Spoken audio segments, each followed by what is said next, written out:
Hello there.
What's up, everybody?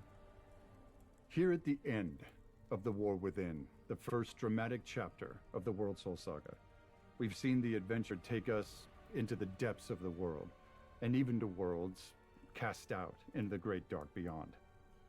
We've seen our villain Xalatath running around and amassing untold power. We've seen her siphon the energies of Dalaran, and even those of the black blood beneath Azj-Kahet. And recently, Xal'atath assumed the power of the last Void Lord, Dimensius.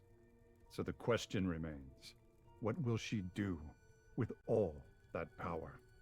And what are her intentions relative to our precious World Soul?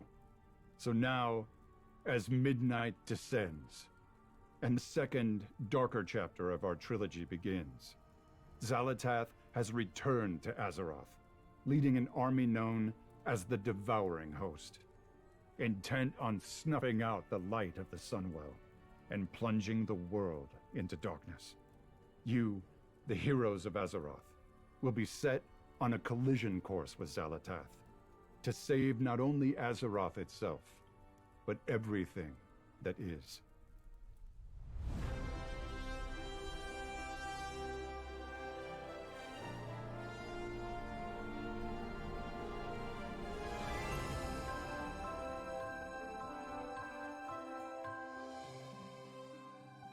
Hi everyone. As we kick off our Midnight Alpha, we'd like to give you all a deep dive into what's in store. We want to recap everything we've shared so far, along with some brand new details.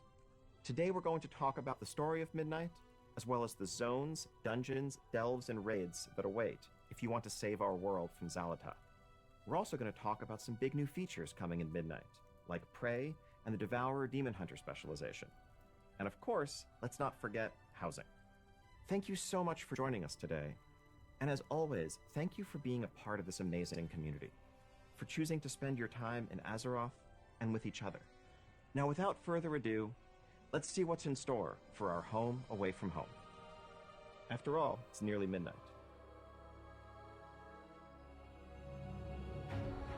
The Void Storm rages in the sky, a surging vortex of shadow and chaos.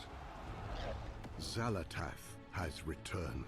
Wielding the dark heart, she carves a path of destruction through once tranquil lands. Her all-consuming goal, devour the heavens, blot out all light, and bring about her midnight. It is in the shadow of this swirling storm that the defenders of Azeroth must rally once more. For peace, for the light, for the good. This is not a battle. It is a reckoning. At the Sunwell, that eternal bastion of light and hope, Lady Liadrin and Lord Themar Theron lead the Blood Elves as they prepare to make their final stand. Because across all worlds and all stories, one thing never Let me changes. ask you a question. Home is And be worth honest. fighting for. Welcome to World of Warcraft Midnight. Your story begins on the Isle of Quel'Danas. In the immediate aftermath of Xal'atath's invasion, the Sunwell surges with light, calling out to all heroes of Azeroth for aid, while the vile creatures of the Void wage a relentless assault in the hopes of extinguishing it once and for all. Flying monstrosities attack from darkened skies, and malign foes manifest without warning to wreak havoc across the plateau. Stand true with the champions of Azeroth as they mount a desperate defense against this invasion. For if the Sunwell falls, so too does the world. The defense of the Sunwell leads you directly into Silvermoon City. But not the one you know. The renewed light of the Sunwell symbolizes Silvermoon's revitalization, shining over a city fully restored to a thrumming, living capital. Familiar landmarks gleam with fresh polish, while new areas like the Sanctum of Light and the Garden of Remembrance offer countless nooks and stories to explore. Inside the city walls, the threat of Xal'atath's war draws the Alliance and Horde into wary cooperation, with shared spaces hosting common services like trainers, the auction house, vendors, and more. Around a third of the city remains off-limits to those under the Lion's banner, so the Alliance allegiant should tread lightly or risk being attacked on sight. Outside the city walls, however, is where your role in the fight against the Void really begins to take shape. The strength of the Sunwell infuses Eversong Woods with restorative energy, healing much of the damage of wars past and filling the zone with new growth and new life. All of what you remember of this lush, thriving forest is here. But Eversong is also a reimagined landscape of increased scale and greater beauty. Most noticeably, the Ghostlands and Eversong Woods are now joined into one large zone, which is itself joined to the Eastern Kingdoms. Eversong's flourishing fluorescence is not without complication. Though the Sunwell's light is a boon to the environment, its surging power causes pockets of light bloom, small groves of light-enriched growth, to experience surges of their own. The light bloom's rampant propagation, if left unchecked, threatens to smother all life under an overgrown tangle. Your adventures through Eversong will have you investigating the light bloom, dealing with the aftermath of a Hawkstrider chick gone wild, helping a suspicious apothecary with questionable motives, untangling the secrets of two feuding nobles, and even getting caught up in a sinister murder plot, alongside Magister Umbric as he works to crack the secrets of the Void. It is up to you how your story progresses beyond Eversong Woods, with 3 available paths you can tackle in any order. Brave the ancient troll kingdom of Zulaman, investigate the gnarled hidden roots of Harandar, or accompany Arator on his journey to better understand the light, the void, and himself. Zulaman finds the Amani Troll Empire at one of its lowest points. The homeland of warlord Zuljin, Zulaman was once a place where Loa bestowed to the Armani their godly strength, and were devoutly revered in kind. The temples still stand, weathered but proud. The eagle, the lynx, the dragonhawk, and the bear. Ascend wind-swept skyscraping peaks, explore ruins shrouded in fog, traverse stormy wilds teeming with vicious beasts, and accompany Zuljara, granddaughter of Zuljin, and the pragmatic pillar of strength now leading the Amani, as she seeks a means to save her people from void-aligned cultists and the monsters they revere. The Amani are invaluable allies in the defense against Xal'atath's invading force. If you help...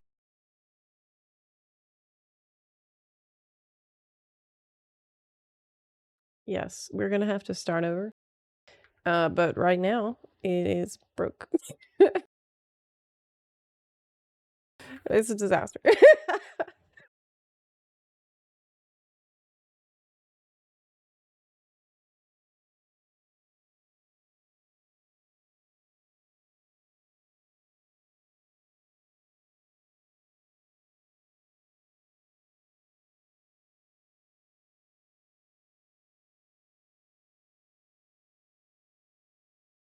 And now the home of the Haranir, who have for generations lived secretly under its soothing light.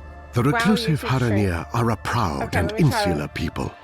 They have long avoided interfering in matters of the world above, but Xal'atath's destructive ambition does not stop at the surface, and the Haranir can no longer afford the luxury of neutrality. There is another way you can help with the defense of Azeroth against Xal'atath's cruel machinations. We'll have to rewatch it from the start. Accompany Erator, son of Turalian and Aleria Windrunner, on a continent-spanning journey in the hopes of bolstering the Sunwell and strengthening the vanguard of the light. This story-driven adventure finds you traveling with Erator as he searches for sacred relics and attempts to peel back the mysteries of the Void, all while grappling with his own relationships to his family and the light. Erator's mission brings new experiences to familiar locations. Defend Light's Hope Chapel from an attack by Scourge forces. Fight through the darkened corridors of Scarlet Monastery to put to rest those who would pervert the light for their own nefarious gain, and work with Sunwalker Desco in Hammerfall to help Erator in discovering the paladin he aspires to become. Erator's story reaches its climax in the shadow of Blackrock Mountain, But alongside the sons of Lothar, he must face the weight of his father's legacy and decide once and for all whether he is willing to rise to meet it. The raging center of an unraveling shadowy maelstrom and the epicenter of Xal'atath's power, Voidstorm overflows with violence, chaos, and hostility. Stormfields twist and fold its space. Gravity becomes untethered and tethers again. Insatiable void creatures known as Dominar stalk the storm, each one as unique and ancient as it is hateful and hungry. They carry on their eternal hunt for power under the black gaze of 3 enormous nexus points, hubs of the malicious dark energy Xal'atath draws upon to fuel her void spar and conduct her unyielding assault against the Sunwell.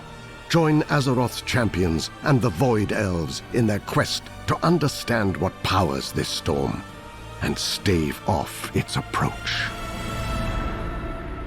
Though much of the world of Midnight lies in the ominous shade of the encroaching void, there is at least one refuge for the weary: the Arcantina. What began as a hidden sanctuary is now a not-so-secret tavern haven for Horde and Alliance alike. A big, cozy space filled by music, chatter, and life. Okay. If the void is the bleak and the cold, the Arcantina is its opposite. A warm spark in the heart of every patron. It is a place to gather with friends, find the perfect comfy sitting room, or just soak in the atmosphere of a well-traveled watering hole. As a crossway for people of all kinds, the Arcantina also serves as a source of new adventures. Familiar faces stop by here and there, spinning stories and offering quests that send you far across Azeroth in search of relics of the past. Follow the course they set for you to discover a fresh perspective on familiar locations. Xal'atath is determined in her destiny, an unrelenting foe with an army that never sleeps. But you can't live every moment in grim resistance. The Arcantina is always here, should you find yourself in need of a little respite. Argentina. The mysteries of the origins of the void and the knowledge and power to stop it are not to be found only on the surface. For true deliverance, as always, hides in snarled labyrinths, looming temples, deadly ruins. These delves, dungeons, and raids are the real font of power. The sacred and defiled spaces from which strength is not just earned, but taken. Across this void-darkened world hide myriad delves overflowing with incalculable danger. Located on the Isle of Quel'Danas, Parhelion Plaza is an outdoor delve that drops you into the heart of the defense of the Sunwell. Oh. Fight against the surge of the Void's attack by restoring Parhelion's defenses, commanding an artillery of light, ducking into pocket dimensions, and putting down Gladius Slana, a Dominar who uses summoned Voidwalkers as weapons against your stand. Expect to plunge the depths of 9 other delves and one seasonal nemesis delve when Midnight launches. I'm a delve enjoyer. You do not have to face these delves alone. Valera Sanguinar is a powerful new companion with a rogue-minded approach to problem-solving. As a DPS, her killing spree ability has her moving through the shadows to lash out at multiple enemies. As a healer, she uses vampiric reaping to rip away the life force of enemies into orbs you can collect to heal. Did I restart And this? as a tank, she uses your first mistake to taunt and do damage over time. Okay. Yes, I should, because I missed the first part. So I will do that. You can collect to heal. And as a tank, she uses your first mistake to... Because I missed it. And now I don't know what they're talking about. Good. It begins now. Yo. Yeah, on YouTube you can go back. Let's do that. But better quality too. Okay. No. What's up, everybody? Here at the end of I the have War German Within, subtitles. the first dramatic chapter of the World Soul Saga, Why are my we've seen subtitles the German? adventure take us into the depths of the world, and even to worlds cast out in I the don't great dark beyond. We've seen our villain Zalatath running around and amassing untold power. We've seen her siphon the energies of Dalaran, and even those of the black blood beneath Ajkahet. And recently, Zalatath assumed the power of the last Void Lord, Demencius. So the question remains, what will she do with all that power? And what are her intentions relative to our precious This guy's voice world is really soul? cool. So He now, should do voice acting. as midnight descends, and the second, darker chapter of our trilogy begins, Zalatath has returned to Azeroth, leading an army known as the Devouring Host, Vow. intent on snuffing out the light of the Sunwell and plunging the world into darkness. Nobody snuffs You, the heroes of the Sunwell Azeroth, but us. will be set on a collision course with Zalatath No. to save not only Azeroth itself, but everything that is. That's a lot to ask. Alpha footage. Yo. Midnight. Tell me Hi, about everyone. it. As we kick Hi. off our Midnight Alpha, we'd like to Yeah. give you all a deep dive into what's in Midnight. store. We want to recap everything we've shared so far, Okay. along with some brand new details. Today we're going to talk about the story of Midnight, as well as the zones, dungeons, delves, and raids that await if you want to save our world from Zalatath. We're also going to talk about some big new features coming in Midnight, like Prey and the Devourer Demon Hunter specialization. And of course, let's not forget housing.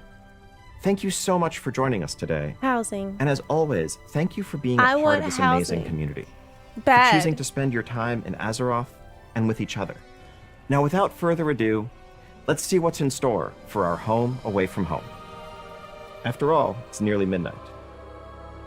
It's nearly midnight.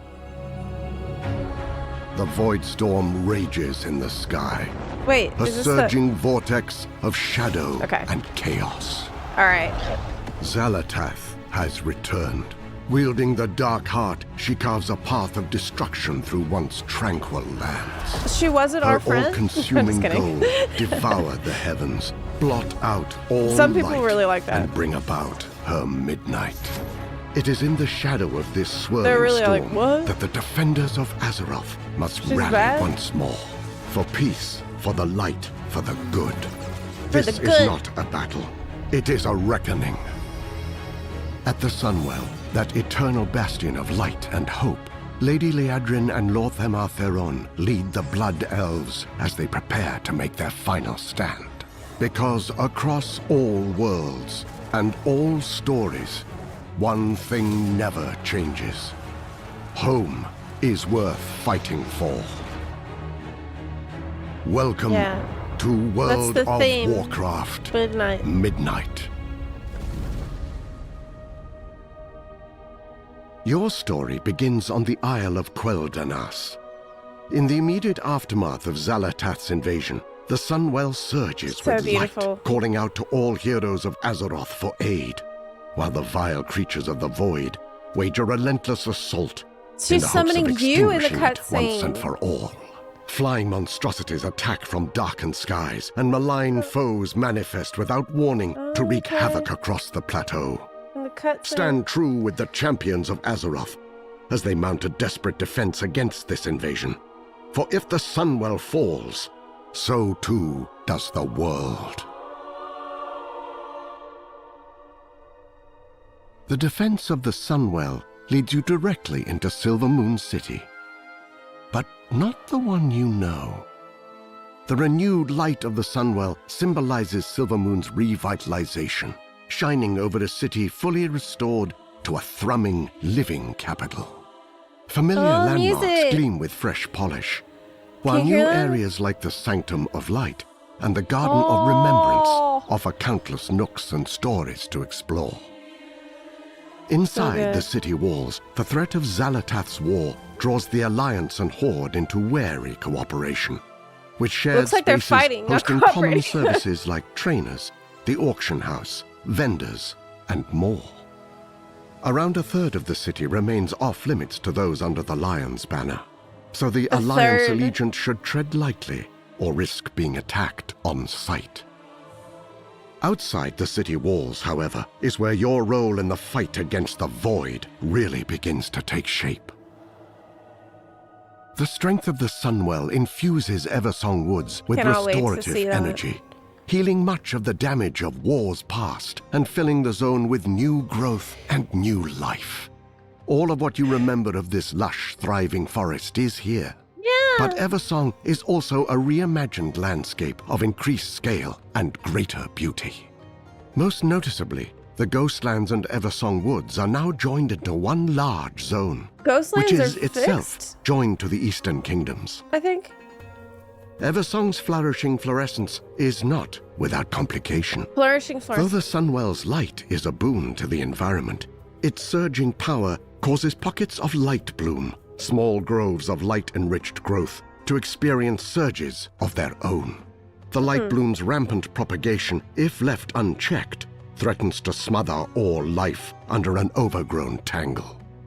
Your adventures through Eversong will have you investigating the light bloom, dealing with the aftermath of a Hawkstrider chick gone wild, helping a suspicious apothecary Chick's with gone wild. questionable motives, untangling the secrets of two feuding nobles, and even getting caught up in a sinister murder plot, alongside Magister Umbric as he works to crack the secrets Who am I of the gonna murder? Void.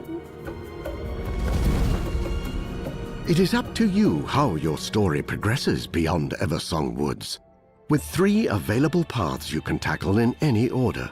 Okay. Brave the ancient troll kingdom of Zulaman. Investigate the gnarled hidden roots of Harandar. Yes! Or accompany That's what I Arator want. on his journey to better understand the light, the void, and himself. Is Erator hot? Zulaman finds the Armani troll empire at one I of don't its know. lowest points.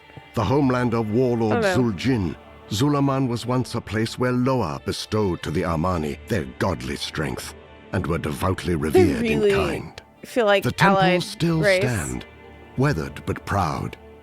The eagle, the lynx, the dragon They really do. and the bear. Ascend windswept sky-scraping peaks, Beautiful. explore ruins shrouded in fog, traverse stormy wilds teeming with vicious beasts, and accompany Zuljara, Gigalot. granddaughter of Zuljin, and the pragmatic pillar of strength now Got leading snake the eyes. Armani, as she seeks a means to save her people from void-aligned cultists and the monsters they revere. The Armani are invaluable allies in the defense against Xalatath's invading force. If you help them fight for their home, they will help you fight for yours. At the confluence of the world tree's roots lies an Yes! impossible primordial jungle known as Harandar. Harandar, It is show me here that Druid. Azeroth's entire history wraps, twists, and braids Show me the a shaman. literal entanglement of all that has been and all that will be. Harandar is a So land of awesome. magical, Amazing. powerful growth. Love it. Fungal towers, glowing moss bridges, Sanger Marshall. and entire villages sprout from Harandar's wild, It's amazing. organic fabrics. The pulsing heart of this knotted tangle is the cradle, once the domain of a nascent goddess, long vanished, and now the home of the Haranir, who have for generations lived secretly under its soothing light. The reclusive Haranir are a proud and Nascent insular goddess people. that vanished. Was They that have the long Azeroth? avoided interfering in matters of the world above. But Xalatath's destructive ambition does not stop at the surface. I bet. And the Haranir can no longer afford the luxury of neutrality. There is another way you can help with the defense of Azeroth against Xalatath's cruel I machinations. didn't see Druid. Accompany Erator, son of Turalian and Aleria Windrunner, on a continent-spanning journey in the hopes of bolstering the Sunwell and strengthening the vanguard of the light. This story-driven adventure finds you traveling with Erator as he searches for sacred relics and attempts to peel back the mysteries of the Void, all while grappling with his own relationships to his family It's like and Void the Elf light. lore. Erator's mission brings new experiences to familiar locations. defend Light's Hope Chapel from an attack by Scourge forces, fight Nice. through the darkened corridors of Scarlet Monastery to put to rest those who would pervert the light for their own nefarious gain, and work with Sunwalker Desco in Hammerfall Is that to a help delve? Eretor in discovering the paladin he aspires to In become. Scarlet Monastery? Eretor's story reaches its climax in the shadow of Blackrock Mountain, where alongside the Sons of Lothar, he must face the weight of his father's legacy and decide once and for all whether he is willing to rise to meet it. The raging center of an unraveling shadowy maelstrom, That's the last and zone. the epicenter of Xal'atath's power, Void Storm overflows So you pick your path, with but you end violence, up there no matter what. chaos and hostility. This is the last zone. Storm fields twist and fold its You level space. in. Gravity becomes untethered and tethers again. Insatiable void creatures known as Dominar stalk the storm, each one as unique and ancient as it is hateful and hungry. They carry on their eternal hunt for power under the black gaze of 3 enormous nexus points, hubs of the malicious dark energy Xal'atath draws upon to fuel her void spar and conduct her unyielding assault against the Sunwell. I'm ready Join for Cop Azeroth's Stomp there. champions and the That's Void Elves in their eternal. quest to understand what powers this storm and stave off its approach. Okay. Though much of the world of Midnight lies in the ominous shade of the encroaching void, there is at least one refuge for the weary. You heard of a The Dominar. Arcantina. What began as a hidden sanctuary is now a not-so-secret tavern haven for Horde and Alliance Horde alike. and Alliance A big, hub. cozy space filled by music, chatter, and life. Seems housing related, If the void is the bleak and the cold, the Arcantina is its opposite. but it's not. A warm spark in the heart of every patron. I love It is it. a place to gather with friends, find the perfect comfy sitting room, or just soak in the atmosphere of a well-traveled watering hole. As a crossway for people of all kinds, the Arcantina It's also like serves as a source Garrison of new Tavern? adventures. Familiar social? faces stop by here and there, spinning stories and offering Yeah, but- quests that send you far across Azeroth in search of relics of the past. Follow the course they set like for you this a to lot. discover a fresh perspective on familiar locations.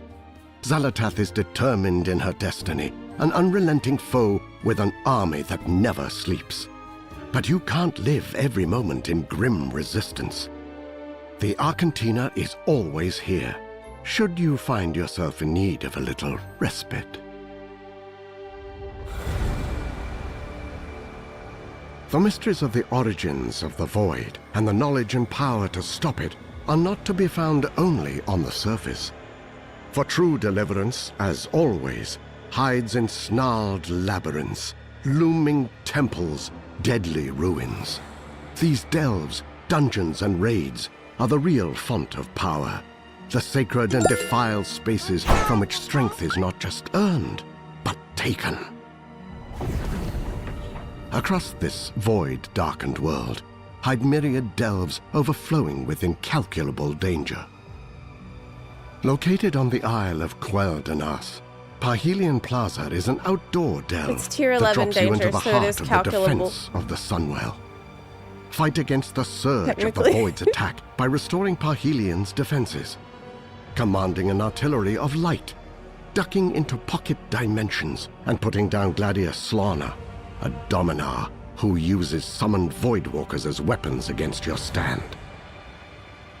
Expect to plunge the depths of 9 other delves and 1 seasonal nemesis delve when Midnight launches. You do not have to face these delves alone. Valera Sanguinar Right, is new a powerful companion. new companion with a rogue-minded approach to problem-solving.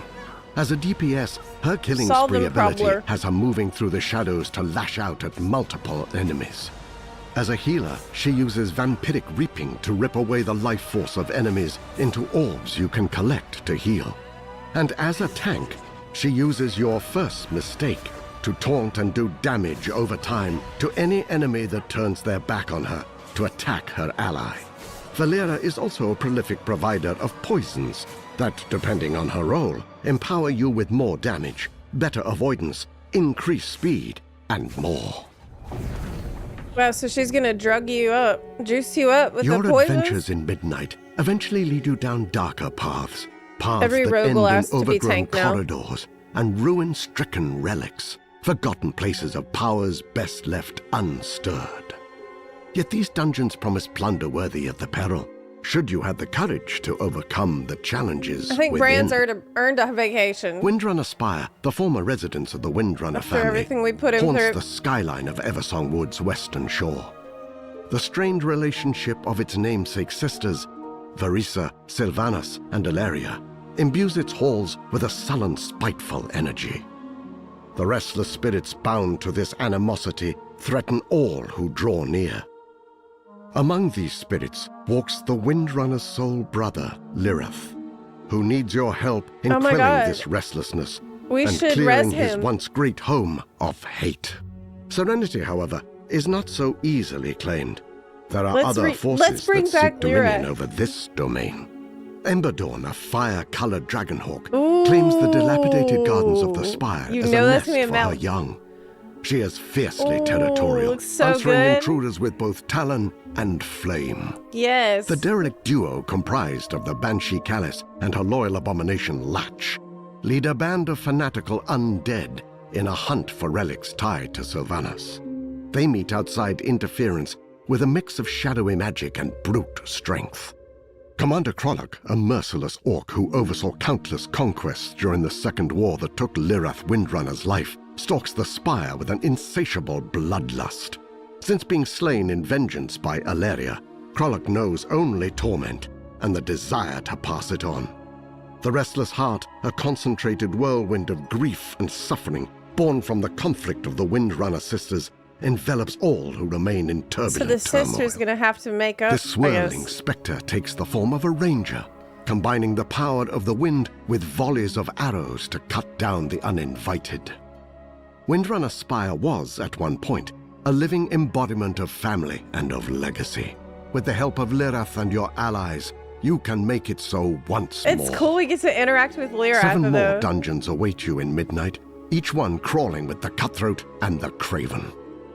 Magister's Terrace and Murder Row in Eversong Woods, the Den of Nalorak and Mysara Caverns in Zolaman, Blinding Vale in Harandar, and the Voidscar Arena and Nexus Point Zenith in Voidstorm. Nice. The most Raids. tyrannical antagonists of Azeroth work their dark deeds from within Midnight's 3 new raids. 3 new raids. The Void Spire, where 3. 6 bosses hold court over the heart of the Void and muster against the amassing vanguard of the Light as it readies to storm the walls of Xalatath's stronghold. Housing did not cost a raid tier. The Dream Rift, where you must join in the hunt for an undreamt god that never should have been, and put down half-birthed abominations that lash out against existence itself. And the March on Quell Danas, an encounter still shrouded by the fog of war beyond the known presence of Beloren, the void-corrupted phoenix, who stakes a ceaseless watch over the entrance to the chambers beyond. The Void threatens to same, end Soggy. all of Azeroth, Big same. to rend the world in the squall of a black tempest. But the extraordinary power it carries does provide opportunities to those heroes willing to embrace it. It's a prey Devoured fight. It demon looks like. hunters bend the Void to their will, Devour. ripping Void fragments from their enemies and using them as the power source for cataclysmic spells. They are mid-range damage dealers, armed with a summonable Void Scythe, darting in and out of the fray as they dance on the line between control and chaos. Voidblade and Hungering Slash work in concert, dash into melee range to deliver a series of crushing Void Scythe attacks, then use Vengeful Retreat to escape the enemy's reprisal. You can also start this combo off with a Void Charge, It's like Red the Mage. Hunt. Metamorphosis transforms you into a familiar state of cursed power. The more you feed it, the longer it lasts. Ride the wave of annihilation by tearing apart souls and staying alive. Reap is a sweeping scythe attack that consumes all of your soul fragments for one massive burst of damage. Use Void Ray to cut through enemies in a straight line and leave them smoldering. Collapsing Star channels the immense energy of a dying star, focusing Cool. it into one single destructive blast. The more you cast it during your Void metamorphosis, the stronger it The gets. female void form Demon looks hunters awesome. also find actually. themselves with new disciples in Midnight. Void elves are sharpening their warglaives and joining the hunt. But do you get blue eyes? Blue glowy eyes? Newly awakened to the dire threat of midnight, Yes! the Haranir join the fight for the surface So as good. the next playable allied race. I love Haranir them. are deeply entwined with the organic world. Theirs Amazing. is a culture shaped not by cities or by conquest, but by the roots, the stones, the quiet pulse of the deepest breath of the world. Their armor, their weapons, Wow. their skin, Fury all warrior. are infused with the inner light of organic power. Even the mightiest So much primordial variety. predator in Harandar knows to fear the telltale luminescence of Yes. a Haranir's markings Gosh, in it the looks so dense jungle cool. brush. They are primal, ferocious hunters, a Is that force the of nature unto themselves, bear who form? possess the racial ability to travel along the roots of the world, from Harandar to any world tree, or from anywhere back to Harandar. Nice. Haranir are versatile warriors who can choose from a wide range of paths, including Wait, where's those the of the warrior, totem? hunter, rogue, priest, shaman, mage, warlock, monk, and druid. I think it's not The out. last of which has all new Oh, forms that reflect what the is this Haranir's unique moonkin? connection to those hidden parts of the earth.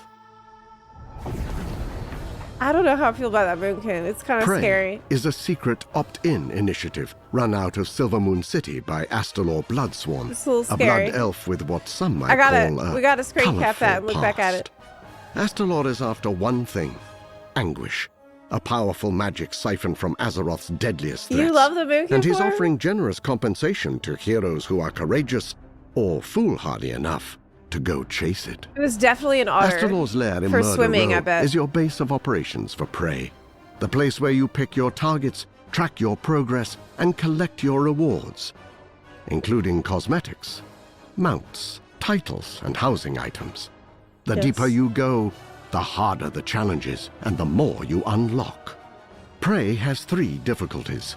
Normal, which serves as an introduction to the system, along with offering plenty of challenge. Hard, where the ambushes get meaner and the encounters more intense. And Nightmare, which is just about the fastest way to gain intimate knowledge of Midnight's many new and scenic graveyards. Prey can ambush you at any time, whether Wow. you're questing, exploring, or minding your own business. Each time you defeat your target, you increase your advantage by tiring them out and buying time to find whatever dark hole they're hiding in. Oh my god. Higher difficulties incorporate torments, personal afflictions that only impact you.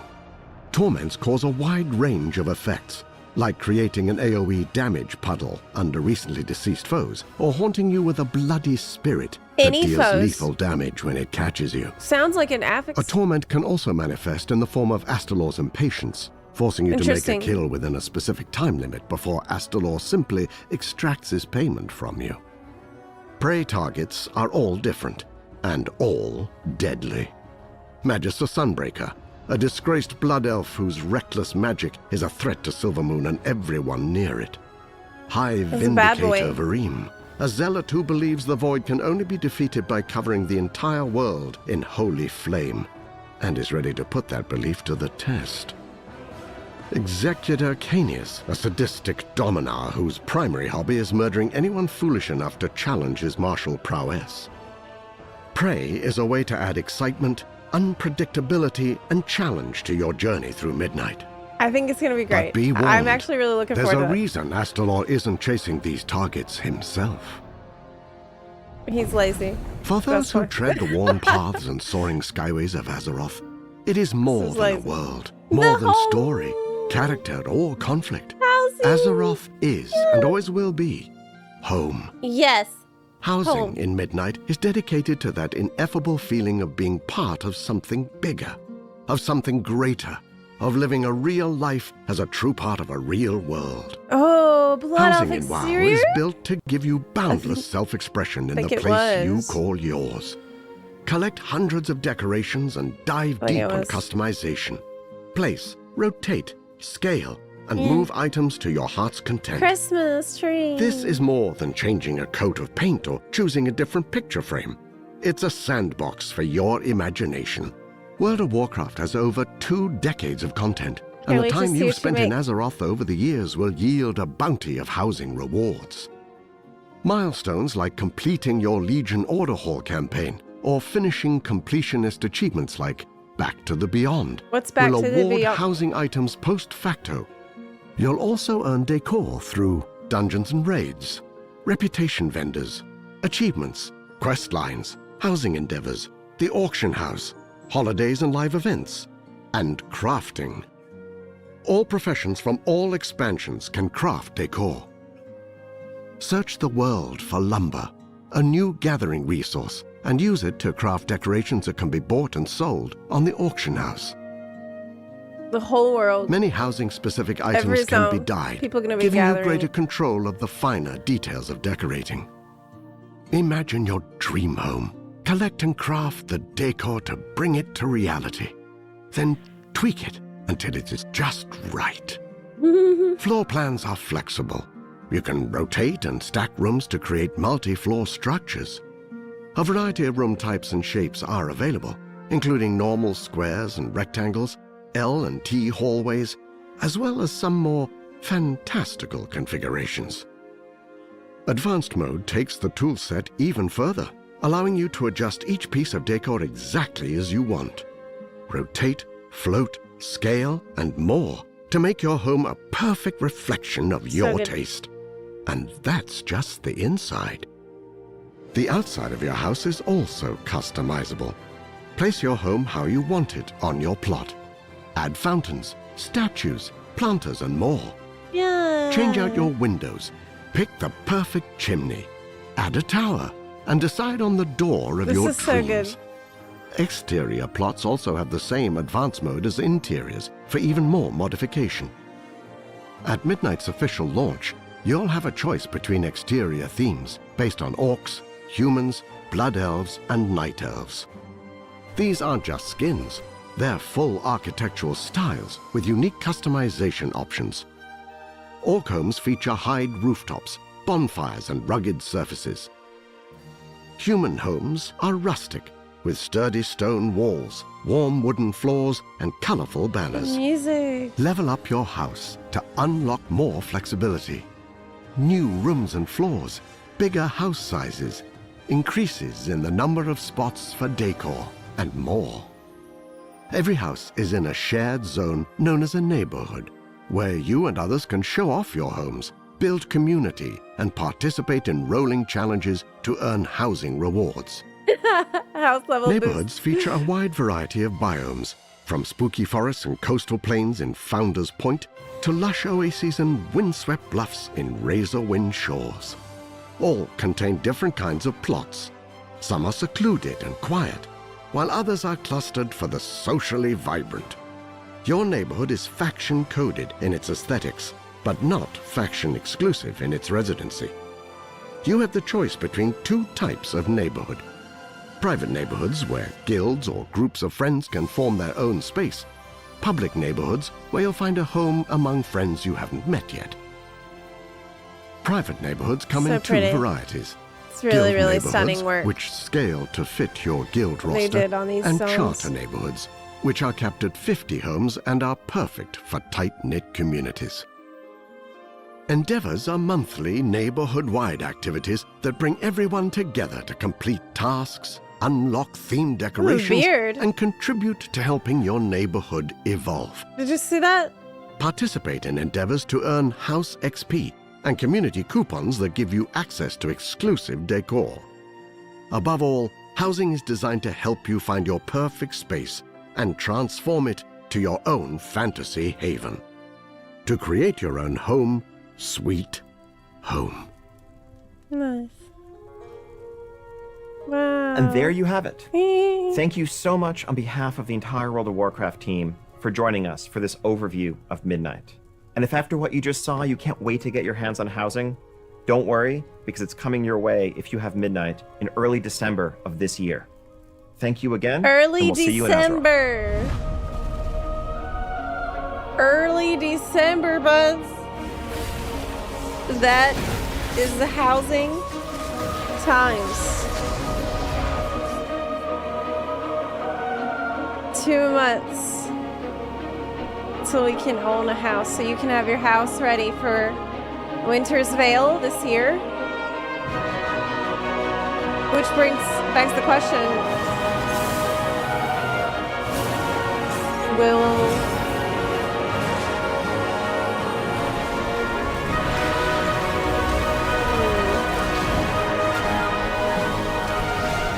Will Santa come to my house?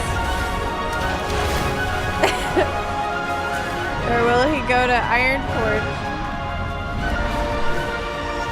Like he always did. Friends, we hope you've enjoyed this deeper look at Midnight. But as you can see, this fight is far from over. The drums of war thunder once again, and Azeroth needs her champions, now more than ever. Hell yeah. Awesome. So I need to like go back. Is that the whole thing? Oh my god. There's a Q&A. Right? It's live. Another texture update for older races. What did I miss so far? Especially compared to Earthen, the hairstyles are outdated now. We do have a couple which are coming in Midnight. Hairstyles! As you complete the Amani campaign in Zulaman, you will be able to unlock some cool cosmetics for Darkspear Trolls, some cool hairstyles, and actually skin colors as well. And so if you have any Darkspear Trolls on your account, you play through the campaign. Go to the you'll be able to get beginning. some cool customizations. And this is one of the ways that we do try to approach this is as it's appropriate to the story. We'll look for cool ways that you can integrate cosmetics into your own character. Select the location. The NPCs that are being, maybe something that we wandering around the neighborhood again are anchored. Wait. We asked WoW players. Welcome to the World of Warcraft Midnight Q&A. I'm Randy Jordan, and I go by Kyvax on the Warcraft community team. We recently asked WoW players on forums and social media sites to submit questions, and you delivered. So, we've got 3 leaders of the WoW development team here. Please introduce yourselves. Hi, I'm Ian. It's Mega Decent. Yes, Hi, I my name know. is Paul Cubit. I'm Associate Game Director on World of I will try to refresh it. Maybe that's gonna fix Mobs it. in the Everything target today is zone scuffed. More challenging, or only the live I don't know what to tell you. forums and social media sites to submit questions. I'm doing my and best. You delivered. So, we've got 3 leaders of the WoW development team here. Please introduce yourselves. Okay. Hi, I'm Ian Hasikostas, Game Director on WoW. Hi, my name is Paul Cubit. I'm Associate Game Director on World of Warcraft, working on the Midnight expansion. It looks Hi, like it's I'm on Maria their Hamilton. end. I'm the design director for I just WoW. refreshed it. We got and a I lot don't... of questions, and I want to get right to them. We're going to start with some housing questions. So, Cyglaive on the forums asked, it actually said, during a Gamescom interview, We're gonna it was deal with it. mentioned that Horde players would be able to use Alliance-style housing exteriors and vice versa. No, that's not However, the case. In a recent blog post, it was stated that the housing styles would be faction-locked. It's Can we faction get locked. clarification on that? Yes, there was a bit of confusion definitely around the Gamescom messaging there. As we just saw in the deep dive video, the neighborhoods ultimately are anchored in specific locations in the world. If you are in the Alliance neighborhood, voice is a you're little on the quiet. outskirts of Stormwind in the Elwyn area. If you are in the Horde neighborhood, you're on the outskirts of Orgrimmar. While private neighborhoods can be cross-faction, you can have your guildmates, you can have your friends of the opposite faction move in, the general setting, the exterior houses there are going to reflect the location. The NPCs that are wandering around the neighborhood, again, are anchored in that place in the world. Maybe something that we revisit down the line, but for the time being, if you're I think in the it Horde makes neighborhood, sense. the I actually home think it's a good exteriors need idea. to reflect the Horde Yeah. aesthetic. Take that up with the Orgrimmar HOA if there's a concern. I think Speaking I think of things it's fair. wandering around, a player named Hey Hey on the EU Spanish forums asked, I know there are plans for combat pets to appear in housing. Are there also plans for hunter pets? Yes, so pets are something in general that we're working towards. At release in Midnight, battle pets won't be available to be placed just yet. I think something that we need to solve to make that work on the engineering side is actually making sure that they can path and move comfortably around whatever configuration of objects you might happen to place in your home or in your yard. So we are planning on delivering that shortly after launch.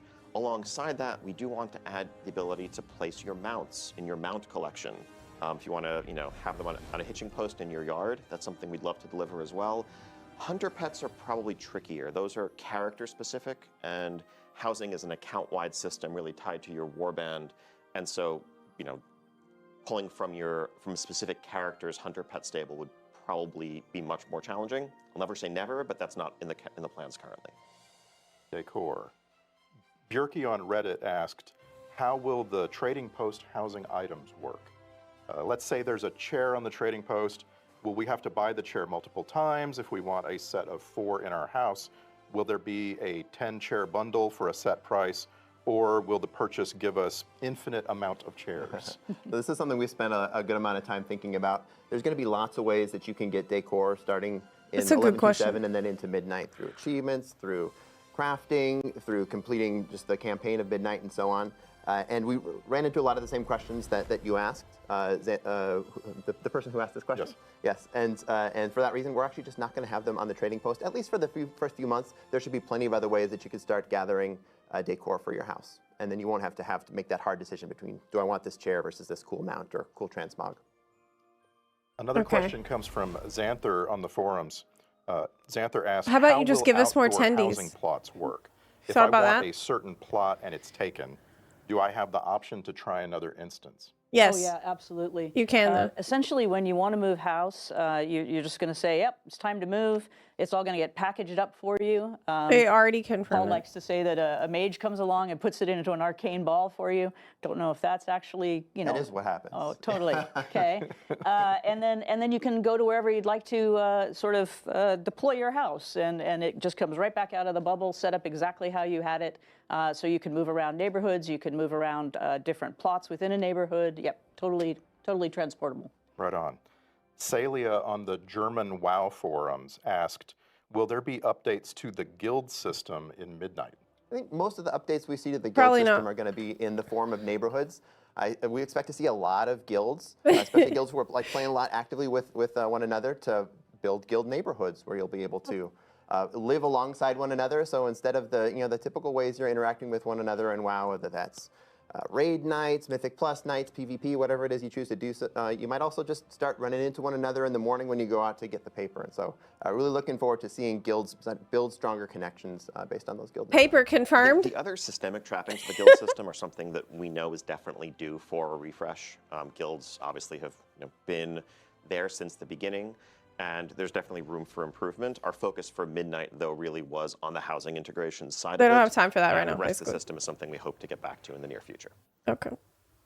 A highly upvoted question on Reddit comes from Chilligok. Chilligok asked, will we ever get another texture update for older races? Especially compared to Earthen, the hairstyles are outdated now. We do have a couple which are coming in Midnight. As you complete the Amani campaign in Zul'Aman, Okay.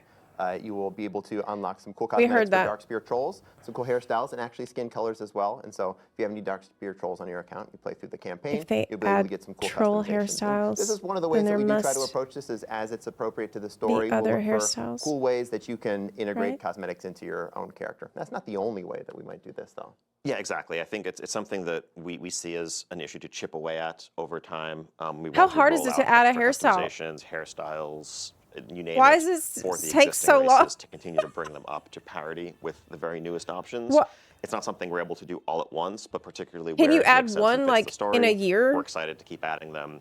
Our long-term goal is to get to a place where every race, whether brand new or one of the original ones, has roughly the same number of options. Okay. So, as we just saw in the deep dive, I like and, that. and going back to the Gamescom announcement, we have a system coming called Prey. And I have a couple of questions here about Prey. System of Cells on Reddit asked, will the Prey system make all mobs in the target zone more challenging, or only the Prey target plus world quests unique to that system? Yeah, it will affect everything in the zone for you. So if you have Hell chosen yeah. to go into the zone chasing a nightmare mode prey, everything is going to be much harder for you. It's That is based so on, freaking good. An aura That's that's great put on news. you, sort of like it's almost like an affliction in a way, or a torment.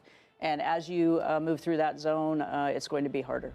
And the player in Prey is on their own? They are when they finally wear down that boss. If it's in one of the harder modes, then you need to go mano a mano. If it's in the normal mode, then the rest of the players in the vicinity can help you out. Gotcha. Okay, so hard The mode. WoW creator Fandy asked, is the prey system planned to be a part of the world row in vaults? Yeah. In They one way or confirmed that another. already. You know, as we build our expansion, one of the last things that comes in At is Gamescom. specifics on rewards. So we don't have the specific details now, but when we do look at Prey, we look at it as similar in difficulty and sort of player activity to the types of things that you do in Delves. And Delves do take up that bottom row of the world row in the Great Vault as well. So we do expect, if you're running Prey, you're going to see better rewards in that row in one way or another.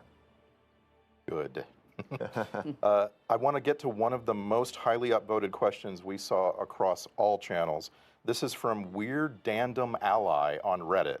And that goes, any plans to rejuvenate the glyph system? All classes can take advantage of it for class visual customizations like warlocks have with their pets and druids with their forms.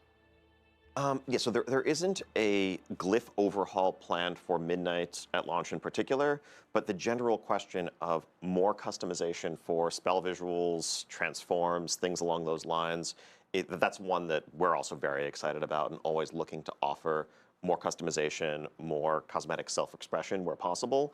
And the glyph system is a great vehicle for this. It's not the only vehicle, but where it makes sense, that's definitely one of the avenues we would use. Speaking of highly upvoted questions, we got a lot from the PvP community. I want to ask a few of those.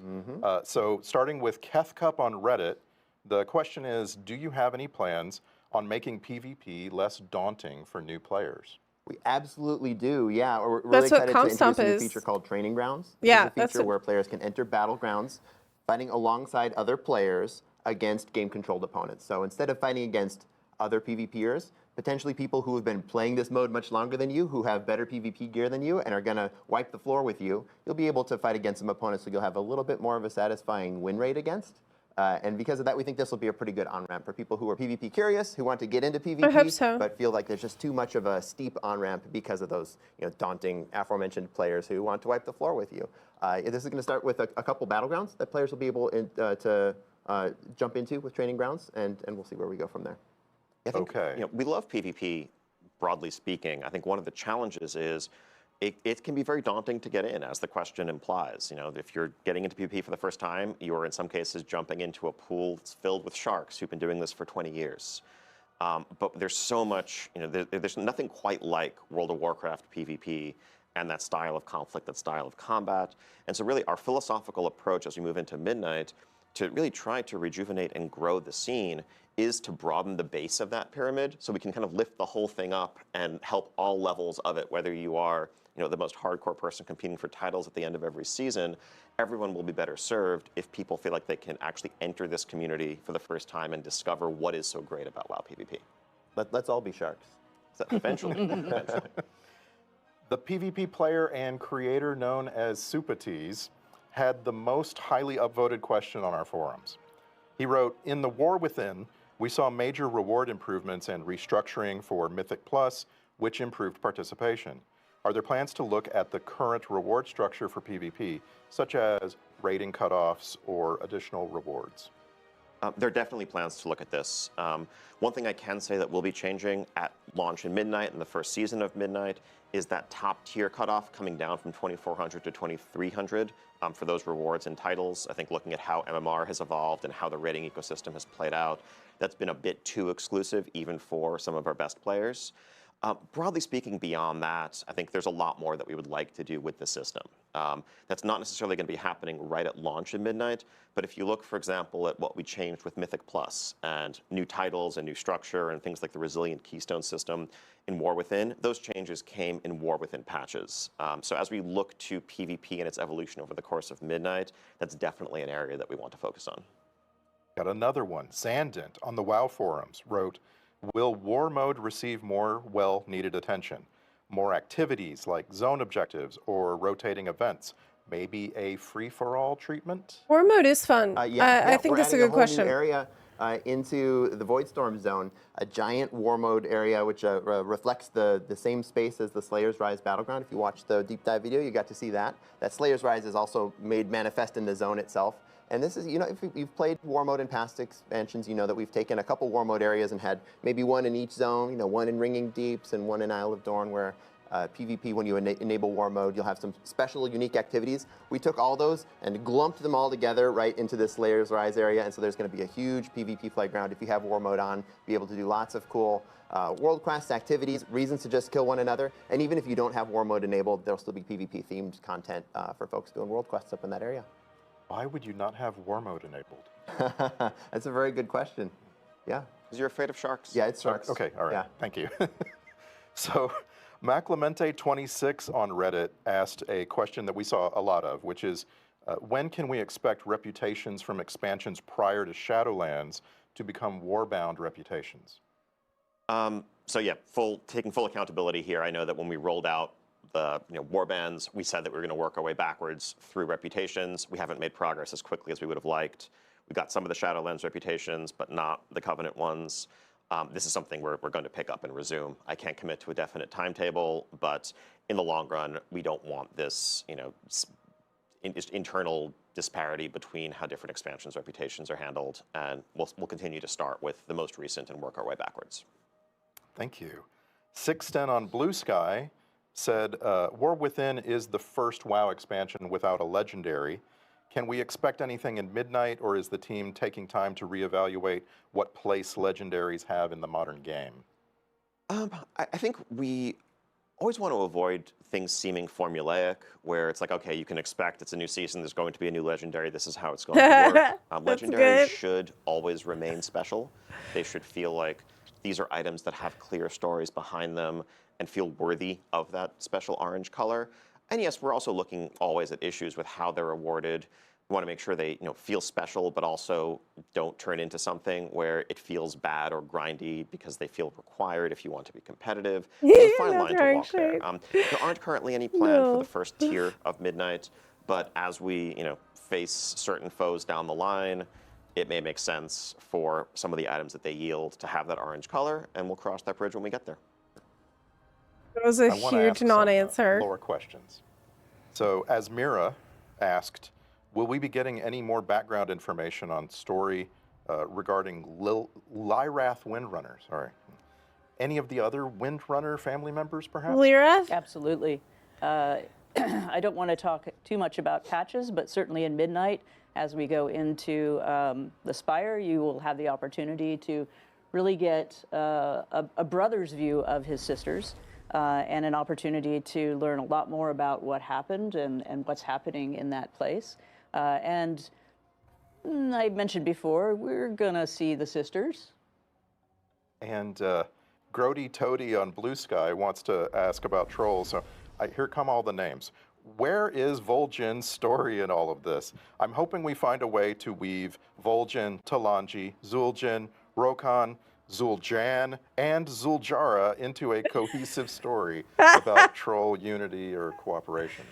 Well, right out of the gate in Midnight, you're not going to see that combination of trolls, but you will see a combination of some trolls as we continue into patches and move forward. We're very much focused on what's going on with the trolls as well as what's going on with the Blood Elves.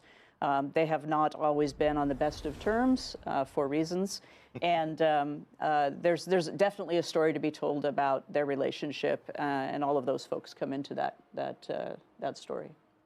Groxy on Blue Sky said, Midnight sees the Paladin forces of Azeroth fighting back the Void at the Sunwell. Can we hope to see more lore about the Tauren and Azeroth's sun god Ansha? Eyes of the Earth Mother told us how he and Elune slash Musha fought possibly the Void in ancient Azeroth. Well, we are going to hang out with Desco a little bit in the Erator's Journey portion of our campaign at Midnight, and I feel like we certainly are going to look at how the Tauren view their mythologies, perhaps later in the last Titan. Okay, good. Okay.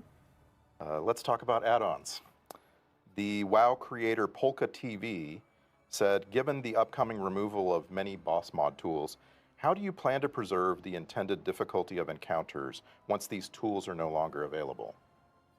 So yeah, this is a great question. For some extra context, I think folks are going to see in the next day or two, as some of the media interviews we've done in the last day go out, that we are rolling out so changes to the add-on API with the launch of Midnight.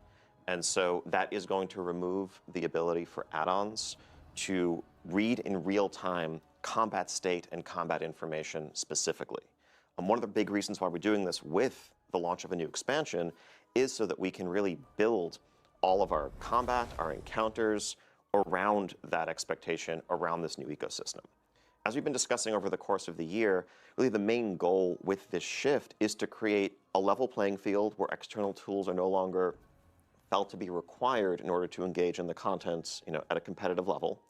And also to shift some of the things that we are testing when it comes to difficulty, maybe away from Twitch reactions and how quickly you can run to the circle or diamond marker that your add-on told you to run to, and rather to more I feel like collaborative we're gonna have some real growing coordination that is pains traditionally marked cooperative PvE in this WoW. process. But the goal is to keep difficulty largely the same in terms of how many pulls it takes to down a boss for your guild, whether you are aiming for ahead of the curve and defeating Heroic, or whether you're pushing into Mythic or whatever else. Overall, it should take you about the same amount of time to accomplish what you're used to accomplishing. It's just that difficulty may come in slightly different places. Without add-ons to solve mechanics for you in real time, it may well be the case that we just need to give you a couple more seconds to get into place, or that there should be one fewer ad to interrupt, or what have you. Okay, We are well- going to be rolling out, we're actually going to be launching Alpha with a raid boss available for testing early on. We have a ton of native improvements to the UI, like boss timers, boss alerts, so you can see a timeline of upcoming boss abilities, nameplate improvements, cooldown manager improvements, and more, to, again, kind of create a unified experience that's baked into the UI. But the goal at the end of the day is for difficulty to remain where it was, and we will be making tuning changes in alpha and beta, as well as, of course, once these encounters are live, to make sure that things are landing in the right place and players still feel well equipped to overcome the challenges in front of them. Following that, Sped Bros on Reddit asked, what is your plan for upkeep and development of these now built-in add-ons? Yeah, so I think the functionality that we're pulling into the base UI is something that, as always, we're going to be evolving in response to player feedback. Again, part of why we're very excited to get people having a look at these right at the start of alpha is so that we have the entirety of the alpha and beta cycle to iterate on them before Midnight launches. And then, of course, as always, even after the game is live, we're going to continue to add functionality based on the player requests and the feedback that we're receiving. Ossicrond on the WoW forums said, sculpting your UI over the years is almost like working on a classic car. Fine-tuning with different fonts, color palettes, and even different types of glow alerts. What is the depth of the available customization, and are there plans to expand it in the future? That is so true. So there's a couple of facets to this question. First off, couldn't agree more that I think UI customization and using add-ons to tailor the aesthetic of a UI, how information is presented and where it's presented, I think are one of the hallmarks of the WoW experience and really one of the strengths of the game for going on 21 years now. There are no plans to eliminate or remove that. The approach we've taken in changing the way the add-on API works really is just focused on access to that real-time information. There'll be details coming out very soon from our UI engineering team on exactly how this works. But whereas in the past, when we have restricted aspects of what add-ons can do, we tend to just kind of wall off sections of our UI and say add-ons can't touch this at all. But when it comes to things like nameplates or unit frames and the like, that would have been an unacceptable approach here because that aesthetic customization is so essential. So there's a brand new system that's been created where essentially pieces of information about what's going on in combat are put in the black box. And add-ons can paint that box pink or yellow or green or make it bigger or smaller, but what they can't do is know exactly what's inside the box and use that to drive logic. In addition to that, the new UI functionality that we're adding, whether it's improved nameplates or whatever, have extensive customizations in terms of size, shape, location, aesthetic, all of the edit mode functionality, and more. But we have no intent of pulling back in any way from the aesthetic customization that add-ons have always offered. Cutting to the chase, Felfer on the WoW forums asked, does this mean that existing add-ons like Deadly Boss Mods, Plater, or Details are going to break? Yeah. They will change significantly. I think certainly, day one, if you're logging into alpha and you try to enable them, I do not believe they will work due to changes in the API, but that's standard for any new expansion release. We are inviting the authors of a vast range of add-ons into our first week of alpha, so that's going to be coming up in just the next few days, to get their hands on these changes, to give us feedback about how we can better support their ongoing development. But yes, when it comes to the specific ability to read and process combat information and use that to drive logic, that is they're going involving to be that on changing, authors, and that will affect those add-ons. which is really good. Give me one more. This comes from Herrix on the WoW forums. Herrix said, what are the plans regarding improvements to the default raid frames? In the effort to reduce the need for add-ons, raid frames are a major pain point for healers, where the default Blizzard raid frames are basically unusable without at least some external modification. So yeah, we also have improvements coming to raid frames, definitely with healers in mind. If you're, let's say, a Resto Druid who wants to be able to see all of your HOTS on a target, that's something that we agree is very important and needs to be baked into the default functionality. Same with encounter designers calling out major buffs and debuffs and things that you need to know in an encounter, whether you're a healer or just a raid leader wanting to keep tabs on the state of the encounter that way. And of course, as mentioned earlier, add-ons will still be able to customize the look and the feel and the size and the overall presentation of raid frames. There just won't be certain functionality that is driving logic based on whether you happen to have a certain debuff or not. But all the rest should still be available. E. Chow on Blue Sky has a couple of questions. Given the connection to the Army of Light, the Sunwell and Blood Elves in general being their main rival in the Burning Crusade, will we see Draenei play any sort of role? Also, will Quel'Thalas be, with Quel'Thalas being part of the main world now, I doubt will there it. be any updates to Forsaken Lands? So the Draenei, obviously will be part of the fight, part of the battle that we're waging against the Void. But this isn't chapter is BC2. focused on the Blood Elves and the Blood Elves struggle with some trolls. And So why we're would the gonna really be Draenei leaning in there have a huge focus? more than we are with the Draenei. Opportunities, will come up for the Draenei to have their moment in the light, as it were. Yeah. And as it goes for changes to Forsaken Lands, well, there's some minor changes as we've added Quel'Thalas and Zul'Aman into the main body of the Eastern Kingdoms to connect them in. So there's a tunnel in the Forsaken Lands that does connect it in. We are going to see some Forsaken characters as well. We're actually going to be working with a little bit of a deep cut, but Alansis Fowl, the Archpriest, is going to be a character who appears and has a couple interesting interactions and chats with Eretor and Liadrin and others. So we're going to continue to build out Forsaken story as we continue. Yeah, I think looking at how this is playing out and will continue to, I think we're very excited. Yeah, I mean, by Draenei some are of the reception fighting, we've heard but they're from not like Gamescom onwards about the changes centerpiece to Silvermoon, Eversong, and more. of the expansion lore. Honestly, there was a bit of anxiety internally about the idea of revisiting an old location as for one of our zones, whether some players would view that as somehow lesser than coming up with a brand new place. But I think as people see this full splendor of Silvermoon, get a chance to revisit Eversong and what it's become all these years later, I think the excitement around that really excites us too, because we'd love to be able to tell more new stories in some of the iconic locations that resonate throughout everyone's fandom of Warcraft and what Azeroth is about. And so that will mean updating those locations, and I think that's something that we're excited to do more of as we look forward.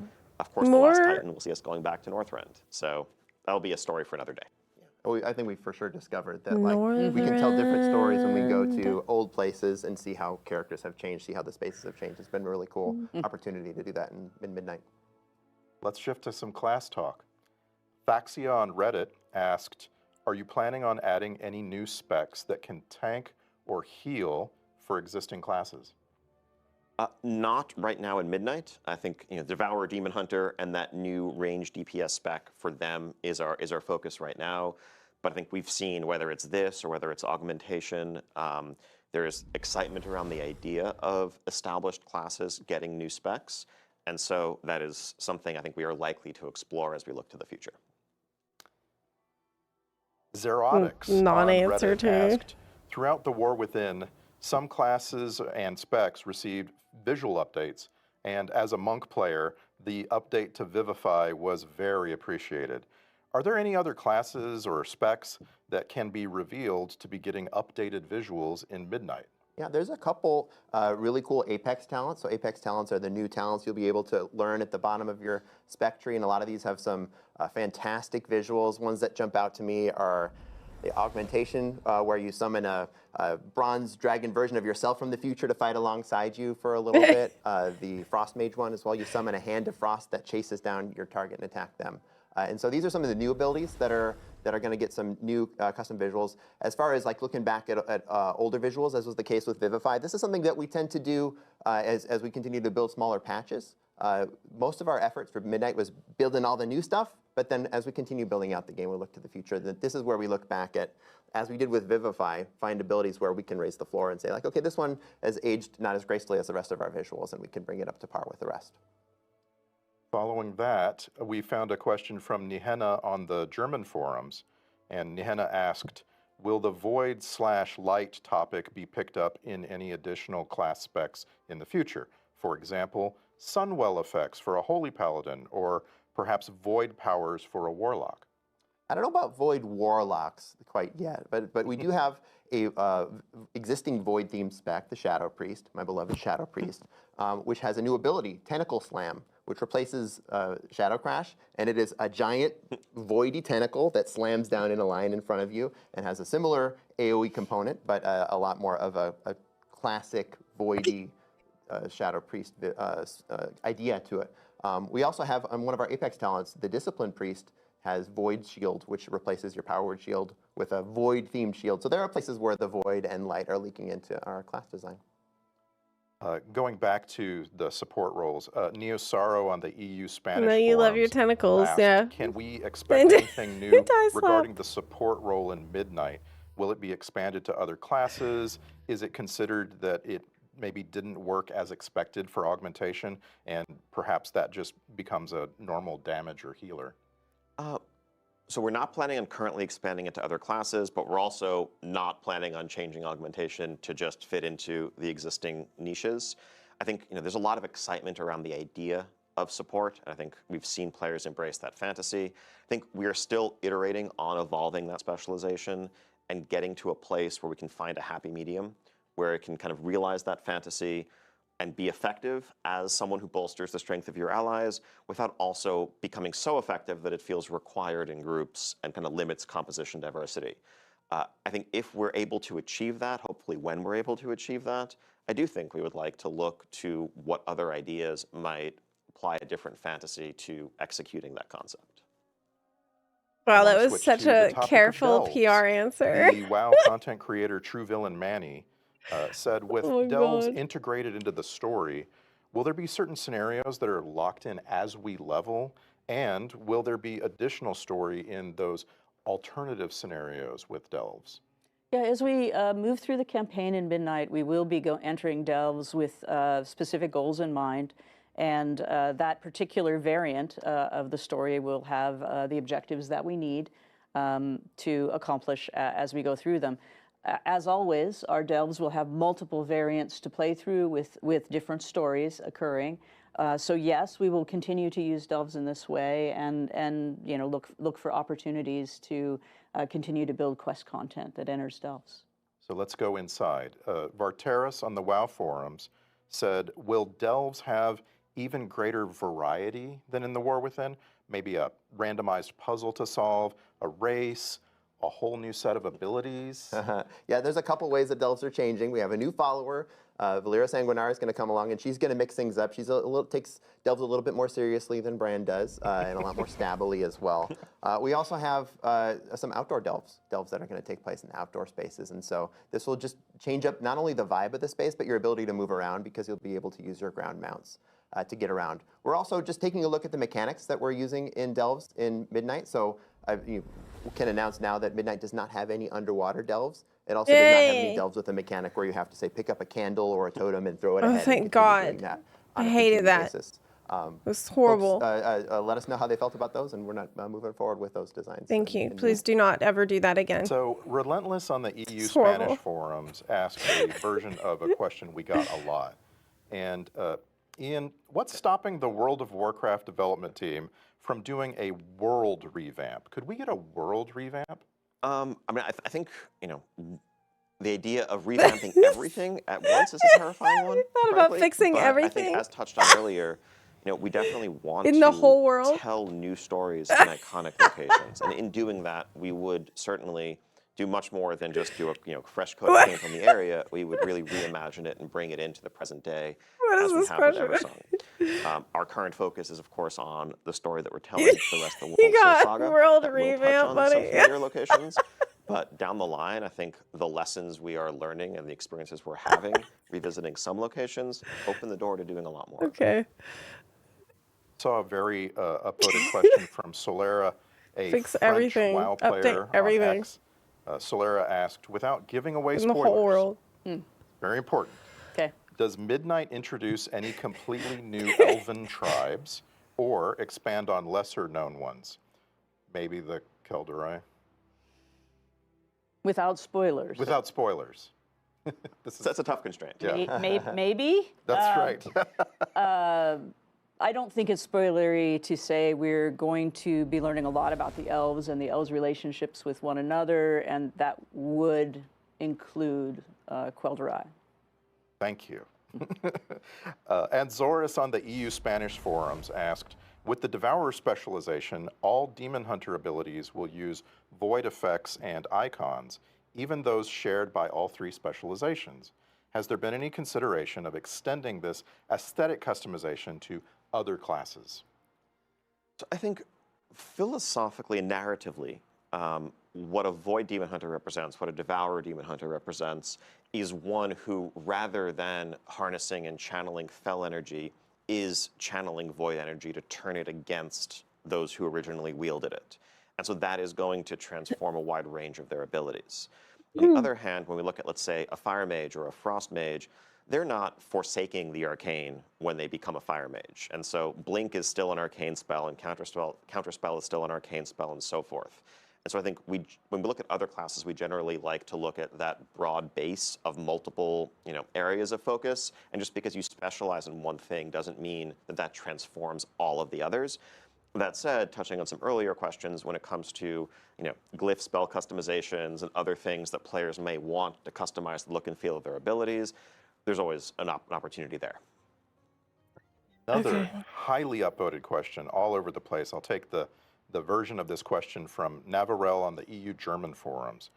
Would you consider replacing the ready-made group in follower dungeons with characters from the player's warband? Definitely something we are considering. Not something we're going to be able to deliver for Midnight, but ever since the introduction of both warbands and follower dungeons, this idea, this request has popped up. It's something that we're excited about internally as well. There's some technical hurdles to They're working pull on that it. information down in real time and make it work, but it's something we do want to deliver down the line. Ian's not lying about technical hurdles. There were multiple technical hurdles in the way. We're actually jumping over one of them with Training Grounds, where we're changing the way that some of those game-controlled characters or bots are built to be building Training Grounds in this way gets us one hurdle closer to being able to do what you're asking for. There are so many people on this development team that I would call technical hurdlers. Engineers, that's just what they do.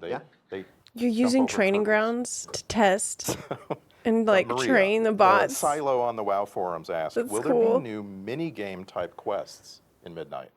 Yes, there will be. We actually have a new mechanic that was created for Zulaman specifically, where you will do some, underwater stuff, but it's quite fun.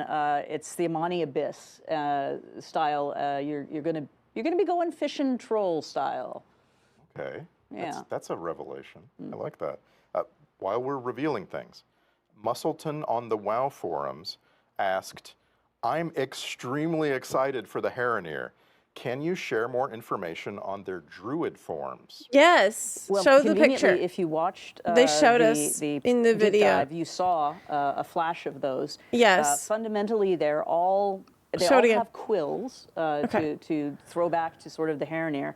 But the tank form is a pangolin bear with sort of bat-like ears. Sort of got those ears. Yeah, they got the It's ears a and what? the quills. And we have a wolverine Bear, bat, for pangolin. our feral spec. We have an owl-like, quilled owl-like sort of boomkin. But best of all has got to be the swimming form, the swimming otter. travel form, which is an axolotl.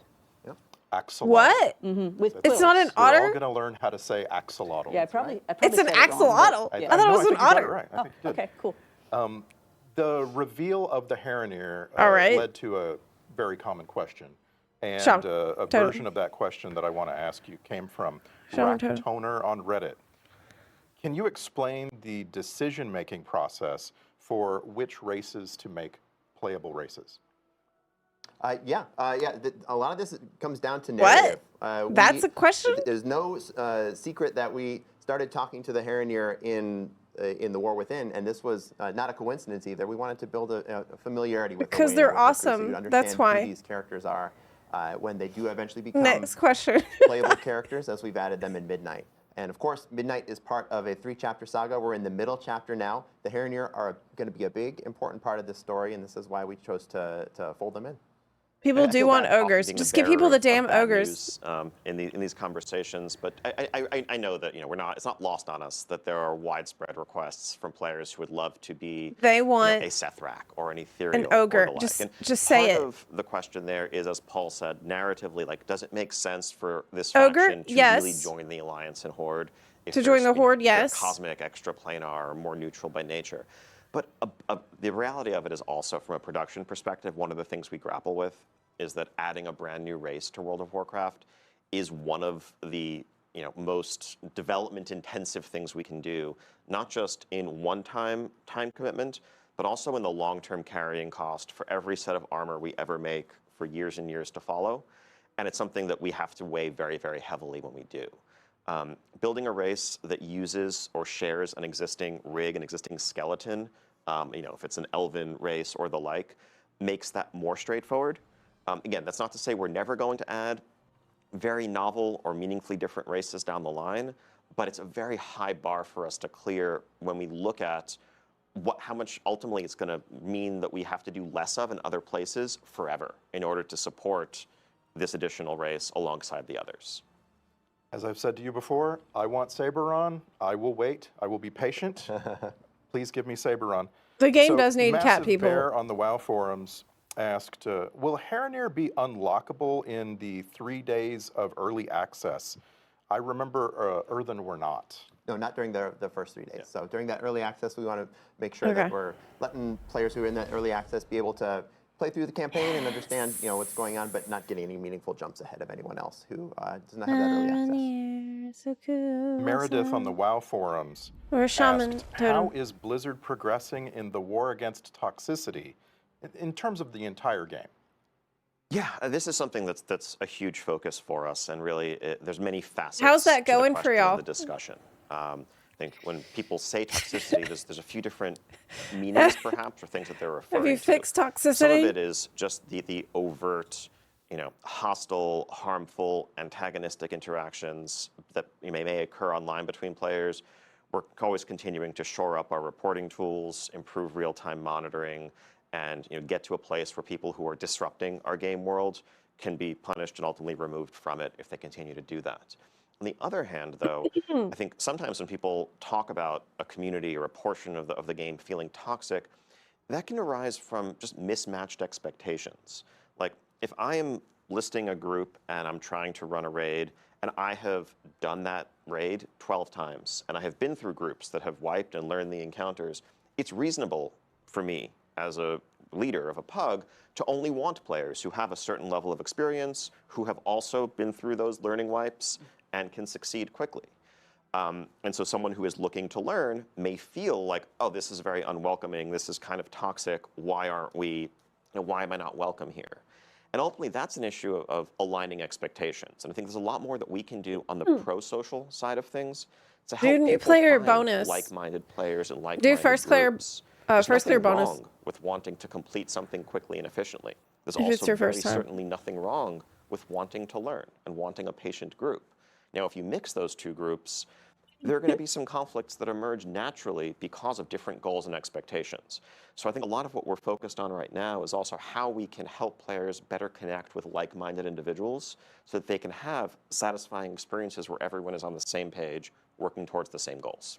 But if all the good players are playing with I each wanna other, rip then through who's some going to more carry housing me? questions. We've got several. Will we get to see our alts walking about, or maybe sitting in a chair in our house? Paul. Yeah, this is, we're looking at a lot of the same technical hurdles we talked about earlier, not only with being able to show players and other players in game, but also the pathing issues that Ian mentioned when it comes to being able to have your pets moving around and mouse moving around and whatnot. So not planned yet, but something we do talk about as They will- potential for the future. And they will I'll do take it. this moment to say that like housing is one of those features which is really exciting for us because there are so many cool ways for it to grow. As we've built Midnight and we're sharing housing for the first time, we're going to be looking to you to tell us, what do you want? Is it that we want to Okay. see our house? Do we want more features? Do we want more decor? Do we want more ways that I can style the interior, exterior of my house? So let us know as you continue playing. I'm You know, now for- allowed to tell philosophically, with you. a feature the size of housing, this is something we've been working on for a very long time to really deliver what players I've been have testing expecting and what alpha. they deserve. But there comes a point when we're developing, especially a social feature, where we're almost hesitant to take it For the too past far day. until we can actually share it with the community and understand what people are into, what they're maybe not into so That's much, why I what they haven't want more of, slept. what they don't need more of, to make sure that we're really putting our time and our resources in the places that are going to maximize haven't that slept value at for all. players. And so we're so excited to see people jump in the months ahead in alpha and beta, of course, and then beginning this December on the live servers and see where it goes from there. So here's a very specific question from Alastril on the WoW forums. For housing and professions, it was stated that professions through all expansions will be able to craft housing items. Will we be able to use this as a skill catch-up for the past expansions? For example, could a leather worker start I'll at stream it. Wrath Leatherworking Skill 1 and craft Wrath-themed housing items to get all the way to level 75? I mean, these will give skill ups for sure. Yeah. I don't know how many of them will be available at level 1, for example. They may be tuned based on how elaborate the piece of decor is, but in general, yeah, once you get the level that you're able to build these things, then you continue to use them to level up. So many very specific requests. I want to just give you this one. It comes from Spara on the WoW forums. Is it possible to add a functional bookshelf to player housing that could store and display collected in-game books? I have a lot of those. Okay, this is what I'm talking about. That like once you share housing with the world, then 1,000 cool ideas come out, and so we start gathering up all these cool ideas and say, what can we do next? I can confirm there will be bookshelves. Whether those bookshelves will be functional, no, not at least to start. But this is a really cool idea for a collection that we're gonna. That's really cool idea. I love that. Functional And bookshelf. a couple more. Ian, Devanir on Reddit wrote, what is the minimum player limit for a private or guild neighborhood? What happens if you make a private neighborhood with the minimum amount of people and then some of them go away? So this is something that's still a bit in flux. I think our current thinking is that just like signing a guild charter, you'll need 10 players to charter a private neighborhood. And that's for a couple of reasons. Part of it is, in order for neighborhood systems, endeavors to really function optimally, there's a certain number of players that are going to be expected to really drive the system. But also a piece of it is just server performance. Using an extreme example, if literally every single player online had their own personal neighborhoods, that would be potentially millions of simultaneous entire districts that need to get spun up, trying to make sure the servers don't melt here. And so striking a balance between what's going to be a good social experience, but also recognizing that players have friend groups of various sizes, and we want to be as flexible as possible. I think if we're able to lower that number from where we're starting, it's something we would aim to do as we see how the tech side of it unfolds. I saw an upvoted question on Reddit from a player named Backstabbeth, and this is a question I have myself. Fairly a trustworthy fellow. Very much. Will there be a list of collections and their sources for housing materials before housing goes live so that we can begin to start hunting for those items, maybe reputation, achievement requirements? I'd love to know what I already have. Do and what I'm everything. close to having. A ton of that is going to be visible in the alpha build coming up in just a day. Oh. We'll have a blog summarizing it, so you don't need to, go trawling. Did for you the hear that, information. Boo? And that way everyone can get a head start on checking off those achievements that you may have missed. Today. Let's come back to a couple of fun That's questions right, Boo before Bear. we go here. Bale Samel on the WoW forums asked, "Are we getting a capybara, Loa? There are capybaras in the Yamani screenshots. The people yearn for a capybara, Loa." Well, conveniently, there is one. What? His name is Philo. The What are you capybara talking about? Loa of children. Oh, nice. What? And I hope it has She a already had prominent that. headdress. Absolutely, and a glorious necklace. That's What? perfect. Loa's should be very well outfitted, I think. You already have a Finnerfin capybara, on the WoW Loa. forums asked, Oh, could we God. see the return of class quest lines? Legion was great, and it was fun to have a where'd unique you go? experience questing on alts. Yeah, Oh, you wanna go quest out? lines come up really often as something people are excited about. We certainly know, do but- want to look more at, expanding on classes. We had a lot of fun doing the Warlock one, for example, not wants too to long ago. But most recently, the best way for you to play some class quest lines, if you never played them, has to do with our lore walking, because where we had restrictions, for example, on the Xalatath story, previously, a lot of people didn't know anything about Xalatath and the knife, and by playing that lore walking, they had the opportunity to play that portion of the priest quest line. So we're hoping that as we build more lore walking, you'll have that opportunity to see some of that, but this is certainly an area that the quest and narrative team would be thrilled to do more of. Good. Okay. It's our last question. And I missed cobbled this it. together from versions of this question that I found everywhere. I want to give a shout out to some of the This is people my cat. that I borrowed this from. Azerial, Simplejack, Martian, Zuburius on our forums, all asked versions of this. Ian, how will player power progression be updated in Midnight, especially regarding Valor Stones?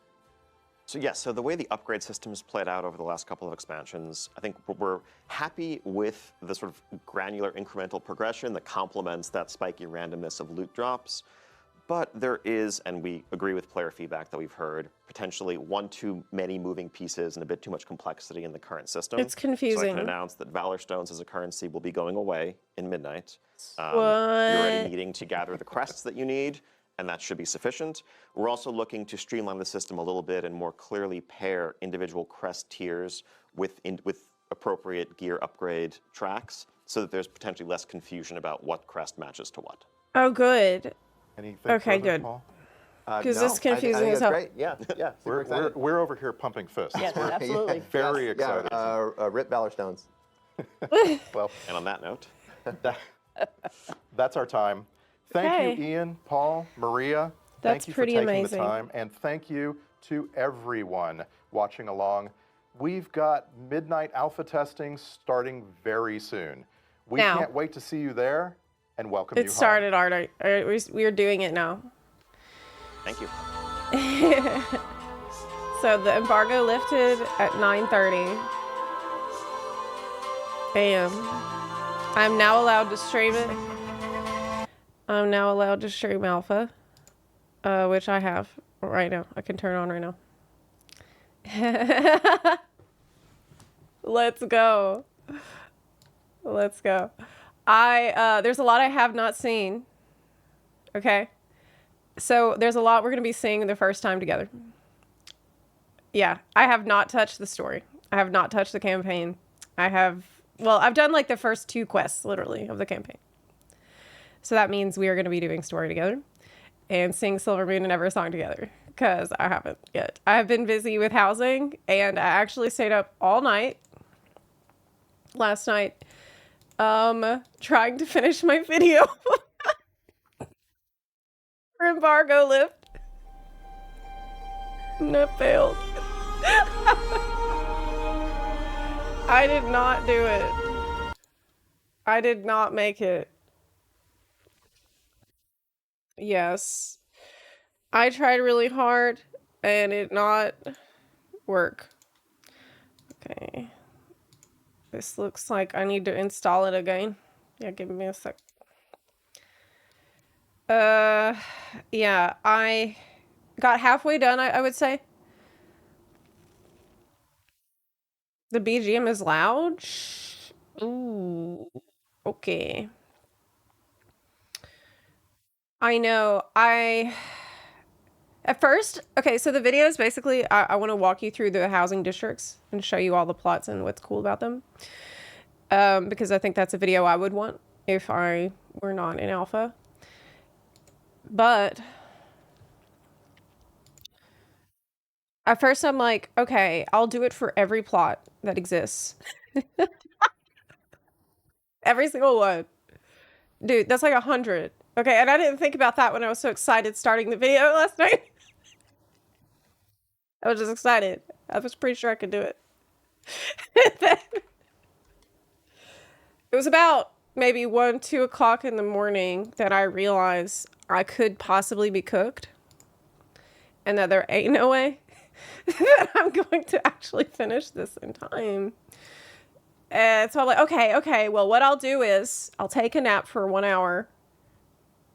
And then after that, I'll, hold on. I'll just do Alliance only, and then I'll make the Horde video separate, which is still what I'm going to have to do.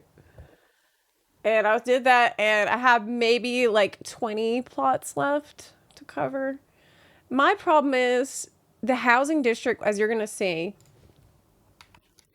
it's so, so beautiful that I could not rush it. I just couldn't. I couldn't bring myself to do it because it's just so freaking pretty. And I wanted every single plot to have beautiful footage and to like look nice because it deserves that. It's clear they put so much work into these, in the plots. And I was really, really, really proud of the team for all the work they did. So I can't wait to show you. Hold on, y'all. I'm gonna need a second. Let me just play something while I deal with this, because I might need to update my client for today. Let's replay the, Oh, is that... Wait a minute. Is that music? From Midnight? Wait, that's new. Yo. Oh my god. Oh my god.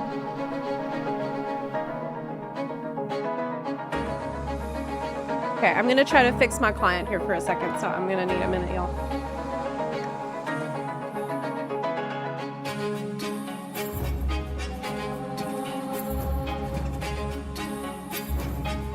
Wow, cool.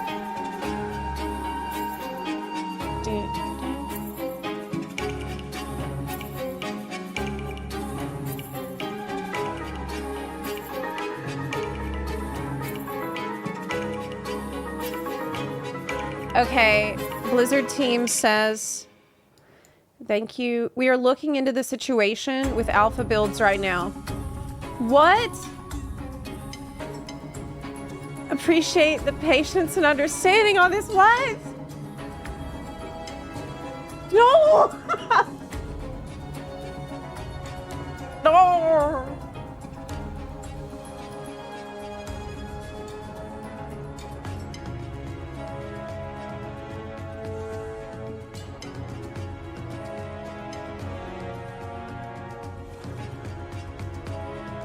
Okay. Oh my god. Okay, so basically all of us streamers this was our plan today. Okay, so the plan was we're supposed to go live with the alpha after the Q&A thing, and basically I'm reading the chat with the other streamers, and people are like, what do I tell chat? I don't have any content. What do we do?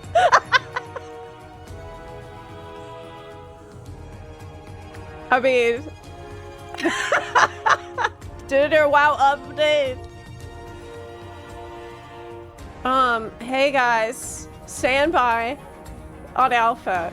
Since okay. They gotta shut it down. I think they need to turn it off and turn it back on.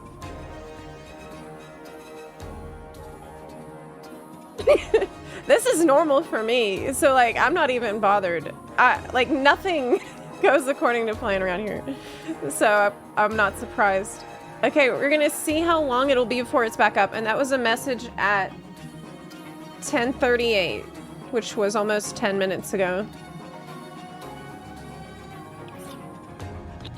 Okay. Well, I could take a little break right now and go get my coffee and food, which is sitting outside my door, I'm pretty sure. So, wow, this song was really cool, wasn't it? That was awesome.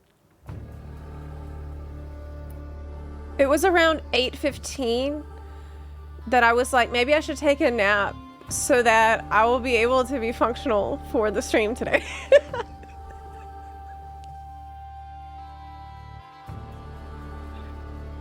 I ordered a coffee, but I haven't got up to go get it. It's literally sitting outside this whole time, dude. To be fair, the embargo, like the turnaround time on this was kind of crazy. It was kind of crazy. Like we got access yesterday, like around 9 or 10. We had interviews, and embargo's today at 9:30. Princess Zepla needs a butler. No butler can help me. Let's be honest. Let me go get my coffee, okay? This is not the Q. I didn't want to watch the Q&A. I wanted to watch the other thing. You know, that they just post. Maybe it was the deep dive. Oh yeah, it was the deep dive. That's right. What's up, Okay, everybody? I'm gonna let this play for a minute. Here at the Chris, end you of take the over. War I'm gonna Within, grab my the coffee. first dramatic chapter of the World Soul Saga. We've seen the adventure take us into the depths of the world, and even to worlds cast out into the great dark beyond.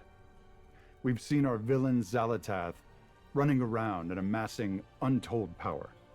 We've seen her Right. siphon the energies of Dalaran, and even those of the black blood beneath Ajkahet. And recently, Maybe we should update the stream Zalatath title. assumed the power of the last Void Lord, Demencius. So the question remains, what will she do Almost walked off with all my headphones. that power? And what are her intentions relative to our precious World Soul? So now, as midnight descends, and the second, darker chapter of our trilogy begins, Zalatath has returned to Azeroth, leading an army known as the Devouring Host, intent on snuffing out the light of the Sunwell and plunging the world into darkness. You, the heroes of Azeroth, will be set on a collision course with Zalatath to save not only Azeroth itself, but everything that is.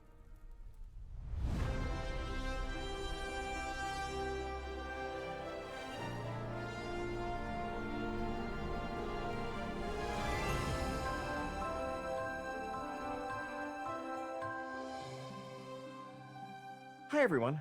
As we kick off our Midnight Alpha, we'd like to give you all a deep dive into what's in store. We want to recap everything we've shared so far, along with some brand new details. Today we're going to talk about the story of Midnight, as well as the zones, dungeons, delves, and raids that await if you want to save our world from Xalatath. We're also going to talk about some big new features coming in Midnight, like Prey and the Devourer Demon Hunter specialization. And of course, let's not forget housing. Thank you so much for joining us today. And as always, thank you for being a part of this amazing community, for choosing to spend your time in Azeroth and with each other. Now, without further ado, let's see what's in store for our home away from home. After all, it's nearly midnight. The void storm rages in the sky, a surging vortex of shadow and chaos. Xalatath has returned. Wielding the dark heart, she carves a path of destruction through once tranquil lands. Her all-consuming goal: devour the heavens, blot out all light, and bring about her midnight. It is in the shadow of this swirling storm that the defenders of Azeroth must rally once more. For peace, for the light, for the good. This is not a battle. It is a reckoning. At the Sunwell, that eternal bastion of light and hope, Lady Liadrin and Lord Themar Theron lead the Blood Elves as they prepare to make their final stand. Because across all worlds and all stories, one thing never changes. Home is worth fighting for. Welcome to World of Warcraft Midnight. Your story begins on the Isle of Quel'Danas. In the immediate aftermath of Xalatath's invasion, the Sunwell surges with light, calling out to all heroes of Azeroth for aid, while the vile creatures of the Void wage a relentless assault in the hopes of extinguishing it once and for all. Flying monstrosities attack from darkened skies, and malign foes manifest without warning to wreak havoc across the plateau.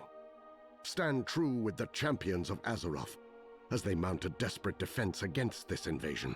For if the Sunwell falls, so too does the world. The defense of the Sunwell leads you directly into Silvermoon City. But not the one you know. The renewed light of the Sunwell symbolizes Silvermoon's revitalization, shining over a city fully restored to a thrumming, living capital. Familiar landmarks gleam with fresh polish, while new areas like the Sanctum of Light and the Garden of Remembrance offer countless nooks and stories to explore. Inside the city walls, the threat of Xalatath's war draws the Alliance and Horde into wary cooperation, with shared spaces hosting common services like trainers, the auction house, vendors, and more. Around a third of the city remains off-limits to those under the Lion's banner, so the Alliance allegiant should tread lightly or risk being attacked on sight. Outside the city walls, however, is where your role in the fight against the Void really begins to take shape. The strength of the Sunwell infuses Eversong Woods with restorative energy, healing much of the damage of wars past and filling the zone with new growth and new life. All of what you remember of this lush, thriving forest is here. But Eversong is also a reimagined landscape of increased scale and greater beauty. Most noticeably, the Ghostlands and Eversong Woods are now joined into one large zone, which is itself joined to the Eastern Kingdoms. Eversong's flourishing fluorescence is not without complication. Though the Sunwell's light is a boon to the environment, its surging power causes pockets of light bloom, small groves of light-enriched growth, to experience surges of their own. The light bloom's rampant propagation, if left unchecked, threatens to smother all life under an overgrown tangle. Your adventures through Eversong will have you investigating the light bloom, dealing with the aftermath of a Hawkstrider chick gone wild, helping a suspicious apothecary with questionable motives, untangling the secrets of two feuding nobles and even getting caught up in a sinister murder plot, alongside Magister Umbric as he works to crack the secrets of the Void.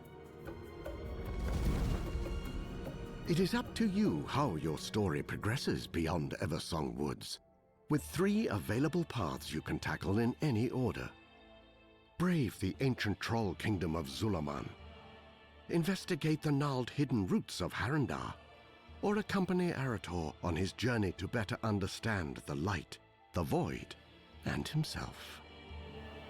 Zulaman finds the Armani troll empire at one of its lowest points. The homeland of warlord Zuljin, Zulaman was once a place where Loa bestowed to the Armani their godly strength, and were devoutly revered in kind. The temples still stand, weathered but proud. The eagle, the lynx, the dragonhawk, and the bear. Ascend wind-swept sky-scraping peaks, explore ruins shrouded in fog, traverse stormy wilds teeming with vicious beasts, and accompany Zuljara, granddaughter of Zuljin, and the pragmatic pillar of strength now leading the Armani, as she seeks a means to save her people from void-aligned cultists and the monsters they revere. The Armani are invaluable allies in the defense against Xalatath's invading force. If you help them fight for their home, they will help you fight for yours. At the confluence of the world tree's roots lies an impossible primordial jungle known as Harandar. It is here that Azeroth's entire history wraps, twists, and braids, a literal entanglement of all that has been and all that will be. Harandar is a land of magical, powerful growth. Fungal towers, glowing moss bridges, and entire villages sprout from Harandar's wild, organic fabrics. The pulsing heart of this knotted tangle is the Cradle, once the domain of a nascent goddess, long vanished, and now the home of the Haranir, who have for generations lived secretly under its soothing light. The reclusive Haranir are a proud and insular people. They have long avoided interfering in matters of the world above, but Xalatath's destructive ambition does not stop at the surface, and the Haranir can no longer afford the luxury of neutrality. There is another way you can help with the defense of Azeroth against Xalatath's cruel machinations. Accompany Erator, son of Turalian and Aleria Windrunner, on a continent-spanning journey in the hopes of bolstering the Sunwell and strengthening the vanguard of the light. This story-driven adventure finds you traveling with Erator as he searches for sacred relics and attempts to peel back the mysteries of the Void, all while grappling with his own relationships to his family and the light. Erator's mission brings new experiences to familiar locations. Defend Light's Hope Chapel from an attack by Scourge forces. Fight through the darkened corridors of Scarlet Monastery to put to rest those who would pervert the light for their own nefarious gain, and work with Sunwalker Desco in Hammerfall to help Erator in discovering the paladin he aspires to become. Erator's story reaches its climax in the shadow of Blackrock Mountain, where alongside the Sons of Lothar, he must face the weight of his father's legacy and decide once and for all whether he is willing to rise to meet it. The raging center of an unraveling shadowy maelstrom, and the epicenter of Xalatath's power, Voidstorm overflows with violence, chaos, and hostility. Stormfields twist and fold its space. Gravity becomes untethered and tethers again. Insatiable void creatures known as Dominar stalk the storm, each one as unique and ancient as it is hateful and hungry. They carry on their eternal hunt for power under the black gaze of 3 enormous nexus points, hubs of the malicious dark energy Xalatath draws upon to fuel her void spa and conduct her unyielding assault against the Sunwell. Join Azeroth's champions and the Void Elves in their quest to understand what powers this storm and stave off its approach. Though much of the world of Midnight lies in the ominous shade of the encroaching void, there is at least one refuge for the weary, the Arcantina. All right. What began as a hidden sanctuary is now a not-so-secret tavern haven for Horde and Alliance alike. What's up, A y'all? big, cozy space filled by music, It's me, chatter, yeah, bud. and life. If the void is the Zepla. bleak and the cold, the Argentina is its opposite. A warm spark in the heart of every patron. It is a place to gather with friends, find the perfect comfy sitting room, or just soak in the atmosphere of a well-traveled watering hole. As a crossway for people of all kinds, the Argentina also serves as a source of new adventures. Familiar Okay. faces stop by here. I guess I can show you some of my footage. And offering quests that send you far across Azeroth in search mean, of relics of the past. I've been Follow editing the course it they set for you to discover a fresh perspective on familiar as I go. locations. Xalatath is So, determined in I her can't really destiny, work on it. an Like, I can't unrelenting stream foe working on it with an army that never sleeps. because everything that I've got is already done. In grim resistance. The Argentina is always here. Should you find yourself in need of a But little I respite. can show you footage I got.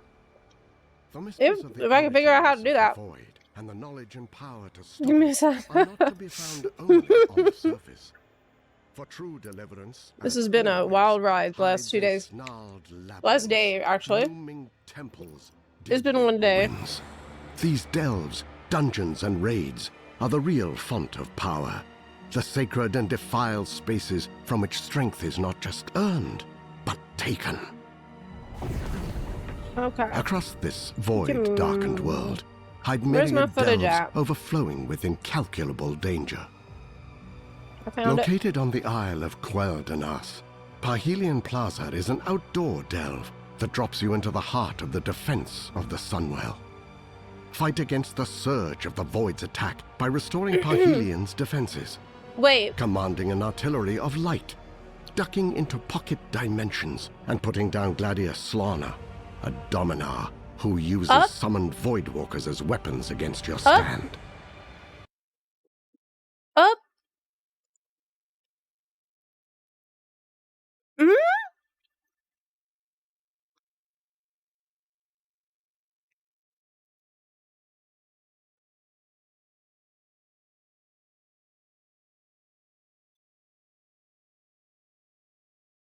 Let me check.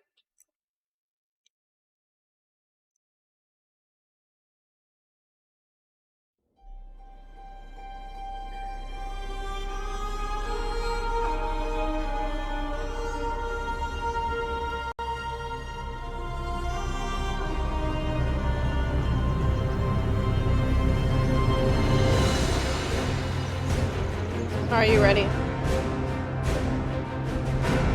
It's loud. Holy shit, it's loud. Ouch.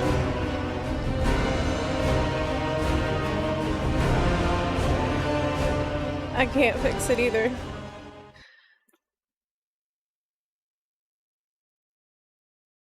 Okay, it'll fix when I get in the game. Work complete. Shit.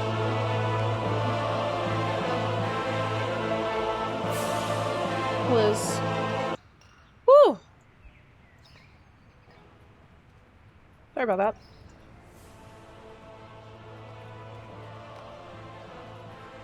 Okay. So.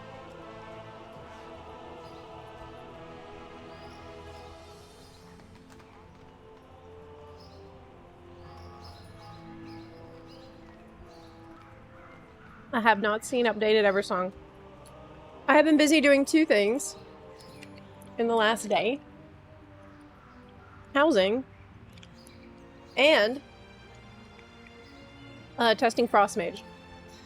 So I don't really know how to put this, and I think I'm just gonna explain to you what's changed for now, and I'll let you decide if these are good things or bad. Maybe I should just do housing first, though. It's probably better.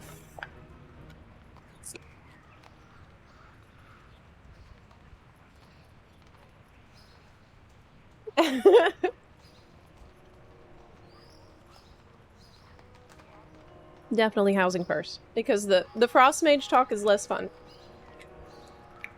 And I don't know if I want to do it today. Honestly, I should... I don't know how I'm going to approach it. But... you're going to hear all about it. Not just from me. I'm sure of that.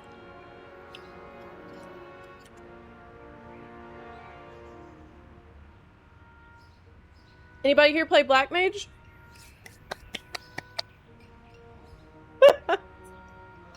Alright, let's do housing.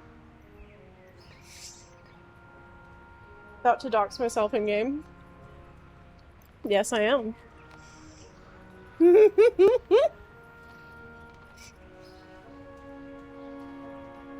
Yes, I am. Okay. This is so exciting, actually.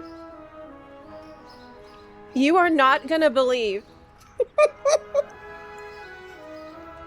how amazing housing is.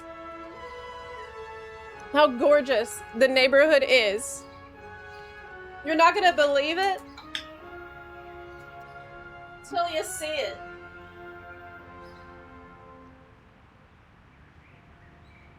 Right.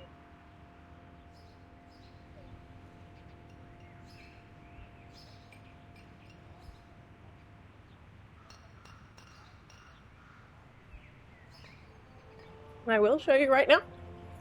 So, you might notice that there is a new... You know what? I'm probably gonna have to move my screen to split screen. Because otherwise you won't see all of the windows. I will teleport to my plot first. No, I think I should switch to split screen.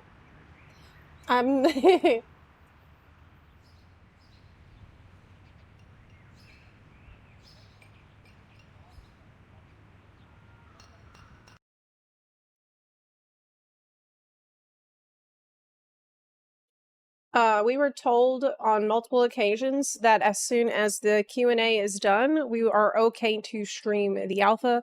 And after 10:30 a.m. PT today, we're allowed to announce that we're going to be streaming the alpha. So I waited until those times. And we got delayed a little because of a problem on Blizzard's end. Okay, let me swap to split screen. So that way, because I've been playing this on ultra wide the past day, and it has been very good.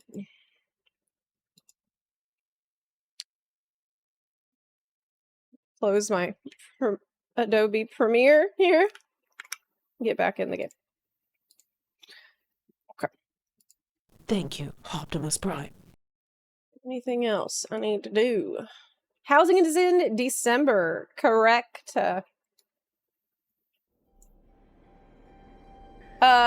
Yes. It's an actual streamer client that I'm on.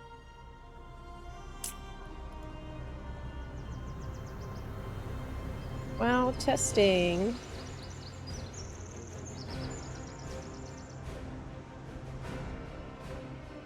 Yep. Mike isn't streaming. He ran off to play alpha. Yeah, I think a lot of us were not sure how long it would take for the alpha to become available, because they wouldn't give us any clear ETA. And because of that, a lot of us have been up all night. A lot of us have not slept in the past day, trying to get videos done as soon as possible, myself included. And so we took that as an opportunity to go take a little breaky break. That is very needed.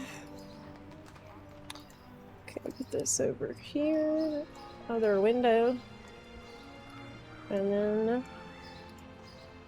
Right. Oh no.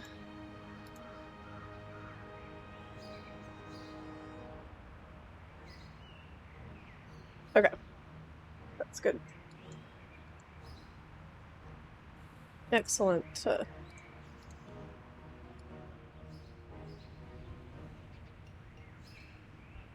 And you can see everything now.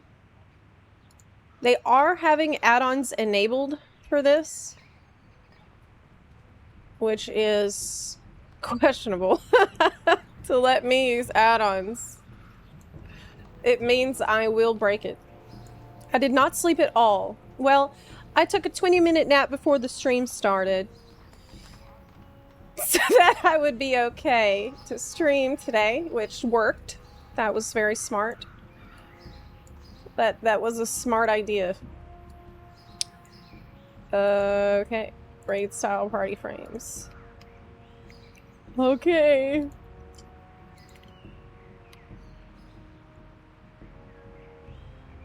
Action bar. Okay. I wanted to show you something on the menu. So you might notice there is a new button.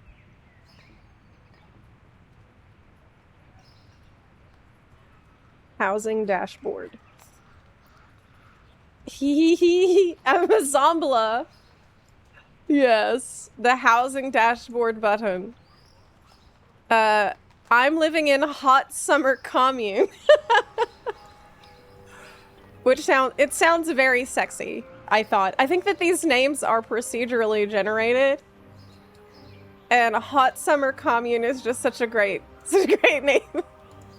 Obviously, you have two houses.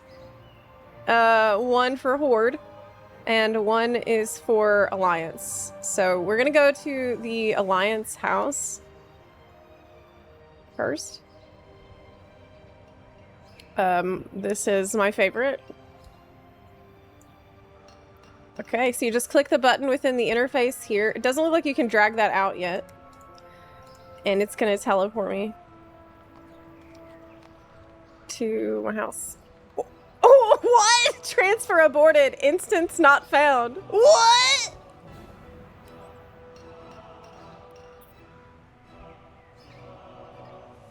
I've been evicted. Let's try the Horde area. Yes. Works really good. It is alpha. Okay, alpha is alpha. It was too hot. Instance not found. Let me try to relog. Man, this is smooth. This is so smooth. Everything going so smoothly today. It's crazy. Pretty house. Man, I hyped it up so much too.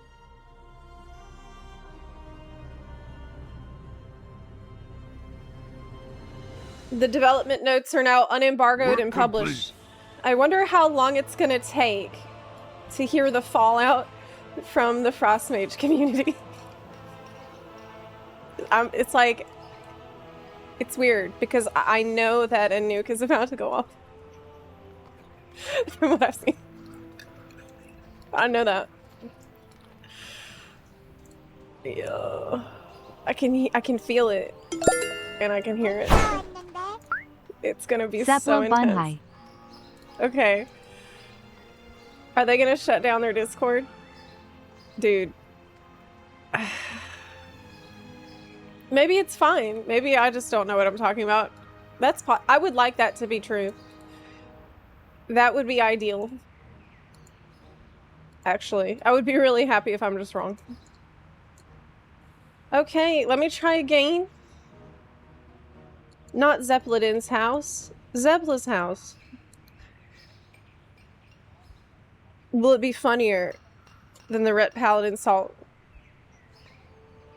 I've been out the loop. What's up with Frostmage? I think no one knows what's up with Frostmage besides people that have tested Alpha and tested Frostmage specifically. I spent half my day on it yesterday. And, yeah, I don't know if it's something I'm ready to talk about because it seems bad. Is your UI getting bigger and bigger? Or is it just me? It's getting bigger because I think my eyes are getting worse as I age. But my screen, guys, it's not letting me. Okay, let me tell Blizzard. Excuse me. Oh my god, you know what? It's probably because I said I didn't like New Frostmage. Just kidding. They wouldn't do that.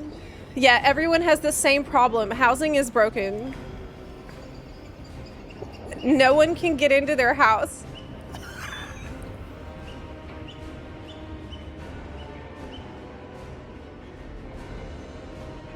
Okay.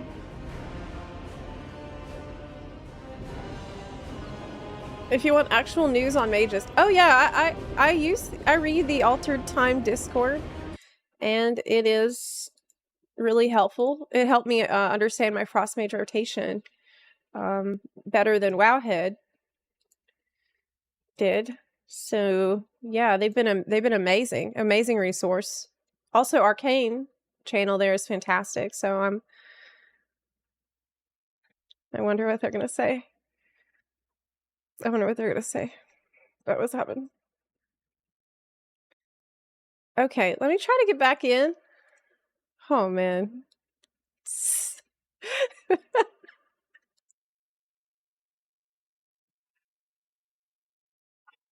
I debated you so hard. I debated myself.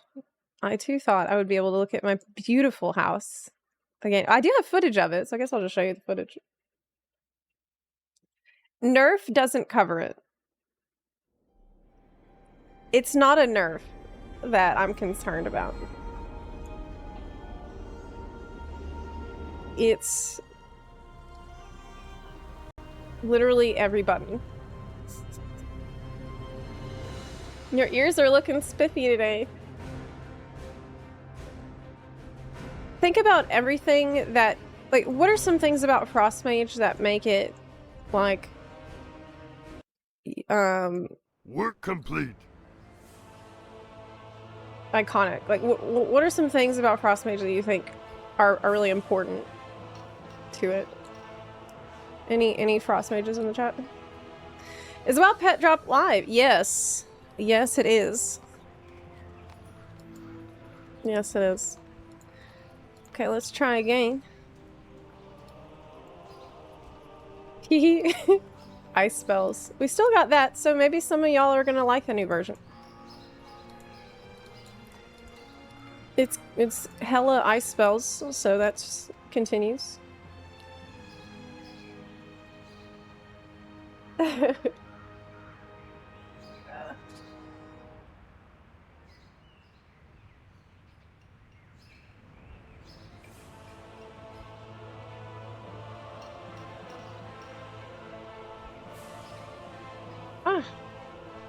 It's not working. It's not working. Let me just peek into the altered time here to see if anybody has anything to say.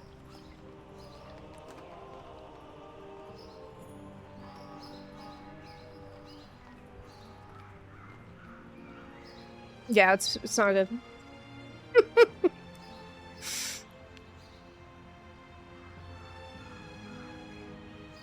Oh my god. Okay. I knew this would happen. Let me just, I guess since I can't get to the house, I'm forced to just do this. And, I think the best... If everyone hates it, there's a good chance they'll change it before release. Oh, we are zoomed in so much. This is a problem. I'm actually really heckin' zoomed in. There we go. Okay, it's fixed. We could test Devourer.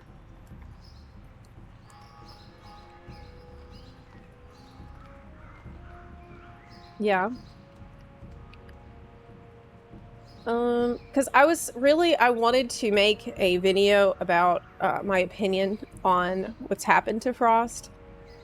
And that's something that I'll probably do later in the week after I finish my housing video. Hopefully today? Question mark? No one can get into the housing instance at all. At all. You can't get there without porting, I'm pretty sure. Because it's like on an island and there's a portal to get into it. I don't think you can fly into it. And from what I've seen in the Discord, creator Discord, I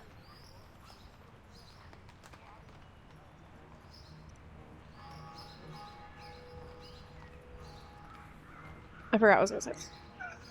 Oh, I was gonna say that nobody can get into the housing zone. Yep. Nobody can get it. I'll try again. I can keep trying. I know. I have no idea what other specs have gotten changed. Yesterday I logged into the alpha and I thought I'll just log in and I'll play the spec that I'm most familiar with and that I know the best. So that way it will take minimal time for me to, like, you know, get started and do story and housing. 3 hours later, I'm like, where is Frost? Where is Frost? What has happened? Frost? I feel like I should be really careful about the way that I address this at this time because I need more time to let it cook, basically. I don't want to be, what's the word? I don't want to fly off the handle or anything before I've had actual experts share their opinion. Because frankly, I'm a newer player. I'm not a new player, but I'm a new player, you know? I've played a long time, but I only really learned how to play Frostmage in the War Within. And I really tried to understand how to do well. And there were some things that I've learned to love about it and that I do love about it in its current form in the War Within. And I'm not an expert, but there are some things that are different and I don't love it. Yeah. There are some things that are good. You have your water elemental back full time, which is amazing. That's super cool. I love him, and that feels like a win. That's something that I really wanted. Oh, I'm gonna move my pet bar over here. But as far as I can tell, it's no longer, like, crits are no longer really a part of your identity. It's not really about critting anymore. Winter's Chill is gone. Blast Wave is gone. Dragon's Breath is gone. The Shatter mechanic has been redesigned and it doesn't involve critting at all anymore. You're not critting. It's not about crits anymore. You might notice that I have 5 icicles, even though I haven't cast any spells, is because icicles now generate automatically over time. And whenever you get a glacial spike, what this means is that you'll put 3 stacks of freezing, which is a stacking debuff on the target. And it's just basically a standard stacking spender builder mechanic. So, like, it does flat damage increase for every stack. But you burn through the stacks with Ice Lance. So you cast your Glacial Spike because enough time has passed for you to generate these crystals, icicles. You don't generate them manually anymore. And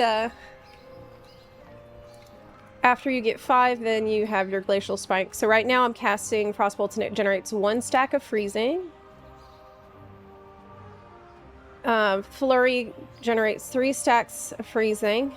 You can stack up to 20. Ice Lance removes 4 to do damage based on, 4. It's flat damage. And then Glacial Spike gives you 3 at a time. There's no more Icy Veins. Icy Veins is gone. And now you have Ray of Frost instead as your big button, which gives you like 8 stacks of freezing of restoration. Then you do Comet Storm, which will consume 7 of those stacks. So you cast that right after Ray of Frost.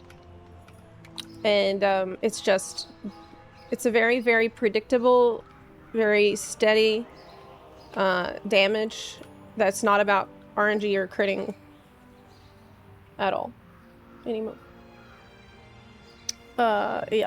So critting is not a thing. Worrying about your Winter's Chill is not a thing anymore. Timing your spell so that it will hit during Winter's Chill is not a thing anymore. I have a lot to say about this, and I don't want to say it all yet, because like I said, I want to mull it over. I want to be... all I've said to you so far is exactly, like, in the most objective way that I can, what the changes are, so that you can decide. And I'm curious to see the general Frost Mage community reaction to this. I will tell you that I don't love it. Actually, I hate it. But that's my opinion. And I'm going to think about it a little bit. And then a couple days, I'll have my video about this on my channel. My WoW channel, where I really know, you know, because I haven't slept at all too. That's the thing. I would like to share feedback in the most constructive way that I possibly can, especially when the changes are so vast and so enormous, and certainly will be screamed about in not very constructive ways, I think, in the next weeks and months. So I don't want to be part of the problem, I guess is what I'm trying to say. I want to share constructive feedback, and I think right now what I need to do is just, you know, sleep on it, and then share the feedback the best I can. But I did want to tell you, at least, since I spent a lot of time on this yesterday, spent a lot of time with Frostmage yesterday, really trying to love it. I wanted you to, you know, understand why I spent so much time on it.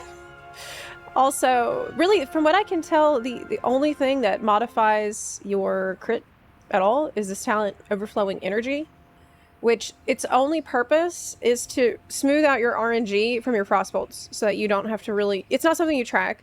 It's just anytime Frostbolt doesn't crit, it gets an increased chance to crit. When it crits, the crit bonus is removed. You know, it's just to smooth out the RNG so that you won't have these... It's kind of crazy to me. Because for me, Frost was such a dopamine spec before, and I really hope that... I mean, it's alpha, so there's still a lot of time for things to change, too. Especially if you can share feedback in a constructive way. So that's another reason why that's so important to do right now, and not just fly off the handle being mad. Which I could do. But I won't, because I'm trying to be, you know, not part of the problem.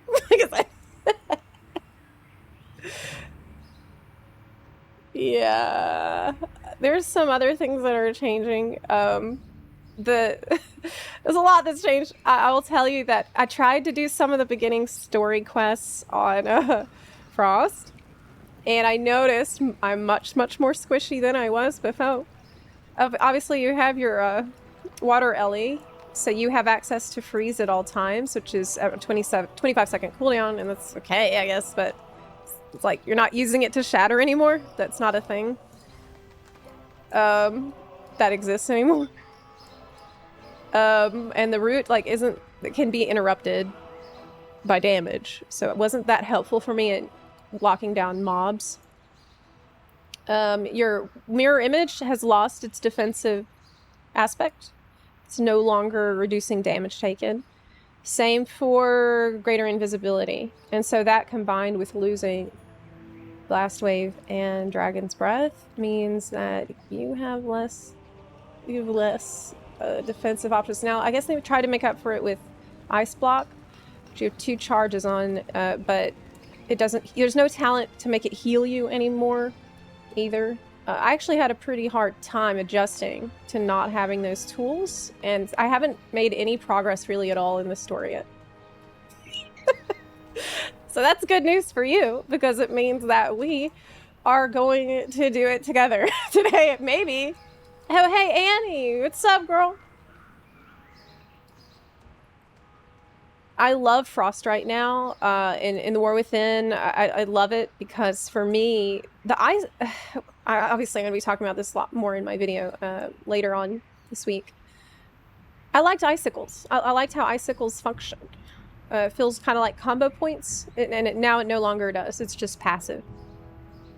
So, it's just a passive. They passively generate as time goes, which, like, okay. And then you don't even have to think about it turning into Glacial Spike, because it does that automatically.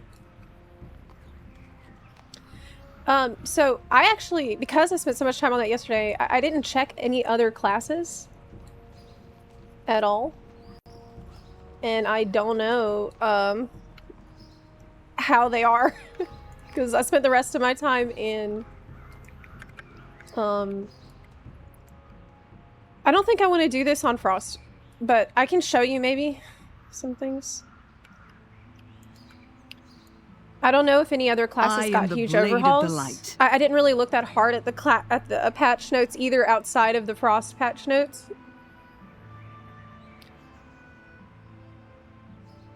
Yep.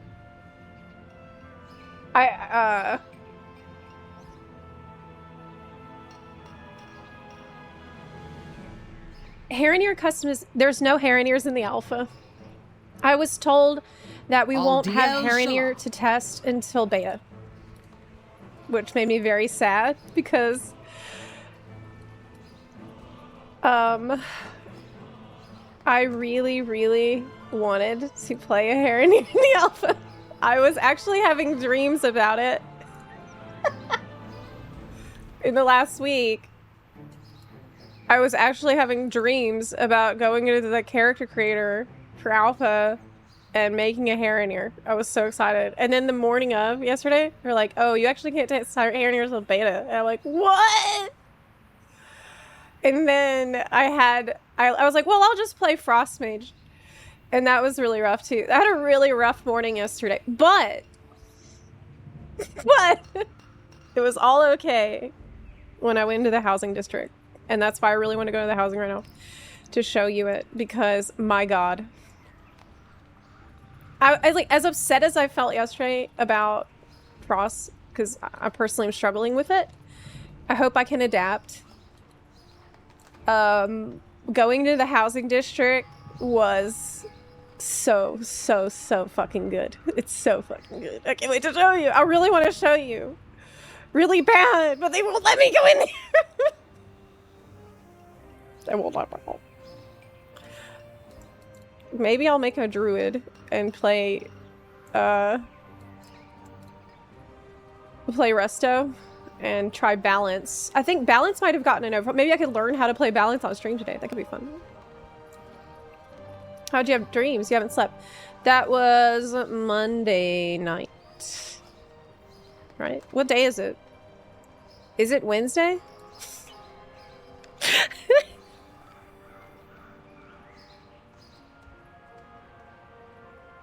Those are called hallucinations. Okay, it's Wednesday apparently.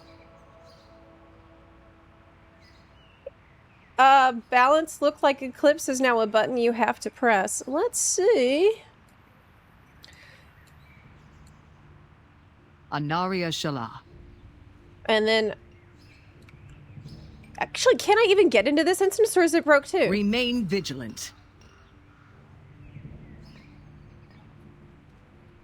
Okay, it looks like they will let you into this instance.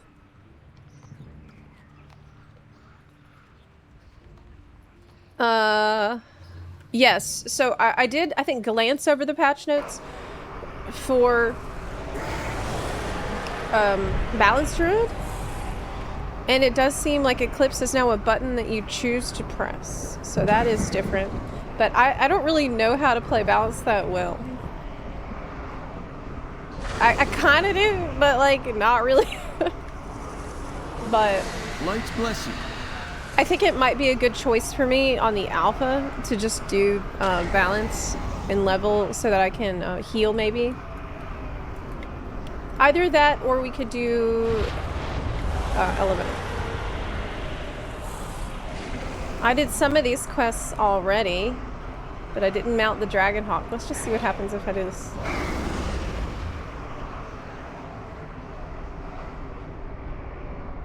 Will this work? Oh, the sound effects are off because I was recording for housing.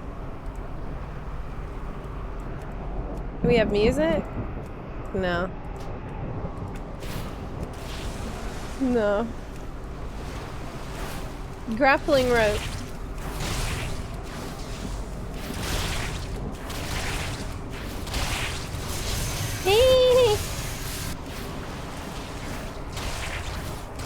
Man, I wish my mount did this that I got with my pre-order.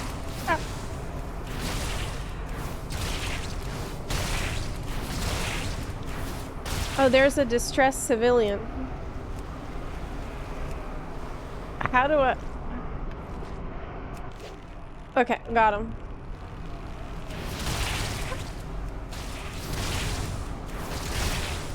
I'm sure y'all are, I should check the Discord now with Blizz and see if they've made any progress on getting the housing instance open, because I really, really wanted to show that to y'all today. Oh, it's... Are we going back? The bay is clear. So he is not voiced yet. I think there's no VA yet. I don't think that is normal for an alpha. Real-time cutscene. Onlookers cheer as the player and Eretor make a daring rescue. Civilians pluck from the water. Hang on. As the two heroes fly past on the backs of light dragon hawks. The ships begin to safely sail away from the island. Eretor and the player return to the docks and rejoin the battle. Wow, that was... Yeah, cinema. We have made many sacrifices. The ships across the strait and the refugees made it Silvermoon. We find strength in the Horde. Honor to you. Here's Eretor. Steady travels.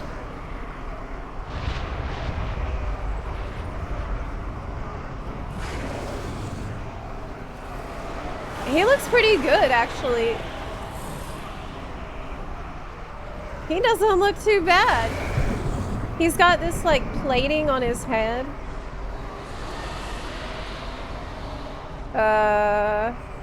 One is light, and the other is darker. I don't know if it's just the shadow. Oh, yeah, he's got the dark one here. It's the tattoos. It's like metallic tattoos. It's really cool. Everybody's gonna want these tattoos. Oh, I see that it's a body tattoo as well, Eretor. See, it goes down there. Cool. Greetings. I think there's just no shot that I'm gonna play Frost Mage right now, so I'm gonna make a different character and start over. That's what I think I should do. Oh, there's something important I have to tell you. I just remembered. For this, because I can't get into the housing instance because it's not working, I'll have to track down my footage. But it's very important.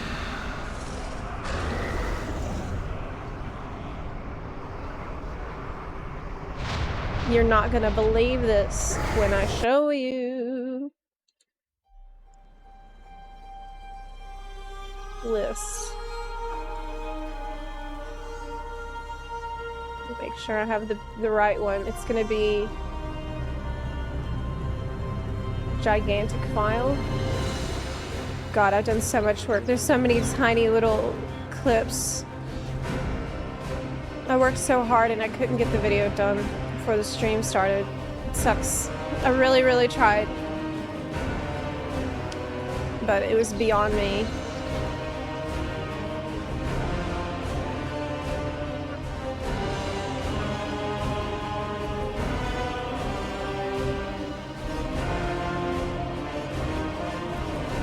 Housing plot check ally.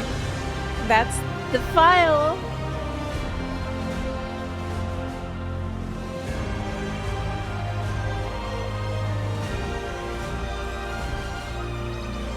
Fair warning, Dungeon and Raid journals contain massive spoilers for Midnight's story.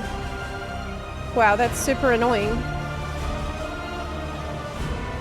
Thank you for warning me. But why haven't they thought of that? Why are they doing that? Why would they do this?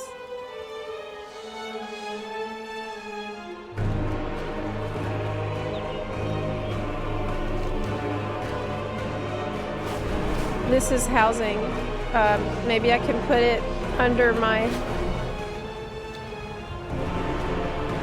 So this is footage I'm playing for you right now. Let me try to get back into the game so I can mute the... Oh, God. It's too much. Yay.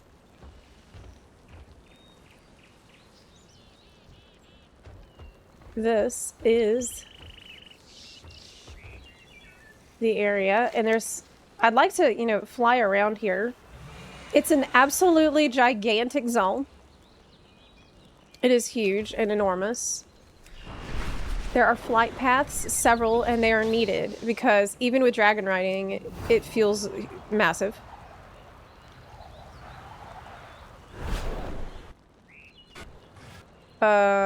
I had to re-record a lot of footage because the icicles don't go away anymore. There's no way to get rid of them now. I was so mad about this yesterday. And because of this, while I'm trying to fly around, I had frickin' icicles in the camera constantly. So, okay, if I try to move my character around here, it's fine. Oh, look how beautiful that is. You're not gonna believe how beautiful this place is. See those freaking... See what I'm talking about? It took an embarrassingly long time for me to be like, oh, I should just switch to Arcane. It took me hours to have that neuron fire. Yeah, I had to like cut out a lot of that stuff and re-record a lot because I screwed it up really bad. Then I accidentally recorded a lot of footage that was zoomed in on the left side of the screen. So I had to re-record a lot of... There are reasons why this took me a really long time. It's not been smooth. Like, no part of this has been smooth for me. Now, the really important thing that I wanted to show you is in the hub. Oh my god.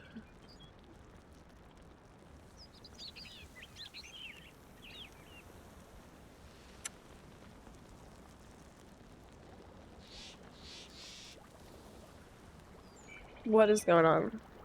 Oh, that was me switching to Arcane. So, okay.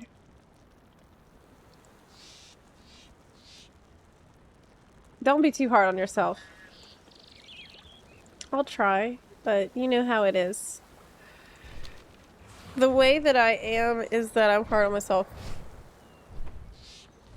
There are a lot of, like, subdivisions in the housing zone that all feel really different even though they're all part of the same zone. You know what I just realized? My ears are on backwards.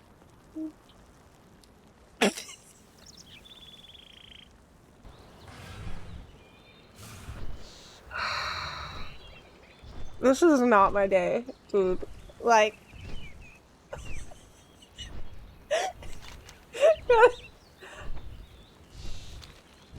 I just realized I've never done that. Okay. Yeah, that's really awkward. Truly a day of all time. My head... It's my head that's on backwards and my ears just follow. Very true. Very true. Why can't I... There was a very important thing that I wanted to show. I'll just let this play for now while I try to hunt it down. But I have hours of housing footage. I've spent all my time, basically, in the housing district. And it's easy to do.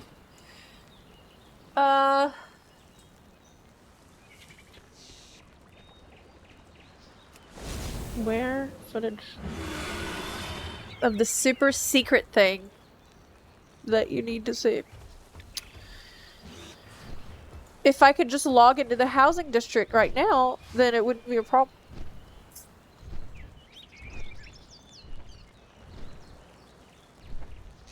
Where are we? This is the Alliance Housing District area. And, this is my footage that I've taken yesterday. It's gonna feel pretty familiar, I think, if you are used to Final Fantasy XIV housing, because there's plots, you know, you understand that, like, some plots are taken by players, some are empty because they haven't been purchased yet. Purchasing a house just costs 1,000 gold. So it's, you know, technically not free, but it's easy to do. I don't know if that's a number that they're gonna settle on for final, since this is still alpha. But I think it's fine because it's like, okay, literally do one world as you swap into arcade. So that I could record without my icicles in the way that never go away. Now? Okay. I started recording this on the... I found it. Yes. Found it. Good. I found it. Hee. Getting my house. Here's to new beginnings. This is a... That's not it, but this is the house that I bought. This is the plot I chose. And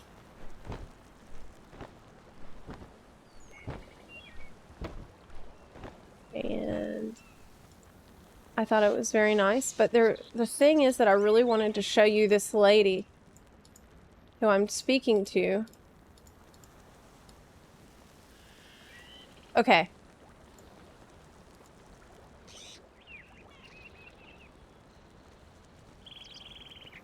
Will I zoom in to her or not?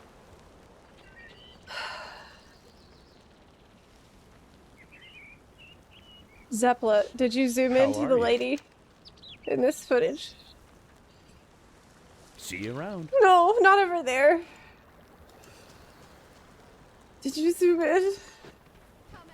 Will you zoom in? Will you zoom in?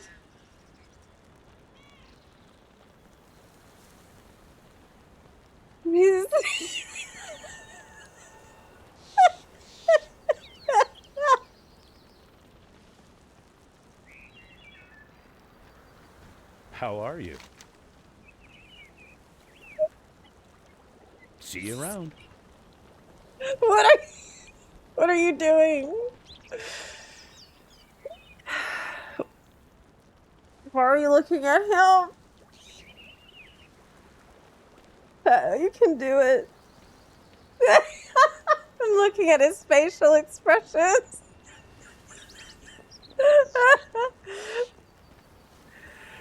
Oh my god, dude.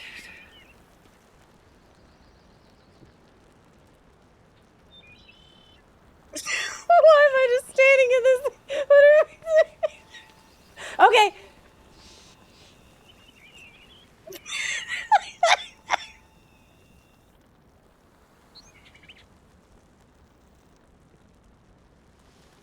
And then we go AFK. Right. Okay. All right. Did you really go AFK at this point? I think you did.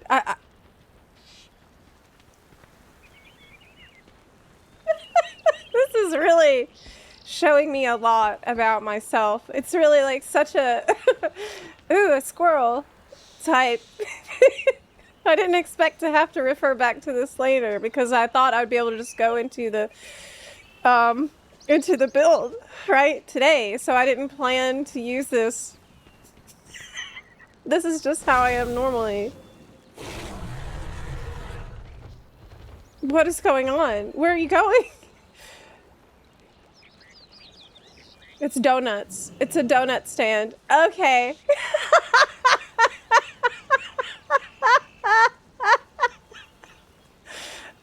Okay. Yeah. That's good. Oh my god. I'm like, what y'all doing? Over here. You guys hanging out, having some sandwiches? That's nice.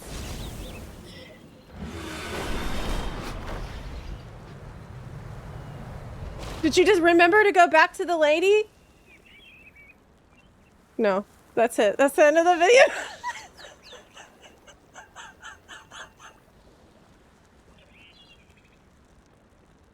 All right.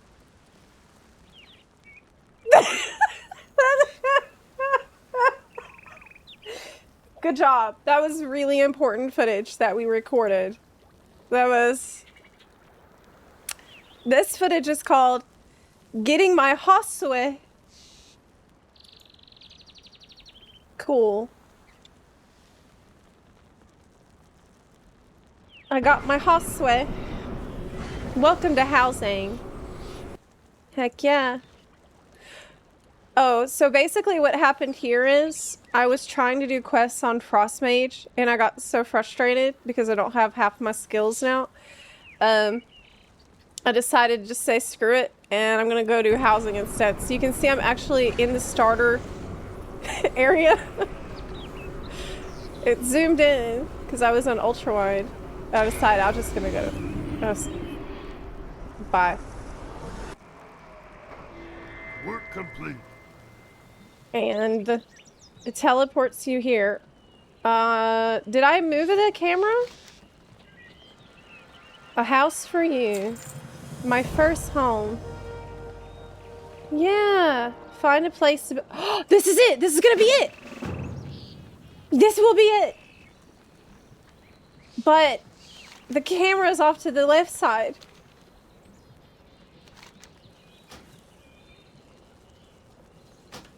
I didn't center it. Maybe it's okay. Maybe she'll be off to the left side too.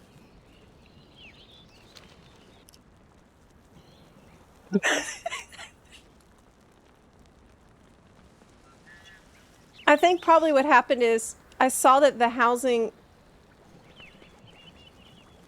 dialogue window was on the left. Oh, I actually fixed it! Wow! Oh! No, where are you going?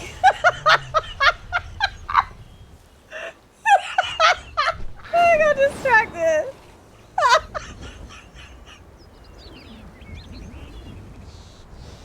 It was a gazebo. Okay, here we go, here we go, here we go, here we go. Welcome this to is the it. neighborhood. This is the moment. Look at her hair. Yes. It's a new hairstyle I've never seen. It is a new hairstyle. I think her eyebrows are also different. I think the eyebrows are a little bit more thick. And she has highlights. I noticed this immediately, and I was freaking out. So I definitely looked at this. She has silvery highlights there. She's talking to me. I don't even care what she has to say because I am so locked in on her highlights and her cute bun. This is a NPC character that you meet when you first get a house on the Alliance side. And I really, wow, the outfit is so cute. It's like scholarly, but it's still night elf aesthetic. Really, really cool. Yeah. How long did I stare at her bun? A long time. A really long time.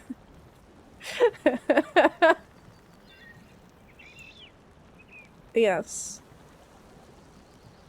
I want that. So, during the alpha testing, you should probably keep an eye out for NPCs that seem like they have different hairstyles. Earlier today, we watched the deep dive video, and it looked like a Tauren had a huge red flower in his beard, and that was new. It looked like he had a new beard hairstyle or a new beard customization. And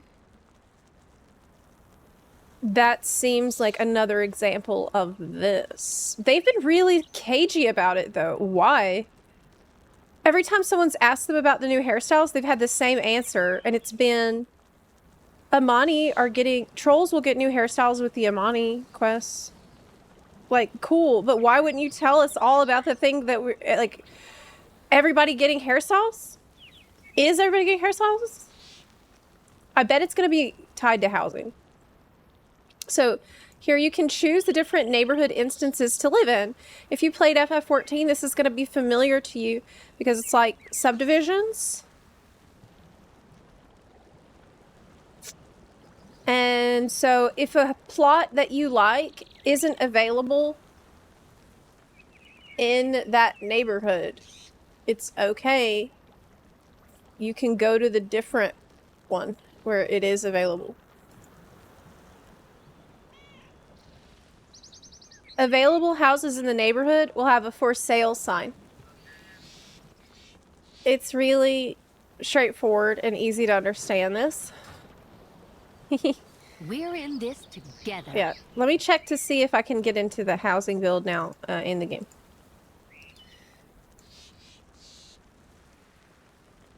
Just to see if it's working.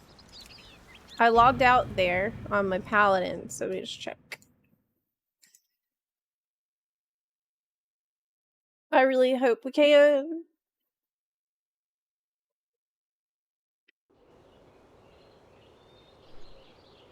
Oh my god, it worked! I'm here. Did you check the barber in alpha? You know, that's the first thing I did. Of course. That was literally the first thing I did when I logged in. I also checked character creators in the character creation screen. It's not there. Yeah. Here we go. Housing is real. And I am here in the area! Wow, awesome!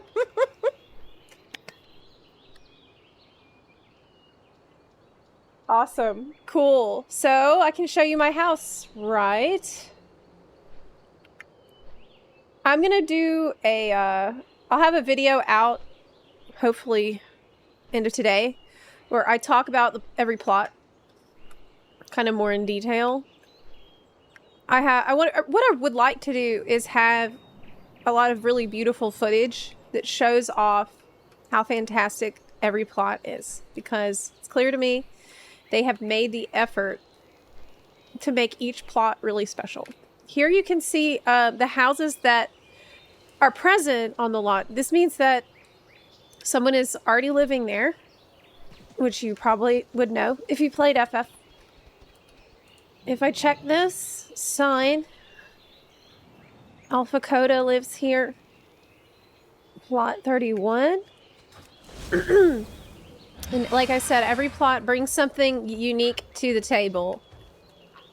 I walked around this one. God, I spent so much time in housing. It's crazy. I know I think that by the time I'm done with my videos, I'll know each plot number by heart. Like, oh, plot 24? That's out by the beach, isn't it? That's how it's gonna be. So there's baby ducks near this one. Oh, I accidentally disabled the sound effects. We don't want that. We want to hear the baby ducks quacking. There's no sound. I mean, sorry, there's no music. So this is what I consider... I call this baby duck house. This is baby duck house. This is baby duck plot. Because there's lots of baby ducks all along this river. I guess this one would technically also be a baby ducks plot. But one thing that you will notice is that if you touch down on the ground near one of these houses that's not yours. Thank you, Optimus Prime. Oh man, I'm not getting kicked out. Okay, yes I am. I guess there was a lag. You will get kicked out of it because it's not your house. So by default, it kicks people out. This is the default setting. And I know that because I've been trying to take video around everybody's house. And I'm constantly getting teleported out as I'm trying to do that. It's just stunning. Wow. This area is like sort of mountainous. And sort of like there's griffins around. You'll see lots of griffins flying. Oh, I got teleported again. The griffins are up here. I haven't really explored too far back this way. Like in the mountains. There's a lot of little like just nooks and crannies that are here for no reason other than you to hang out and like chill in them. Or maybe they'll have like scavenger hunts and stuff in these areas at some point. But it's a very nice view. There's the griffins flying.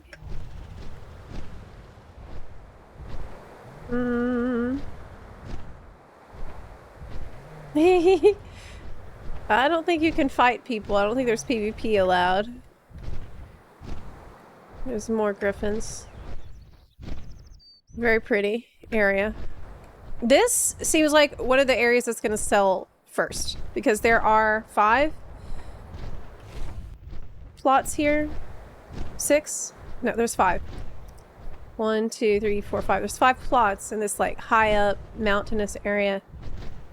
And I think that people like being high up. They like the view. So I think that's going to be... I noticed that most of these got snatched up pretty quickly. Even on Alpha, where there's not a ton of people right now. If you go down, it leads into the spooky forest. And one thing you're going to find is that they have done a good job of really making each sub area feel like you're going into a totally different world, a totally different vibe in space. Here it is. This isn't what I would consider spooky. This is sort of like magical, enchanted. Yes, this is part of it. These places are big. Now there's more spooky parts, which I'll get to. But I thought that this was... I find this actually quite calming and nice. People, NPCs are fishing here.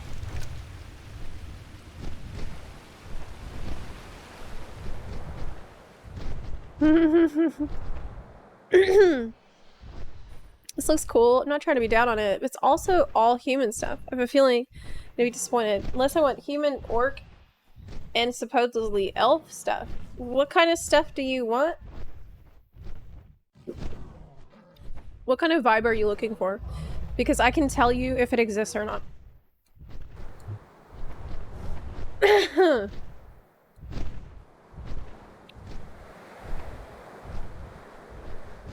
I'll have a pretty big, like, showcase of every plot in the Alliance area first. That should be out today. I'm gonna be working that as soon as the stream is over today. And I'm almost done. I have about 20 plots to go. So that you'll be able to just watch the video and decide based on that, hopefully. I'm gonna try to get, like, really find the most beautiful footage I can of every plot. That's my goal. Without the video taking 40 minutes. Being 40 minutes long. So you go further in, you're gonna find, I love this area. Oh my god, there's somebody who's living there already. It's a misty, foggy lake.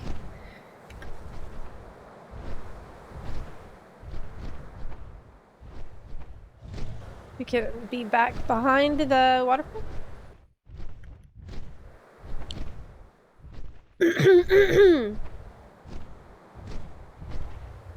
And I can confirm too that there are dynamic weather effects happening that are pretty amazing. So as you've heard, I spent, how many hours have I spent in housing so far? Oh my god, probably maybe 12 hours, maybe more. I've seen weather happen a few times now because I live here.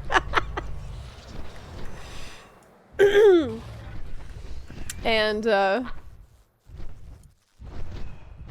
there is rain, like regular rain. There's also thunderstorms. I was present for a pretty severe thunderstorm and it was so awesome, especially in this area. I did record it all, so that would be a really cool thing to put on my channel as well. There was lightning and everything. If you go further in, it gets more spooky. There's a graveyard that you can live near. A couple people are living here already. Lots of mushrooms and like logs. It's dark. I mean, obviously it's midday in game right now, but it doesn't seem like it. This is a good place if you do not like the sun. You'd rather it be more dark. This is a choice for you. I personally find this to be very cozy, but it's a pretty diverse variety of vibes that you can get. There is this mausoleums. Very cool. Like, what is this, like a light from heaven? There's a few people already living near the graveyard. There's somebody. And I'll show you where we're at on the map too. So right now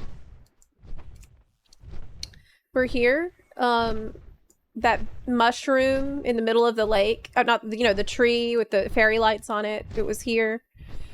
The mountainous area was right here, if that gives you an idea of how far we've been and how, like, just how much more there is to cover, like how giant this area is. It's huge.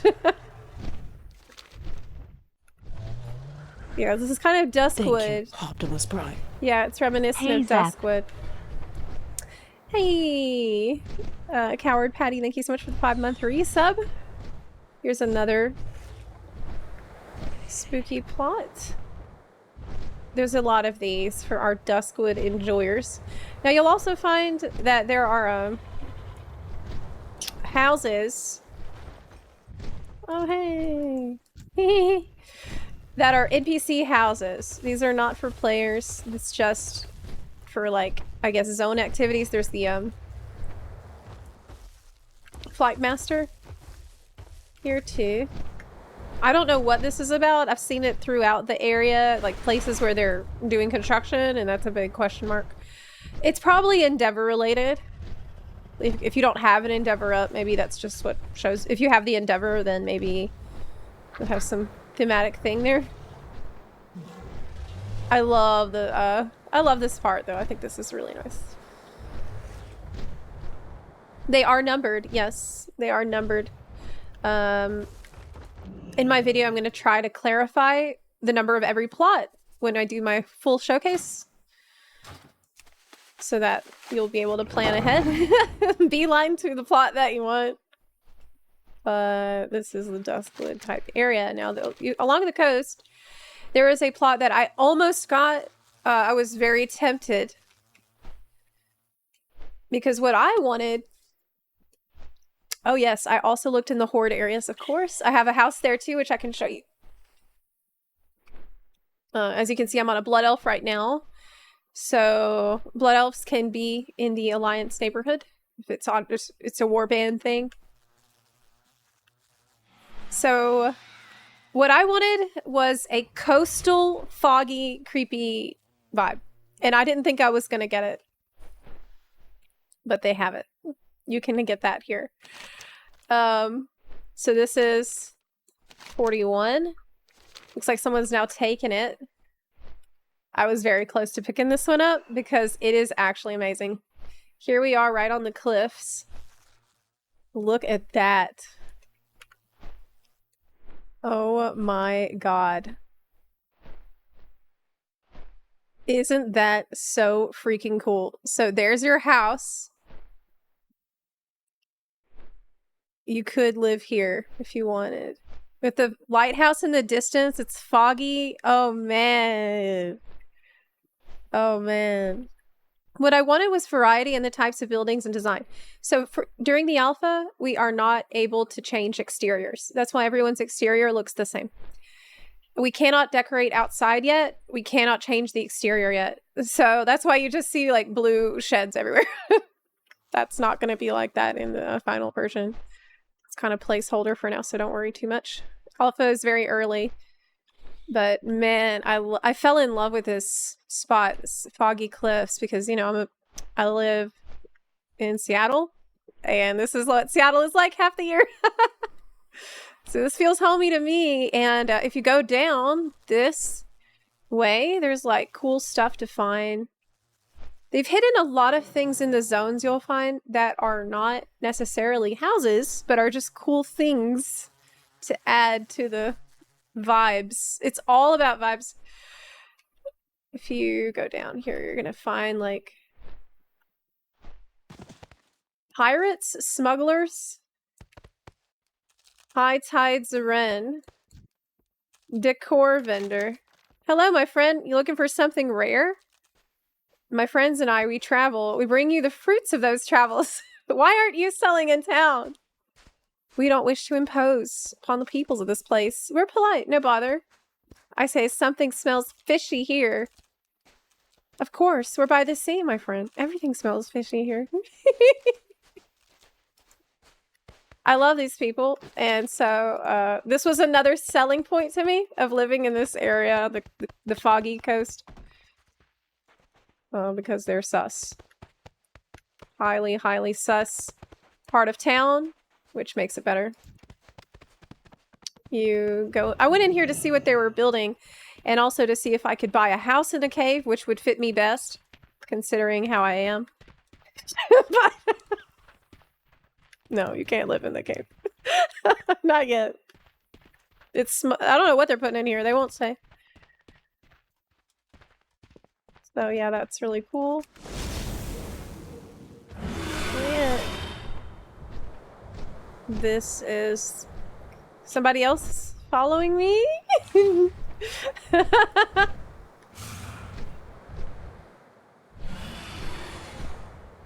And And yeah, that's the house I got so close to buying this house, but I didn't. I think one thing that we're gonna find, hopefully, is that I just got teleported out because I was in their yard. What's a best plot for one person is not gonna be a best plot for another person. Everybody has their own aesthetic and desires, right? And I think that they've really done a great job of making sure you can find something that's gonna fit you, that you're gonna be comfy with. And you can easily move if you don't like it. Here is another coastal plot next to a tower. And you can just fly up here and hang out there if you want.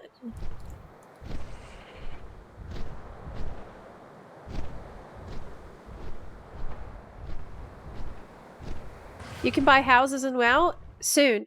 It's going to be available in early December if you pre-order Midnight. Otherwise, you have to wait till Midnight comes out. It's probably early next year. But yeah, that's another nice one. Like I said, I don't really need to like look at every individual plot because I'm going to be doing that on my video that you'll see on my channel. Today, I hope I should be able to finish it by today. I just couldn't finish it before the stream today, unfortunately. I really tried. I tried so hard. It got so far, but in the end, doesn't matter. You are not going to believe, too, what I'm about to show you. How vast and crazy the difference is going from one sub-area to the other. Like, where we are standing now, you can hardly imagine that we were just in this, like, mountainous area, like hinterlands type area. But it's not actually that far away, but they made it feel like it is really far away from that, which is very cool. Someone asked if there's a night elf style house area. Yes, there is. I got you. Yes, kind of. Maybe not as much as I'd want, but it's good enough. Check it out.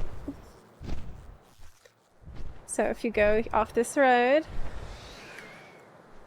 you go down here. Look at the most beautiful moonwell you've ever seen in your life. Yeah.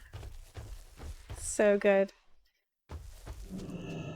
I am so happy about this because I'm a person who I used to roleplay a lot around the Stormwind Moonwell back in the day, like everyone did.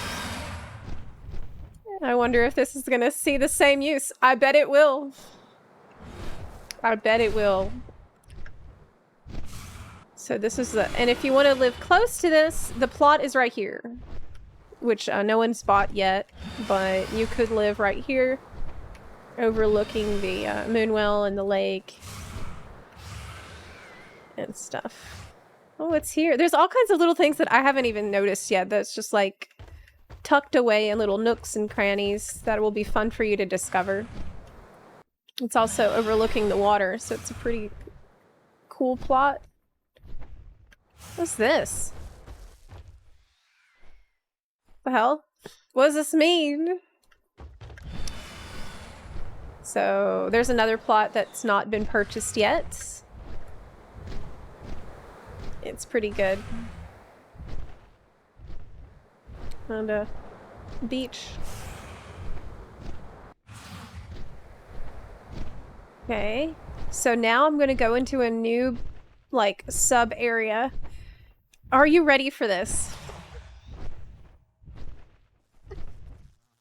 What do you think it's gonna be like? We've already seen Spooky, and we have already seen the mountain area. Westfall is a very good guess. Plains. Those are very good guesses. Yeah, I mean... Okay. Let's see what you think about this.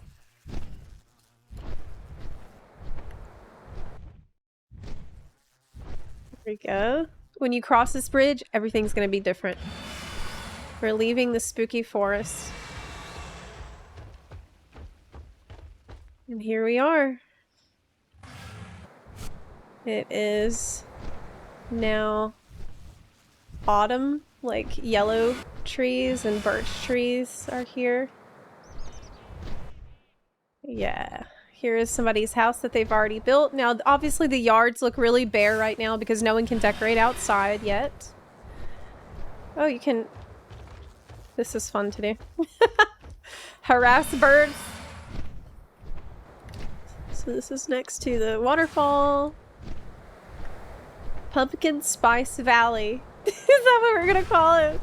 Here's another... This one's been purchased. Someone liked this plot. Yellow trees. It's got a nice lake next to it. Further ahead is this plot. It's empty. I really like these super fluffy trees. I haven't really explored this area at all yet. Oh my god. I've done so much Brewfest lately. I don't want to look at another pretzel. Oh my god. I've been trying to get all that stuff. And it's been a lot to do. I like the birch trees very much. That's probably one of my favorite kinds of trees. There is a flight path. This is almost all sold.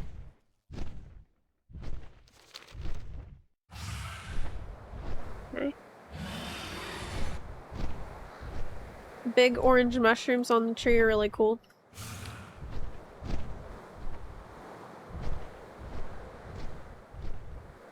Nice. Oh wow, what is this place? Like I said, there's places I haven't seen. This is a nice place to have like some kind of a... You could get married. Get married here if you wanted.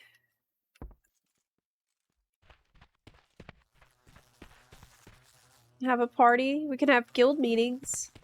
Actually, we should. This would be a really good use of housing. Oh, nice. That would be. Only Buns guild meetings. Okay. Blue houses are purchased, so that's somebody's house. That's somebody's. Some of these floors are a little buggy because, you know, alpha being alpha.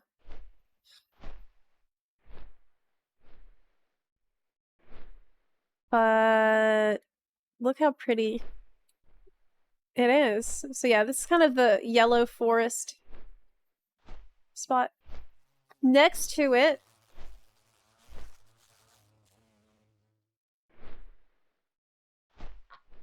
we have, oh wow, there's an apple orchard here. Isn't that so cozy? It's a basket and little apples. There was times yesterday, oh, am I about to crash? Yeah, this happens a lot because it's alpha.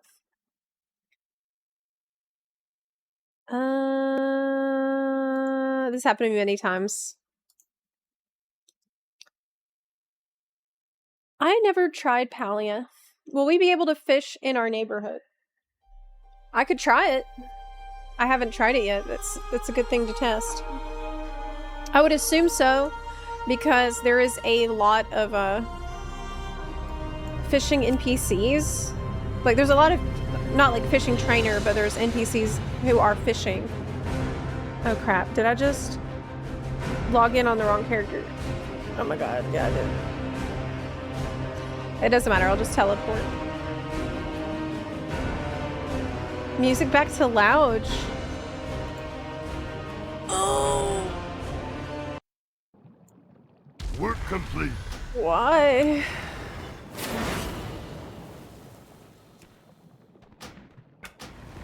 No, don't exit game. Oh my god, and my preset didn't save. Whatever. Okay.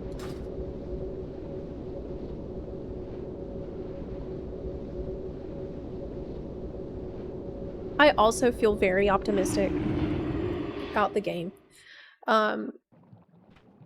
Housing especially, I feel like they poured so much care into. They really, really did. And I think you're going to notice that whenever you walk around the zone or you know, watch my video I'll post later where I show you the special little touches they put into every plot. They really made the effort to make this feel like home. Make it feel like a place you want to be, a place you want to live, a place that's like yours. And, you know, I went to the housing summit in May and they told me that they did play testing to check which plots players did not go to. And then they went to those plots and added special things to them so that they would be better. Not players, but, you know, internal play testers. And I wanted to believe them, but now I can see that they were actually telling the truth. That was real. Because that seems obvious. This is my house. I just teleported to. It's amazing. It's amazing. But let me go back to where I was before, which was over here. Hi, SK Gaming Corner. This is definitely seeming to me like a system that people are gonna play the game for. There's enough here that you will... There will be a new players who are here for housing and don't give a shit about anything else in the game. Actually, it does seem this way because of the collection system, because of the leveling up system, because of the things to do surrounding housing that gives it gameplay besides just, you know, it's a cool place to put your stuff. It's going to be more than that. I've experienced it already to a little bit because I wanted to add extra rooms.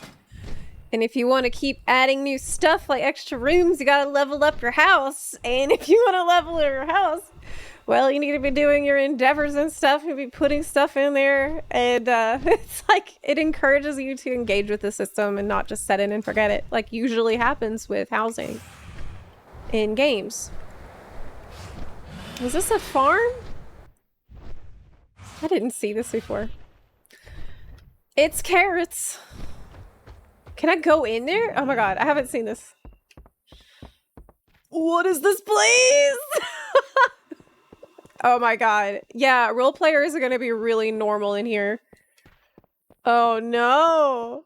Why would you give us this? Basically never go in here. On Moonguard. Don't. Because I didn't notice it the first time. I spent hours in this area. I have not noticed it. So it's a good place to do stuff. Roleplay.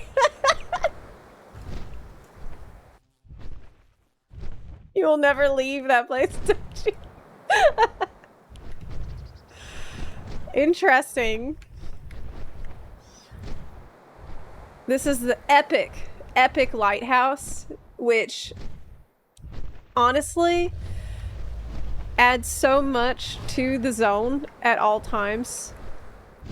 You saw it when I was in the foggy area over there, and at night or like during the thunderstorm, it's just so cool. It's so cool. It really adds a lot. Love the lighthouse. Okay, so you've seen the orange area. Going onward. This is housing. I'm in a housing district right now. These are houses that other players who are testing alpha have bought. The blue roofs means someone has bought that already. Apple trees. There's the blue house over there. So maybe you'll start to get a sense of where you might want to live. There is no snowy area. Someone asked that a minute ago. There's no snow, but there is hinterlands type spot. What is that?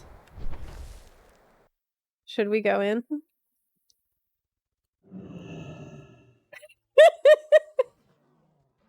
There's a hole. Hey guys. I haven't seen it. Do it? Okay, so long as no one's watching. Deer is watching. Rabbits must. Oh! I can't fit in there? Oh my god. What if I was a gnome? Would a gnome fit? Oh my god. I should check. Right now. I'm gonna check right now. Okay, where is it? It's next to Small Airy. I'm gonna make a gnome right now. We gotta know. We gotta do this for science. You know who has to check this?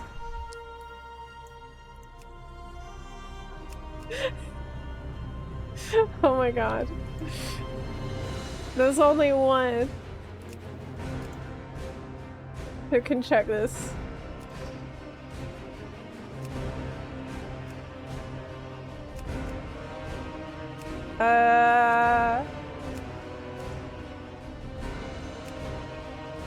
Okay.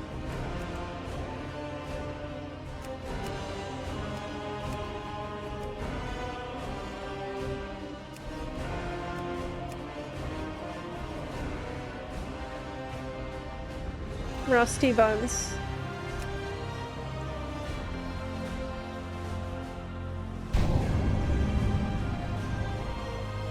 The alpha is not currently open to the public. I am on the streamer server. For once, streamer server is not a meme. But it was it's an invite only alpha access for today. Work complete. Okay. Heritage of the Mechanome. No, we're not gonna do that. What we're gonna do is check to see if we can get in the hole. Can Rusty Buns fit in the hole?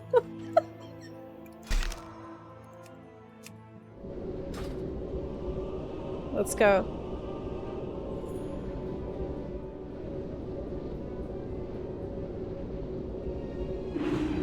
To the hole! Hole inspector. We're doing a hole inspection. Which is exactly what people will be doing in these areas. So it's only right that I test it.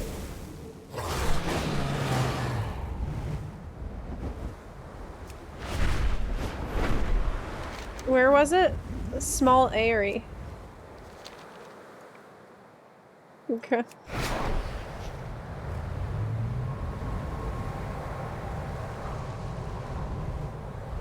Finding the hole could be difficult.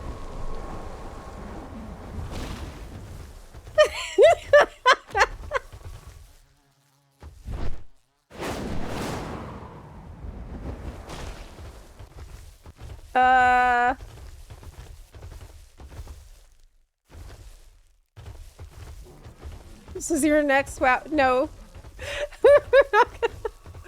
Is it gone? I swear I saw.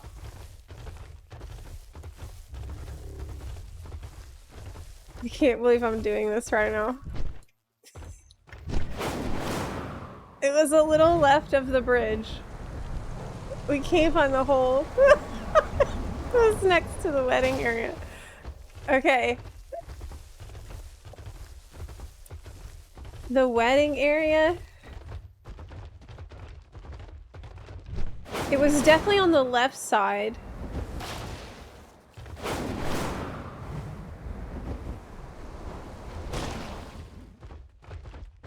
Oh my god. Maybe around here. Oh Oh my god, I literally can't find the hole. Oh my god. I logged out there.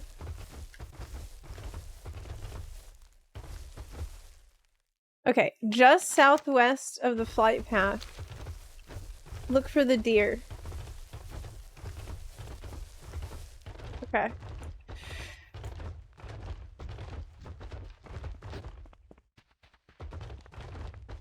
Southwest of the flight path is further on.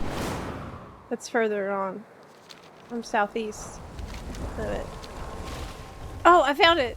Okay, it took some doing, but we found the hole. Oh! Oh my god! Come on, man! Oh no!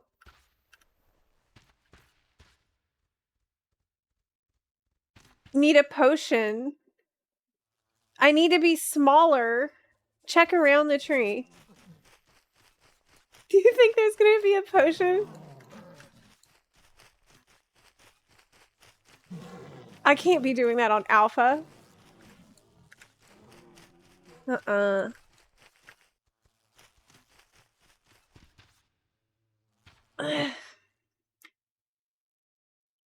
I'm so upset.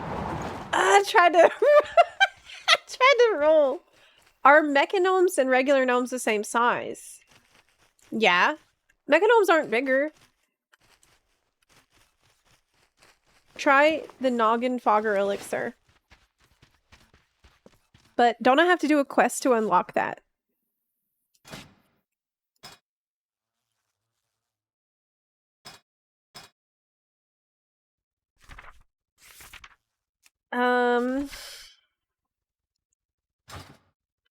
Like, there won't be an auction house or anything.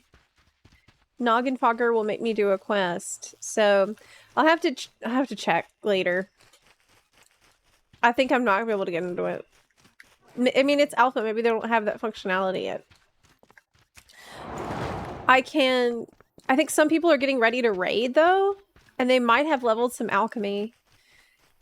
Oh my god! Imagine me writing Preach.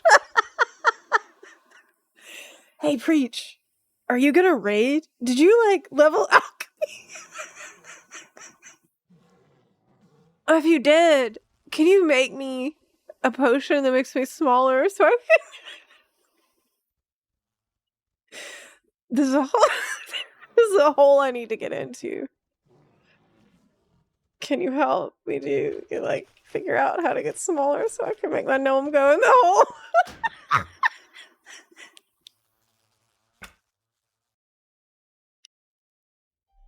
All right.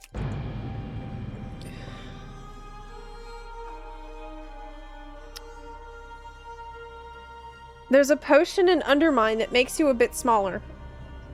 But don't you have to do Undermine questing first to do that?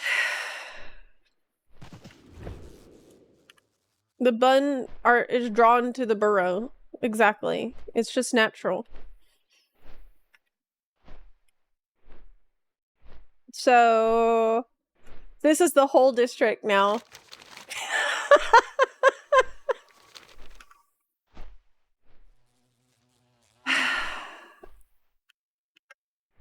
That's what I'm going to associate it with. It's got some weird places underground. More than one. I found 2 weird, suspicious holes. God. Oh my god, I shouldn't say that. I want to make sure that I can continue to get invited to Alpha in the future. You know, I should really think about what I'm doing.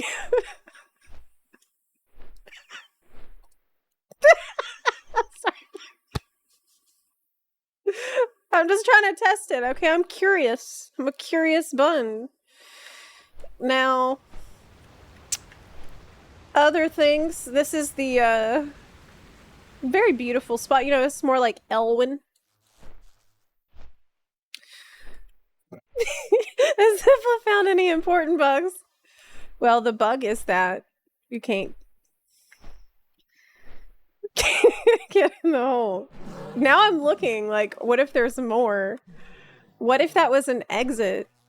Oh my god, this is gonna drive me crazy. It's gonna drive me crazy. What if the Horde area has one? We'll have to check. This is Elwyn Forest vibes. Your house. I hear ducks. There's baby ducks. So there are many baby ducks in this. I think all along every river there are baby ducks. So if you're near a river, you got baby ducks quacking near you. This is like more social spots, I think. The hub is right here. So this is like the main town square. And this is where that lady is. With the hairstyle. Luke. Everyone is like locked in on her. She has the hairstyle. She has a good hairstyle with the highlights. Maybe they're oh my god, you know what? I bet they're gonna tease us with these new hairstyles the whole expansion, and they're not gonna release any until Last Titan. Because otherwise they would have announced it by now. And used it as marketing. I think they're gonna tease us for a whole expansion. I bet. That would explain why every time they've been asked about new hairstyles, they gave us the Amani troll answer. And said, oh, well, trolls will get a new hairstyle if you do the Amani quest. I don't care. I don't play a troll. I want the one from her. I want hers. There's dogs and cats. I did notice a cat eating food out of the bowl, and that was very cute. I haven't seen any other new hairstyles. I also, you know, I've been here all day and all night. And I noticed that at night, there are less NPCs walking around. So there seems to be a difference with the day-night cycle, which is thoughtful, a thoughtful touch. In day, it definitely feels more alive and you know, lively. There's a lot more people going on the street, and I thought that was really cool. This is not a house. It's just an NPC thing. But this is. It's little subdivisions, suburbs around here. If you want to be near the hub and you're like social and you want to be in a neighborhood, you have your friends who want to live near you, you can do that. If y'all all want to live together in this, like next to each other, you can do that. And I think that's nice too. That's an option. If not everybody wants to live off by themselves. But these are really pretty plots also. Cozy and quaint.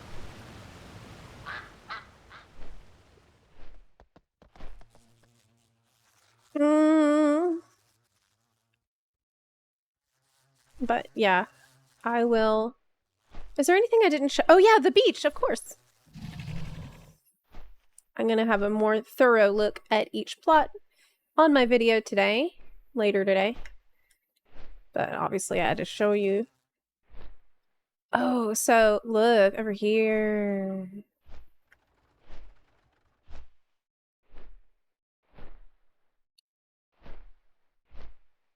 Farm.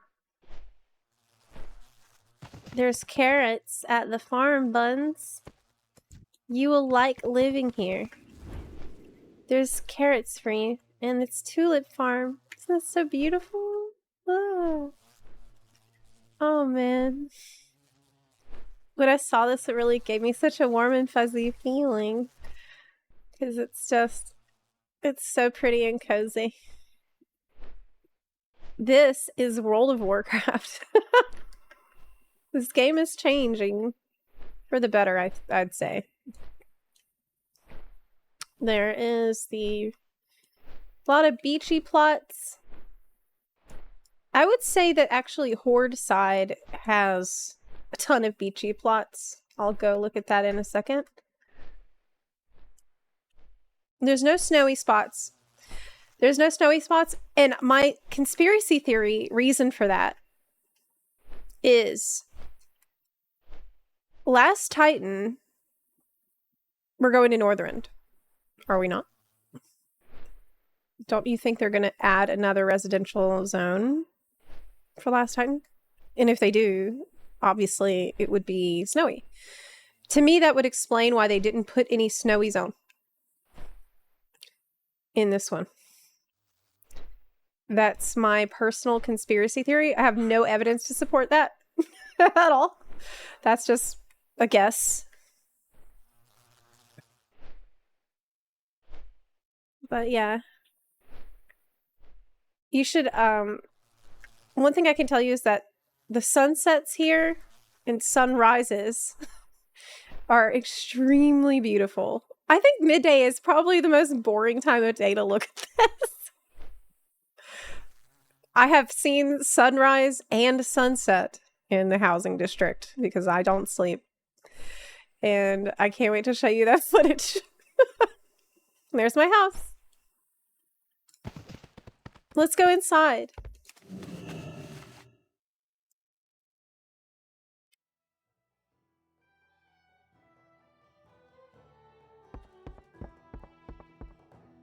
I have not decorated. I put 2 things down. Well, I changed the front door. Oh, the music playing. I just noticed. Oh, wow. It's React's music. Hey, Buns. Got a lot to talk about today. It's a midnight alpha testing. I've been searching high and low for ways to fit in the hole, and we don't know it. Stay tuned. This is an elven bed I put down, and that is elven fireplace. I made a separate room, and I made it big. That's it. When you start, at least in alpha, we don't have a ton of furniture. But you're queued for an activity. Group finder queue information appears in this location. What? Okay, that's all not relevant right now. Edit house. Okay, it's the housing editor.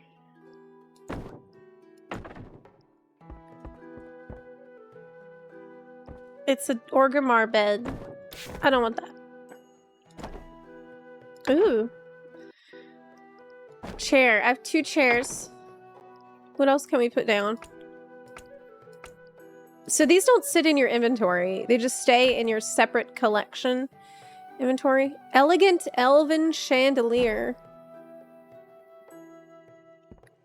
Put it in the middle of this room then.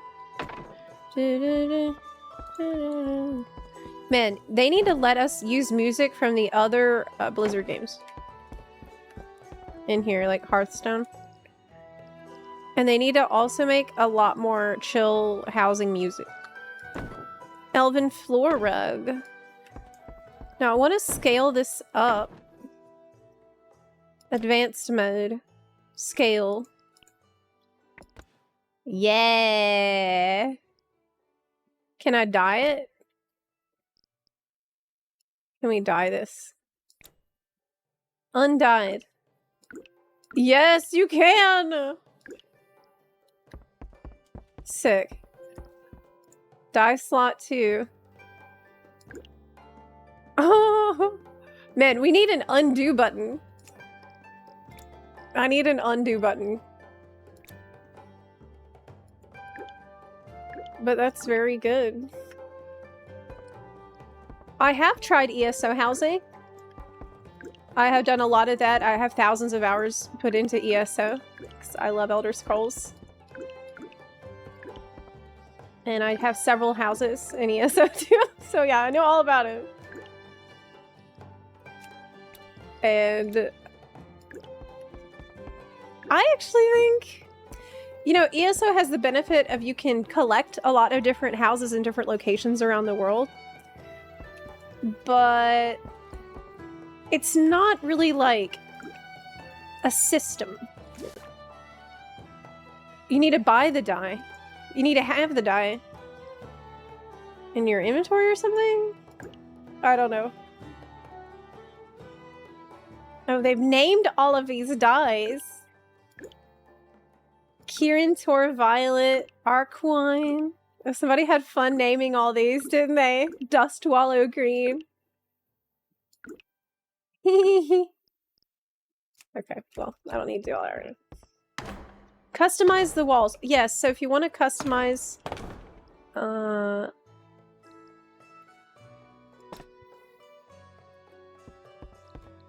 Hold on. The wall. Bellameth. Style all. What does this button do?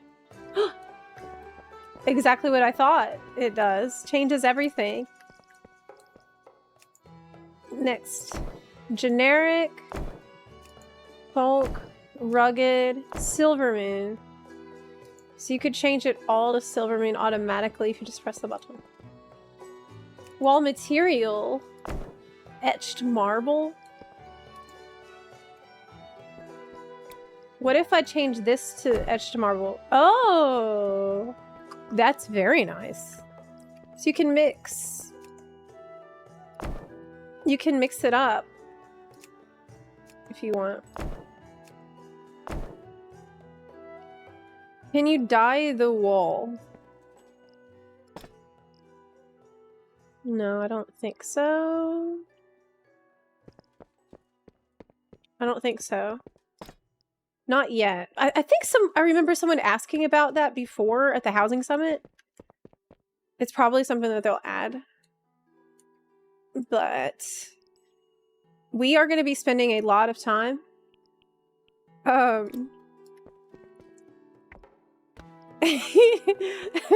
Big. We're going to spend a lot of time collecting furnishings. I want to make this one very small. Yeah. Can I sit in a tiny chair? Yes!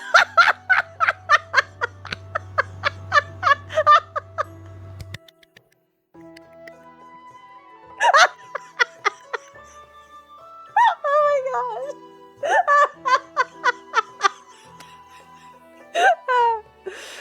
Oh my god. They actually let you do it. What about the big one? Okay, yeah, it doesn't. I have confused the system, but I appreciate that they let me try to do this. Now, you can stand on it. You just sit on it like that. I guess that would make more sense. Can I put the baby chair in a giant chair and then sit in the baby chair?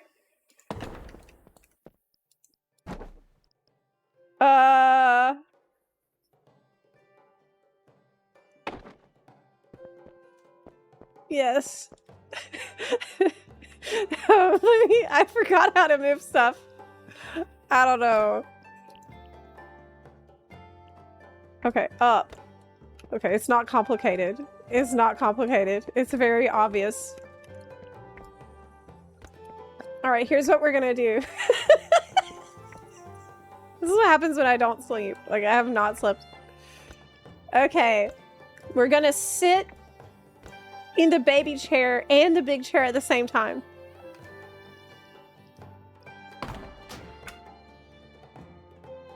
Yes!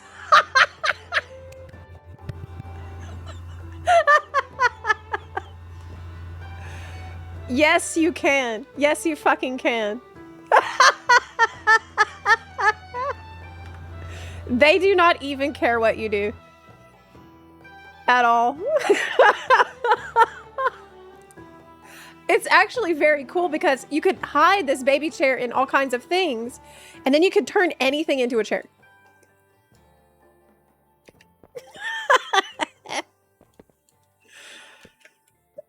Well, this was a very important experiment. I'm glad.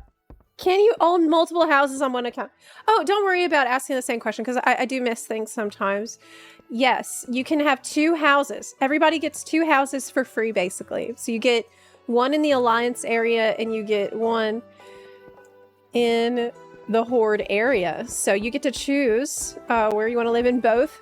And you can just easily teleport between both houses that you get at your leisure. You just open this. This is my Alliance house. You can just click this button and I'll teleport right here where I am. And the Horde house, you just do the drop down and you can go to the Horde house. So I can show you that one next because we haven't looked at Horde at all yet today. It's awesome. I can't answer that, Archon. Yes, everybody gets 2 houses just because you're playing. But you need to unlock the Horde when on a Horde character, obviously. But they do not make this hard. To buy the house, you just have to spend 1,000 gold to purchase the plot. But that's it. You will be wasting all your gold on furniture. Don't worry. So, if you feel like you didn't waste enough, that's fine. This is my house. It's so beautiful. I love it. Love it. I haven't actually explored this mountain at all. And I'm very curious about it. We still have to wait in the lottery, right? Don't we have to suffer to get things that are good? My feedback for the team is that the housing districts are missing sea lions and seals. That's a problem. You have a lot of otters, ducks, griffins, and other wildlife, but where are the marine mammals? Where's the seals and sea lions? And where's the sharks and whales? We need those too. That's my feedback. Yes. Okay. Let me show you the Horde house. I know, you gotta be careful. You really gotta enunciate when you say that. Is your house near Stormwind and Orgrimmar? Well, you can teleport here freely. But the idea is that this island is off the coast of Stormwind. That's what they say. Anywho. Okay. Is that another hole?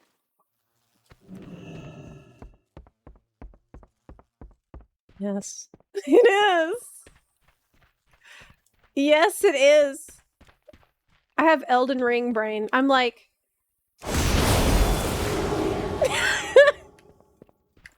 Just checking. You never know, man. You never know. We got it. Horde house. You want to see it? Okay. Ba ba ba ba ba ba ba ba ba ba ba ba. The Horde. So these housing areas are named, I think, with procedurally generated names. So Hot Summer Commune is a procedurally generated neighborhood name that is very sexy. Will there be holes in the Hot Summer Commune?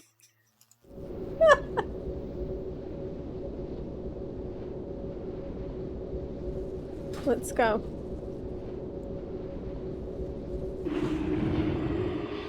I'll show you it. Razorwind Shore. So you're going to see where I've purchased my home for Horde side. This is my house.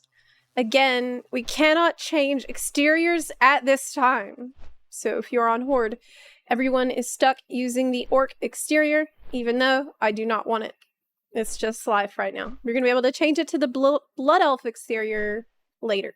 That's not available in the alpha currently. So this is... I picked this plot because it has waterfalls. And it has a really cool pier, has a really cool balcony thing here. It's got like a bench where you can sit here and ponder. You know, I like to ponder in nature, so it's good for that. You can have parties, you can have bunarchy in this area. I actually did fall off yesterday when I was checking it out. I accidentally I recorded myself doing this and I was jumping and oh no! Oh my god. Okay, I did it again. I lived it though. Woo! I was trying to show you it without actually falling, but I fell. So I was like, this must be it then. If it's so dangerous. This is probably my house. It's meant for me. This is the Ajara type area though. It's very pretty. It feels more like a rugged wilderness. The Horde areas in general. There's a lot of places that feel like they'd be good for a summer like party, like partying. Yeah. It says there are some truly stunning areas in the Horde section. So I'm gonna put that into the video that comes after the Alliance one. I thought I could do it all in one video, but it's just too much. Like, oh, let me show you. This is really beautiful. Right here. Oh, man.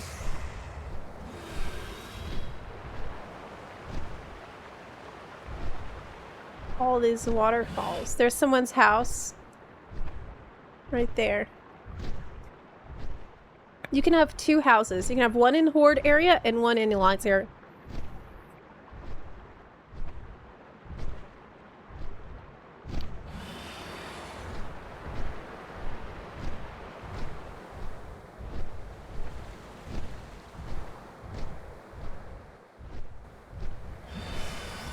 Yes. There you go. That is... Places to party are abundant in Razorwind Shores.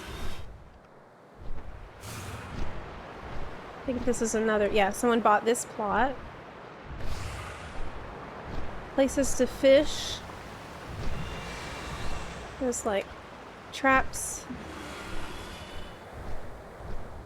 Yeah, this is nice.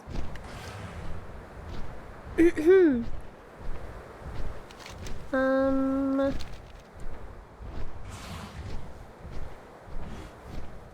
the distance you can kind of see what looks like Thousand Needles-ish.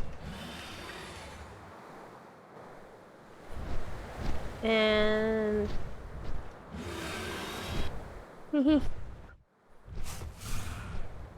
it's good.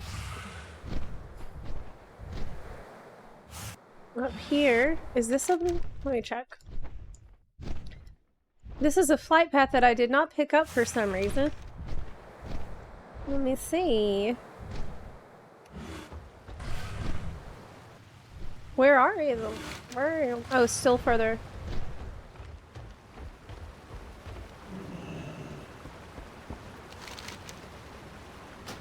For a lot of people, the Ajara area is super nostalgic.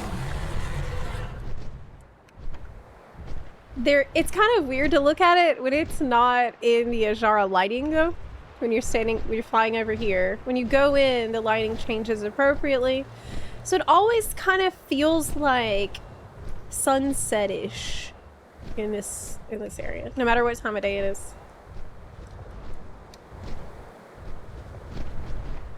Right. Once I go out of it, you're gonna see it's like suddenly much brighter. Oh, I haven't been here. The zones are so packed with stuff. Like this whole thing, I don't even know what's back here, and I don't know what's up here either. Who knows? It could be anything. It seems they've given themselves some space to like add stuff if they wanted to later on. which is interesting. I think that we've had kind of a difficult task because they've needed to take the Baron's like Duratar aesthetic, which I thought was originally designed to feel kind of inhospitable, right? They needed to take that and make it feel cozy because it's nostalgic for people. Like the experience of starting a Horde character in the Valley of Trials, it's supposed to feel like almost like boot camp if you read those quests. It's like, oh, you're here, time to get to work and be a good soldier for the Horde, right? It's not meant to be cozy. But it's become cozy because it's familiar and it's a place that we spent a lot of time in. And so I think they've actually done a pretty good job of taking that and adding little things that would make it feel homey. Like up here, it almost reminded me of Stone Talon Mountains because of the wyverns flying.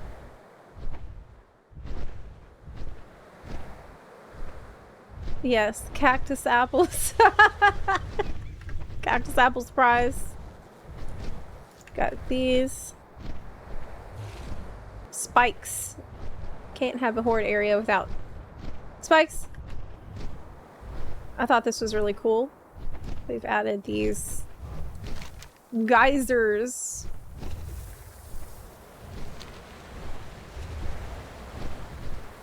Places to jump off. It's bubbling. Wasn't there geysers in Thousand Needles?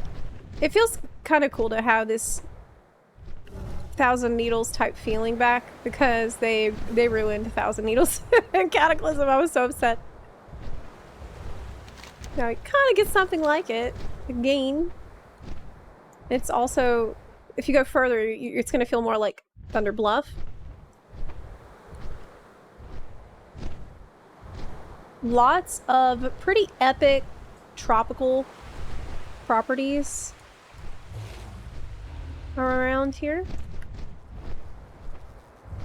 Yes. The beach houses in the Horde area are some of the best if you want like a really tropical vibe. I have spent a lot of time looking around. I've seen tiki bars. I've seen like kayaks. Fun places to be. There's like bonfires in some of the plots, fishing piers, boats. It's supposed to feel like really lived in, and so there's a kite flying.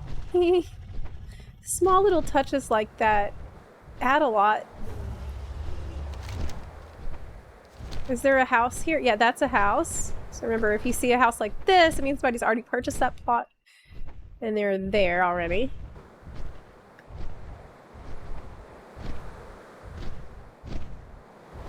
I've also noticed that in the Horde area, there's a lot of opportunities to have like a private island. There's several that feel very private. Like here's one, and there's quite a few that feel kind of secluded islands all to yourself, which is pretty neat. One of my favorite parts that was unexpectedly super cool in the Horde area is the bluffs. Oh, here's some more wyverns. Yeah, look at that. It's really beautiful in its own way. It feels totally distinct. It feels like a Horde.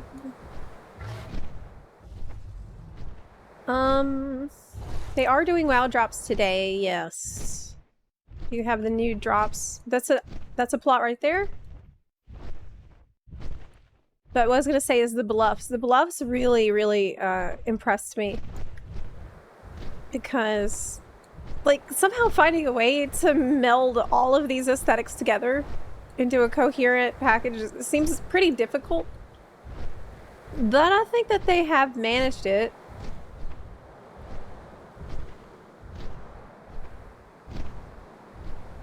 This is a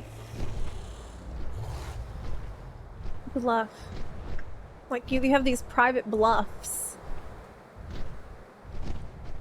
That's takes a whole like suspension bridge to get to. Which, you know, that is very iconic for the Horde. Everybody's fallen off one of those at least once. Especially on hardcore. Oh my god, when I was playing hardcore, people fell off of those bridges every day. Every day somebody died. Walking on, just trying to get from point A to point B in Thunderbluff. So there's like, you know, some Ajara type trees mixed in here. Some of these feel like a pretty cool blend of all the spots. You know, it's like a little piece of everything, kind of. You're overlooking the beach, you have these like yellow trees, but there's also a bluff. It's kind of cool. There are some more green spots. Yeah, it needs a tower and elevator, that's true. I guess they know everybody's just gonna skyride. This is probably my favorite plot in the Horde area.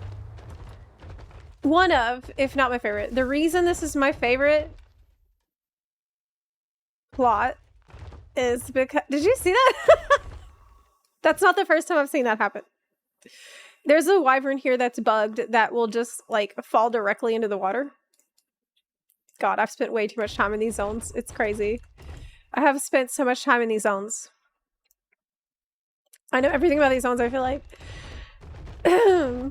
But this is cool because you have a diving board that's pretty epic. You can... fall off!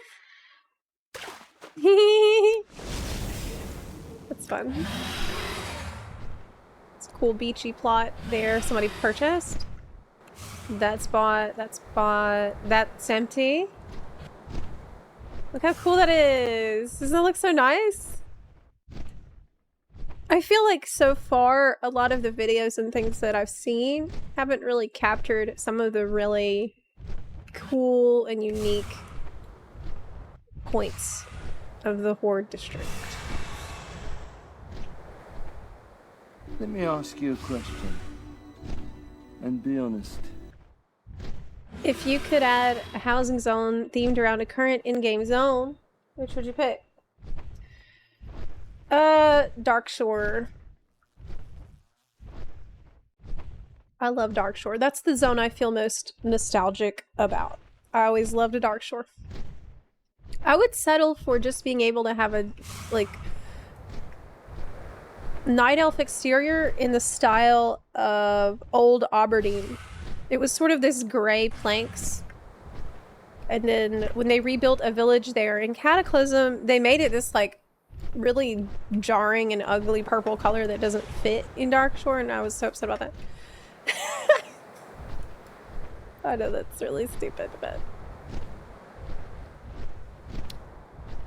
I'm just nostalgic. I'm nostalgic about Darkshore, so I have to say that. But we kind of got something like it with the Misty Coast in the housing district. I really like Zangarmarsh. Personally. So what do you think about the Horde zone so far? Where would you live here based on everything you've seen? A bluff? Maybe a hot spring? Or a Jara? Or the beach? Teldrassil was amazing, yeah. Way cooler than Alliance. It feels a lot more wild. It definitely feels like a more wild wilderness. I know that's repetitive, but I haven't slept at all, so I don't care. Oh yeah, this is an area that feels kind of like Stranglethorn. to me. It suddenly is like super lush. Feels like Stranglethorn Vale. Colorful. There's hippos around. You can definitely have a plot with hippos in your yard.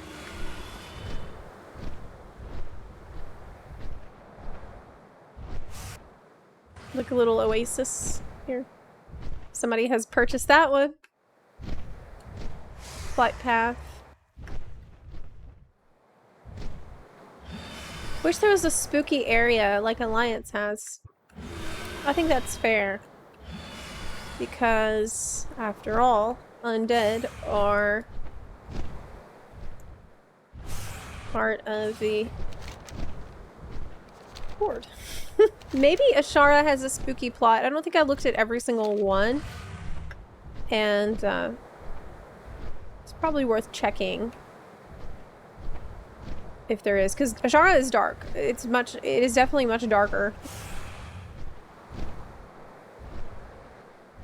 than that's a plot right here. It's vacant.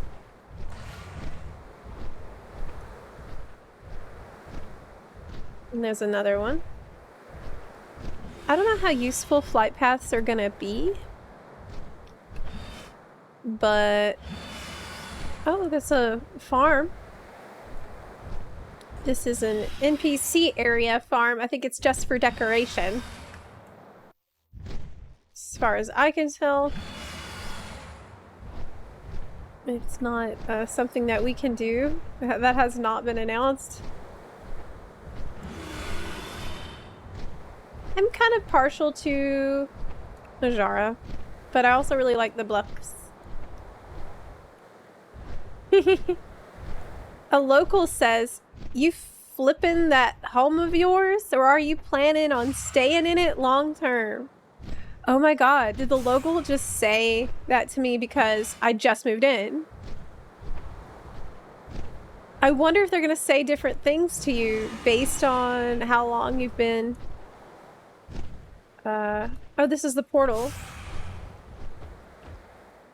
It's an Orgrimmar. So this is where you enter. Or based on house rep. Yeah, I bet it's that. Since I have one house XP. They'll probably respond to you differently based on that.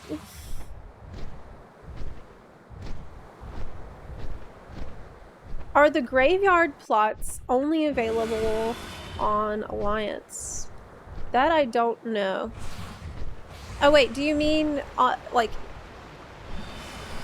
does the Horde district have graveyard plots? I don't think I've seen any, but your Horde character could use the Alliance house without a problem. It's totally fine. Because it's warband. I really like this area with all the waterfalls. But of course the one that I purchased has to be on the coast. This is one I probably would have got if it was available. But it wasn't. Somebody got to it before me. And I really like it because it reminds me of the Shatter Spear trolls that are up in the mountains behind Darkshore. Oh. I think this is such a cool spot. It feels secluded. It's right behind that house. Right here. Yeah, I thought that was really nice.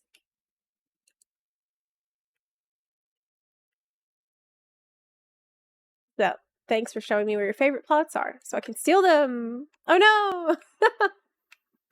Please don't. Yeah, I really love this area. Cozy. What happened to my... I think I'm hitting a keybind that's turning off sound effects, which we don't want. Mountain spot, good.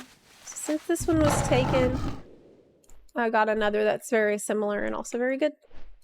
Right next to the flight path. I mean, not like it matters, it's alpha. is Alpha. But, you know, if somebody has taken a plot that you like, you can just go to a different neighborhood. And I also think you should be able to participate, like go to other people's neighborhoods and participate in endeavors, but I'm not 100% on that. This is like my private bar. This is a really good one too. Okay. Is the guild gonna have a horde or alliance neighborhood? Oh, I wonder. Yeah, I guess the guild would have to choose. I don't think anyone's been asking any questions about that. I don't know. I need to find out how that works, because I don't know right now.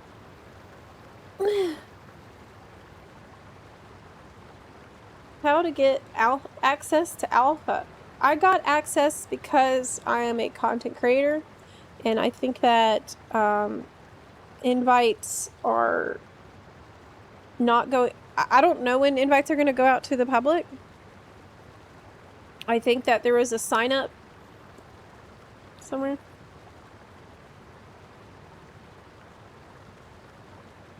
Yeah, we need to find out so we can plan. Did they change Resto Druid a lot too? Oh my god. Well, I'll make a Resto Druid and check it out. I'm surprised. Resto Druid's never been changed. I feel like it's the same forever. Did they really? I play on EU and NA. So I play both regions. They changed a lot of classes and specs. I know about Frostmage changes. That's what I spent a lot of time on yesterday.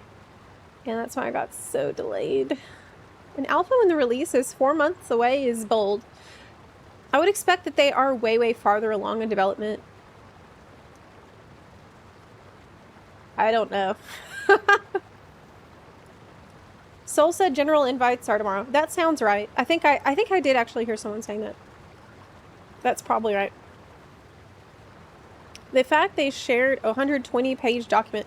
Oh yeah, because I think they said that tomorrow they'll flag my personal account for Alpha. So that's probably when they'll start flagging everybody's accounts that are approved for the first wave. They shared a 120-page document containing mostly class and spec changes. I did not read it all. I only logged in, saw Frostmage was different, and read that part. Try to figure out what's going on with Frostmage.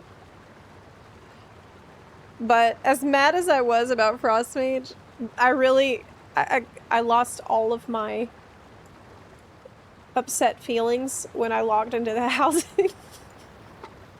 It made me feel so much better. I did feel much better after that. I need to level. I'd like to level and like see Eversong and stuff. I haven't done that yet. I have been locked into housing, as you've noticed. It's very good. I need to get up for 1 second. I will be right back.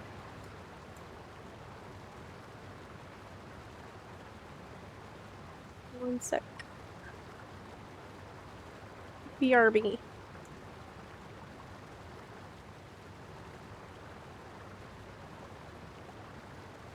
BRB.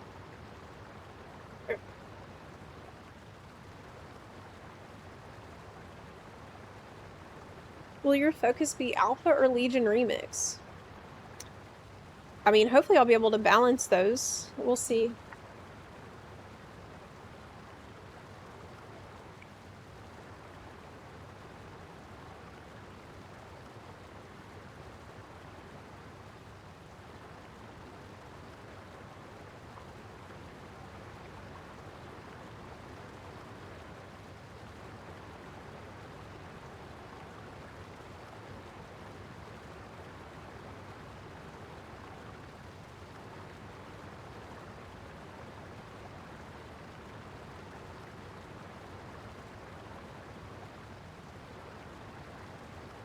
Thank you, Optimus Prime.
I'm back and I've noticed that you put some bunarchy in the chat. Don't, it's too late to run. I can already catch you by the bun tail. Yeah. And you're gonna suffer for it.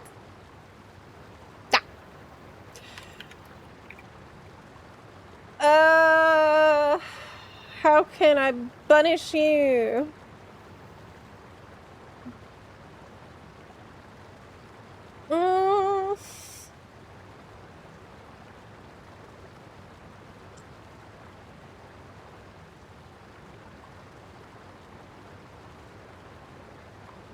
What do you call an orc who studies history and relics of the past? It's an archaeologist. Yeah.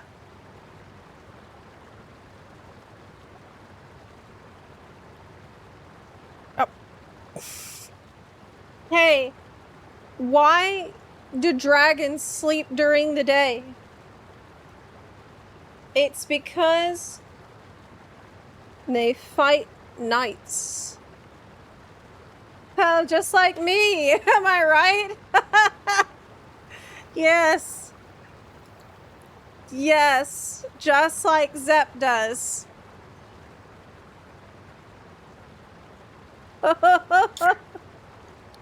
Looks like they're changing Guardian Druid and Resto significantly. I tried to think of a retirement joke, but it didn't work. Hey!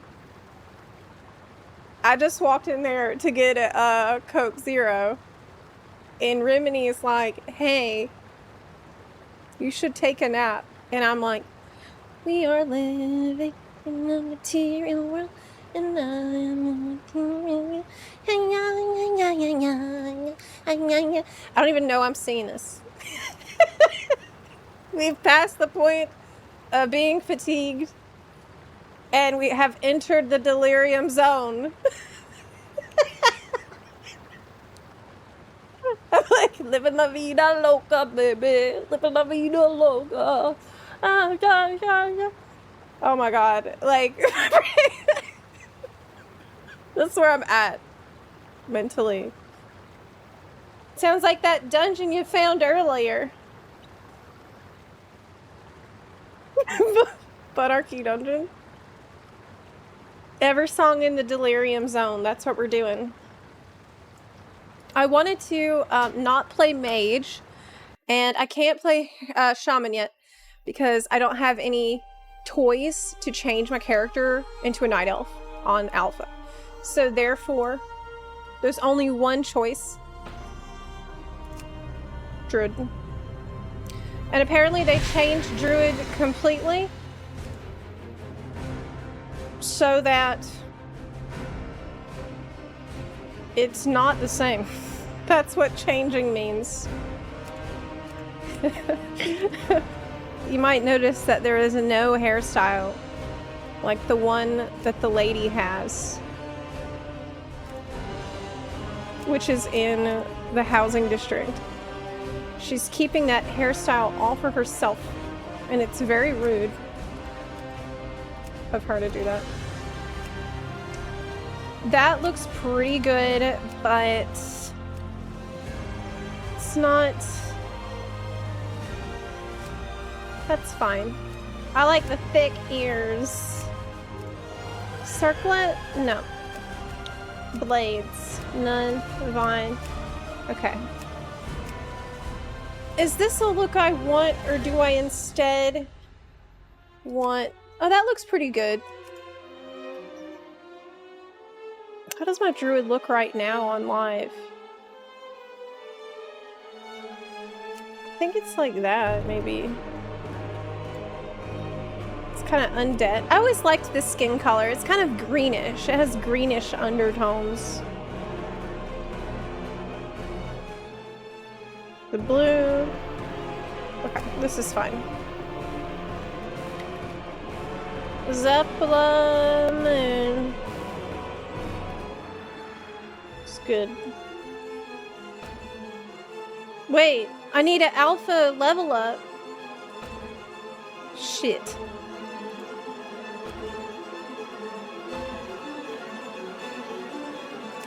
I wanted to see. Oh, you know what? I could make freaking Void Elf, Demon Hunter, and try Devourer. Yeah, I could. I could. Yes, I could.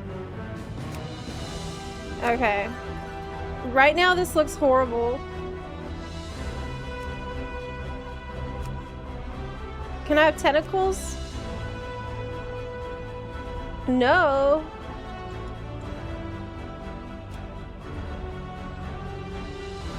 Where's my tentacles?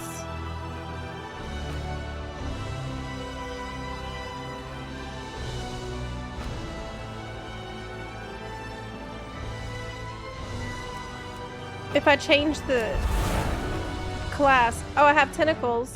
Okay, what about now? What? That's gotta be a mistake. That's gotta be a mistake.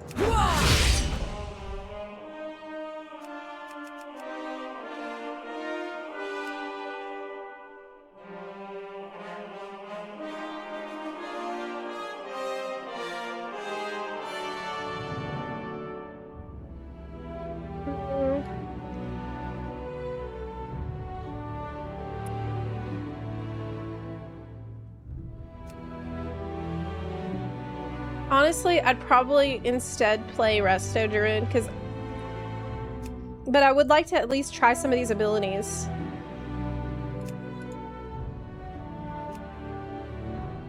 Fell. There's no blue eye, which is kind of dumb.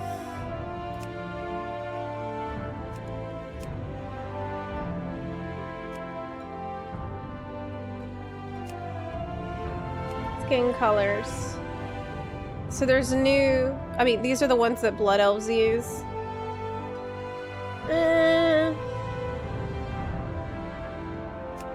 This is fine.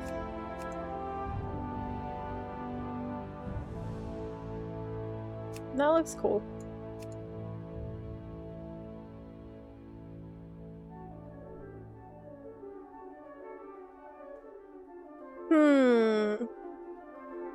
I think black looks the best.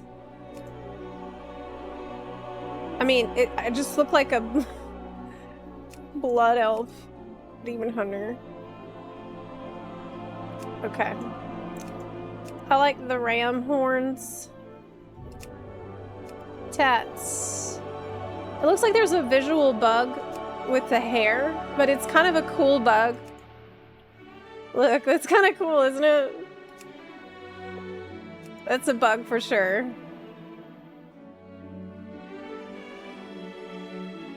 But it's a neat one. Okay. Zepla.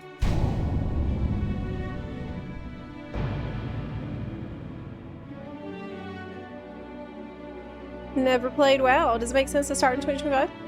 I know a lot of people who just started this year. We have a lot of new buns in our guild.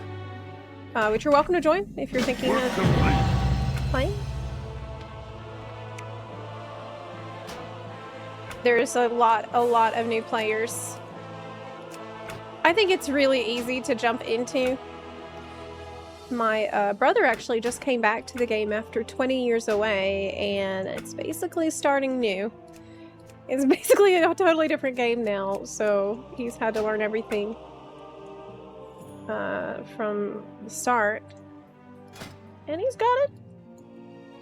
He's been figuring it out.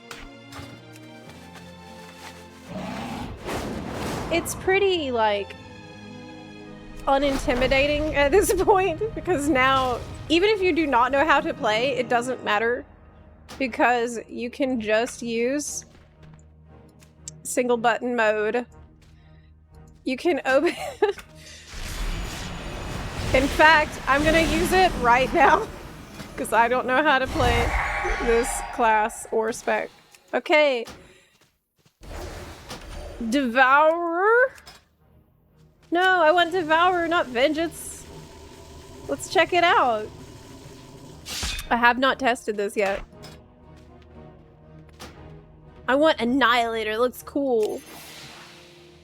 Void Fall. Okay, well, I don't know what these things do. I'm just gonna click. World Killer.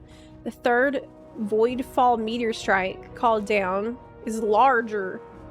Okay, well, I need to know what that looks like. You're gonna call down Void Meteors. Huh, uh-oh, did I not save it?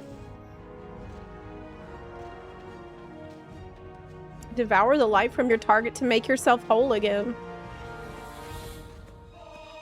Healing yourself? No, I want damage.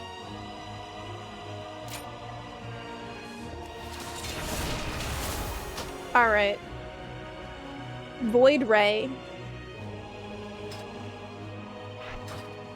Single button mode. How do I play this?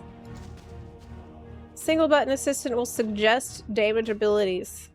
Reap. Cut a hole in the fabric of reality.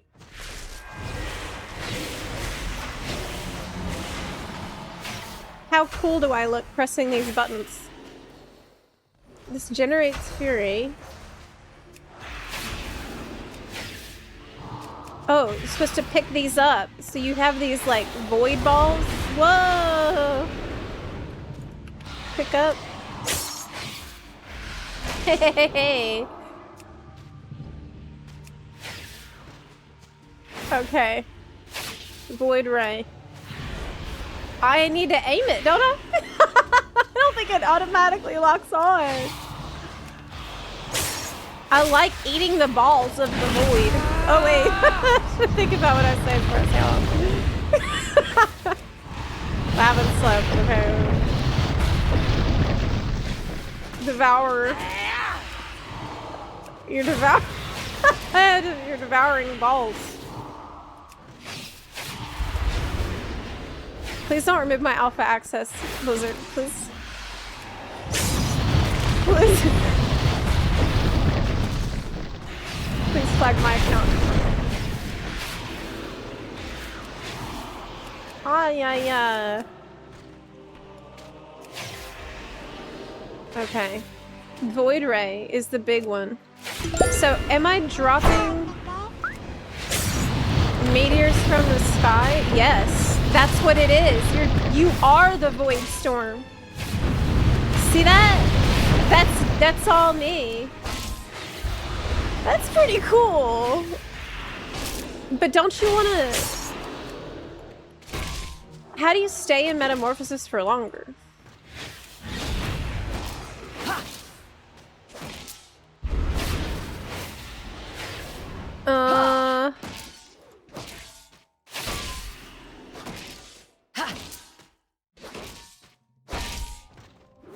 Wow, Mari Strider, thank you so much for the 5 gift subs. I really appreciate that. And Arm Celestial, thank you for the 25-month resub. I really, really appreciate y'all's support of the streams today.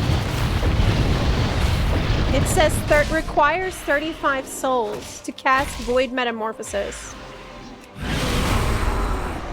But if I eat more,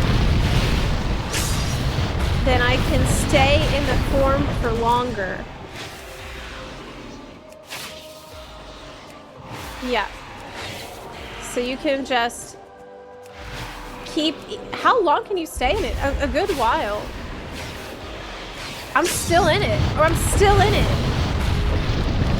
So this is the gameplay. This is like the mini game is you want to run around and grab your...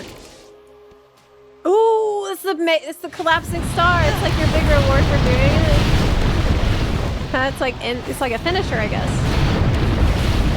See, one button mode isn't that bad to try to figure out what the hell is going on. You know, it doesn't mean you're gonna use it forever.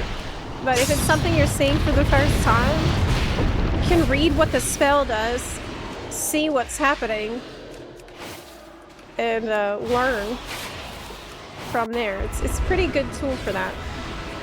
I feel like this could be pretty fun, actually. Look at my void form. It's a little night elfy, isn't it? I mean, it looks better than the Fel Metamorphosis. Straight up. It looks a lot better. Could be fun. It is fun.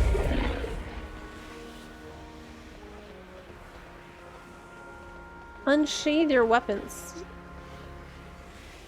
Looks cool. But I don't like having green eyes. We need blue eyes. Dang it. Juggling boss mechanics with catching balls will be fun. Actually, good point. That could be really annoying. But I've heard in the Gamescom, they said that there were 2 playstyles that you could pick. You could pick the one where you're dashing in and out of melee and you need to stay in Metamorphosis, right? Or the one where you're a caster. But I don't know if that's actually true. Thank you. So I haven't heard anything about the 2 playstyle choices since Gamescom. So I would wait till other people who are experienced on Demon Hunter will test it. What am I doing? Druid. Playing Druid. Druid? Moon.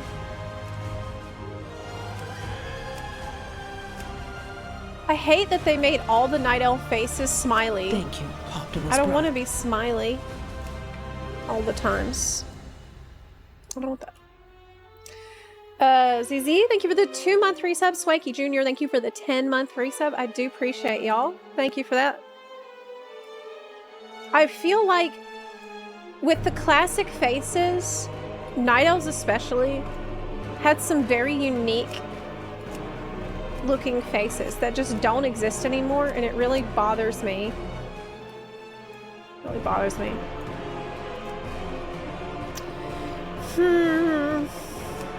This is an alpha character. This doesn't matter. We don't need to agonize over these decisions. This doesn't matter. We don't have to worry about how it looks right now. Okay? We can just play the game.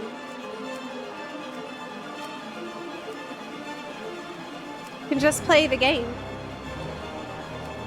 Blue. That's a good default. That's fine. Because I don't have the black Night Warrior eyes. Alright, that's fine. Zepla man, let's go.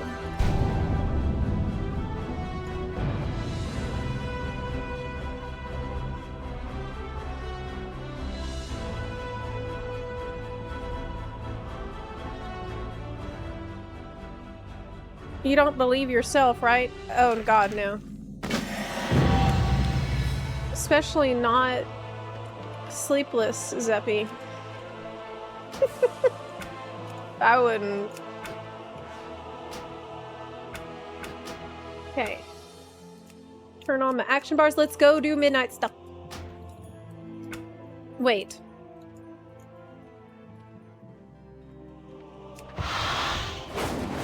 What about... So they've changed the skywriting, as you can see. 6 charges. There's no more like charges up here. And instead we have 6 charges of this and 6 charges of that. So far it's felt better to me. This has been feeling less annoying to use compared to the old way.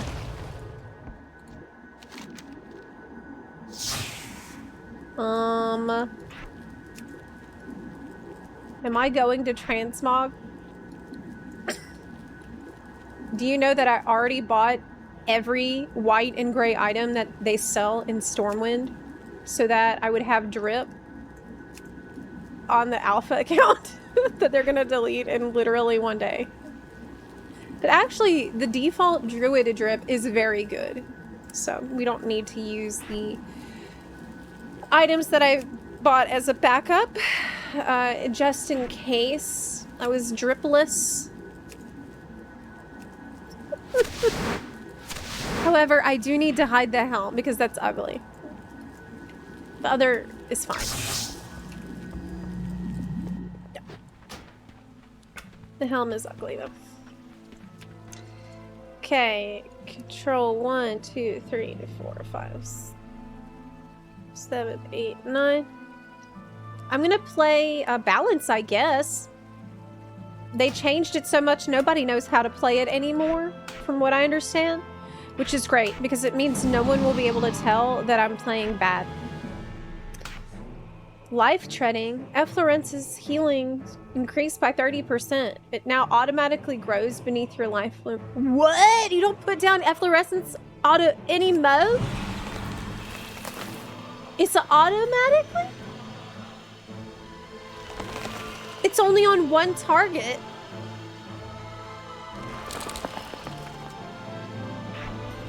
Oh god. What'd y'all do to rest? The hell? Okay, well, I'm not gonna deal with this right now. No, not after the Frost Mage incident. We're gonna change to balance. Wait, but I don't have Glyph of Stars. Whatever, we can't spend all day doing this. We can't spend all day doing this. I'm just gonna have to be a moonkin, I guess. Maybe it's already automatic. Maybe I can. Oh my god. Oh my god. This is what I have to do. God. I don't want to be a parakeet. I just let me be a tree, maybe. Stay in tree form. That would be okay with me.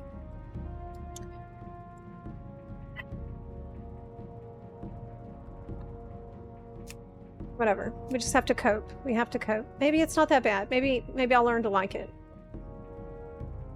Maybe I can make one that I like. Yeah, it looks good. Yeah, that looks really good. Looks really good.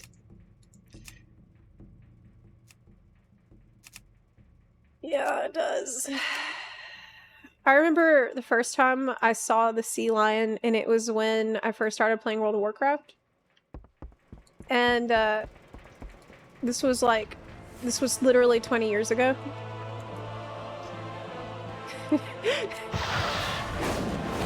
I knew that I was going to be getting an aquatic form because I was doing my quests.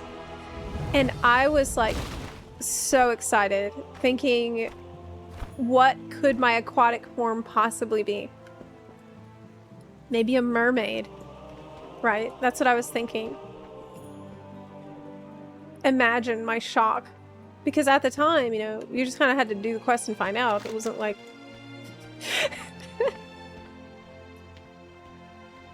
I was really expecting to be like some kind of fantasy aquatic creature, like a mermaid or something. I get there, and they turned me into a literal potato. I had done this huge quest line, go all the way across the world. And they turned me into a potato. Okay. Patop. Ocean Patop. Now, we're not balanced still, are we? No, we are. Okay, so this is new. And everything is new.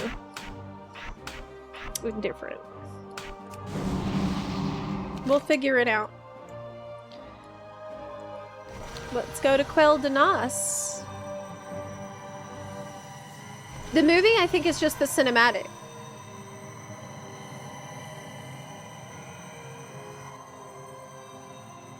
Do you play Frostmage? Maybe I'm wrong about Frostmage, right? Maybe I misread it or misunderstood. That's why I don't want to like make a huge scene about it yet, because I could be wrong. I could be wrong. It happens all the time where I'm wrong about things, and that could be a case.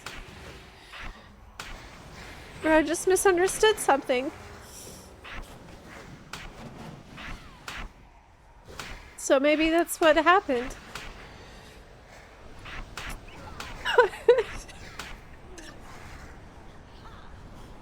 Yeah, that's it. Maybe other people will find that it's good and I don't understand. The light has called you. Our hope rests in the champions of Azeroth. Push Zalatath away from the Sunwell.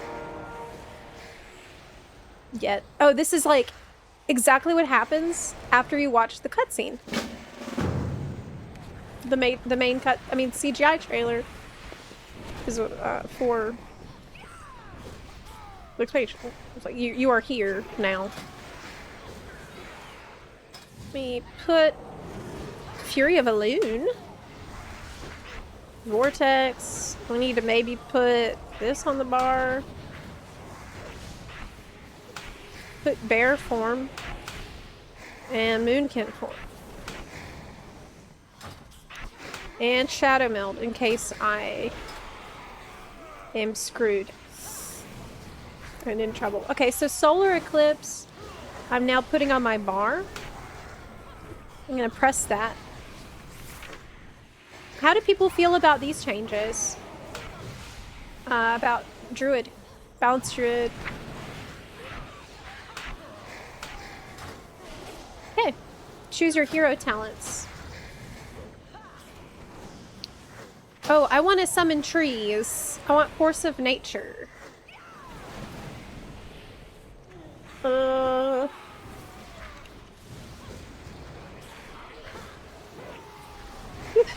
Force of Nature. It's here. I don't really know how to spec for this. I don't know how to play it. What should I spec out of? I guess this one. Oh, that's important. No. Keeper of the Grove. Yeah, I want to summon the little guys. Oh, this is from the tier bonus. The Dryad comes to help. Oh, that's great. Yeah, Dryads. Tree ants, yeah. Moonfire, yeah. Tree ants no longer taunt. No, we need them taunting. We need them taunting for sure. What? What?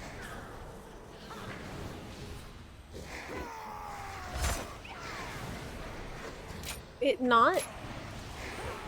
Says Dream Burst. The time elapsed when your major abilities are available to be used or at maximum charges is subtracted from that ability's cooldown after the next time you use it. What the fuck are you talking about? Up to 15 seconds. What? Time elapsed while your major abilities are available to be used or at maximum charges is subtracted from the cooldown after the next time. Guys, what is this? What does this mean? It sounds good.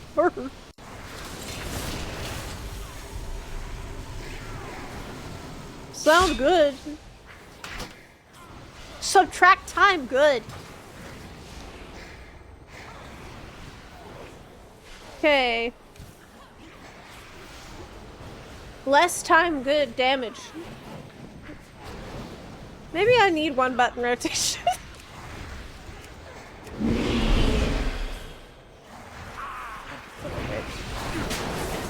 We need to go talk to the quest. Yeah, let's go do that.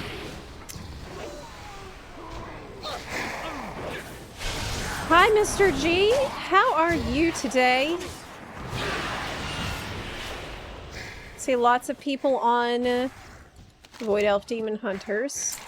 Lorthamar has formed a rally point at the Light Spire. The civilians there are evacuated to Silvermoon. Forces of the Vanguard are scattered throughout the battlefield. We need to fight as one.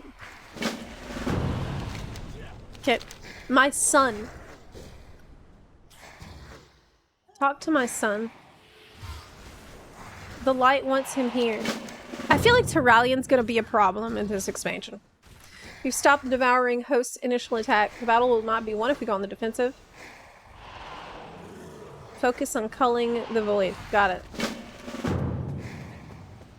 Okay. So let's see how to play. Can I kill one thing? Moonfire's on my bar twice. So is this.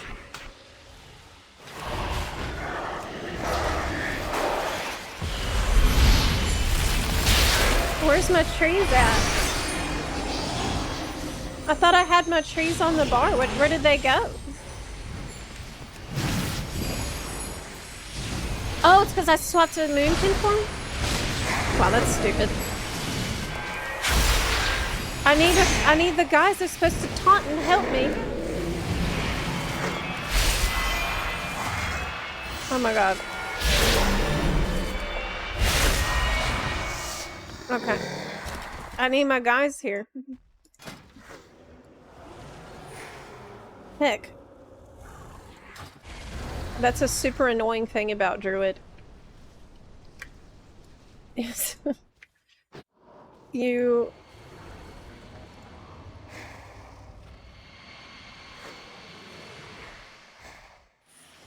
have to do all of your setup for your bar like a million times for all of your forms. But I took a screenshot, so this will be easy. Recuperate. Now everyone has that. Everyone can recuperate themselves. Okay. Force of Nature. I had... This is kind of gigantic. Add-ons work, as you can see. My add-on Move Any is working. In the alpha. Oh my god. Hey, don't bother me right now. I'm trying to fix my damn bar. They're killing. Ow. Shadow Mill.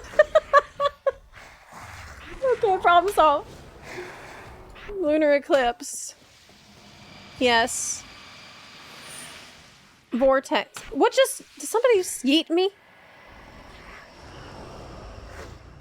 That all looks right. Okay. Solving problem.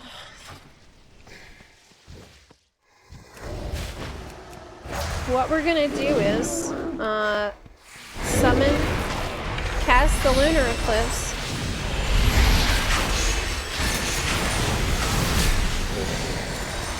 Wow, this is way easier than Mage. This is way easier than Mage. Where's my buffs at? They're up here. So... I need to heal.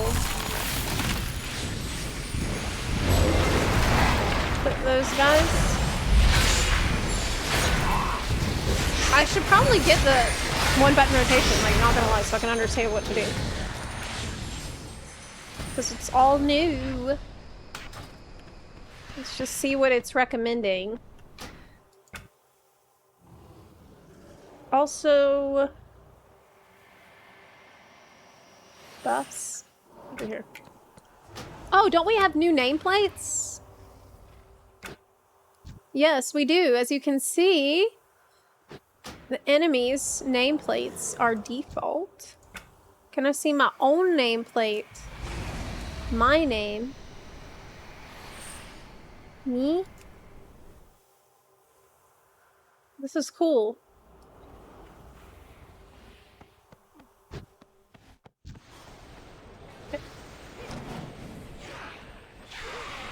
What do you think about them changing add-ons?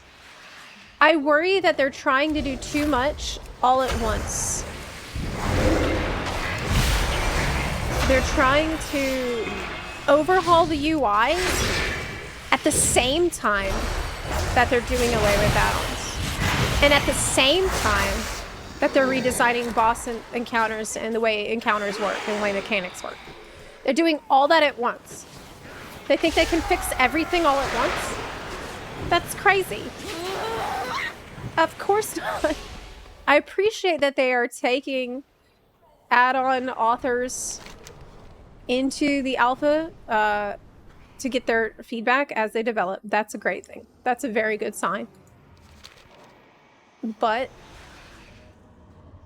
it's like, I feel like the growing pains are going to be very severe. Their mission statement is good. It's a good thing that they want to make these changes for the health of the game and not just have add-ons solve all the mechanics for it. It's boring for everybody. It's boring for the developers and it's boring for players. Okay. We want to use Lunar Eclipse and do the big bang. This feels like I don't know what I'm doing, but I feel like I'm doing better than I was on Lost.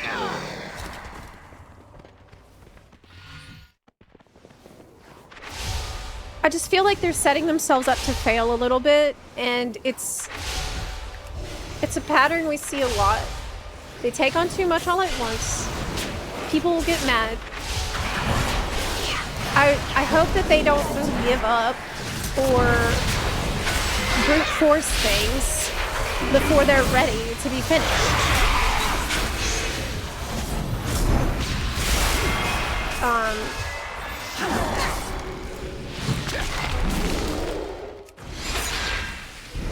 I don't really know how often I'm supposed to be pressing this. What's the cooldown on that?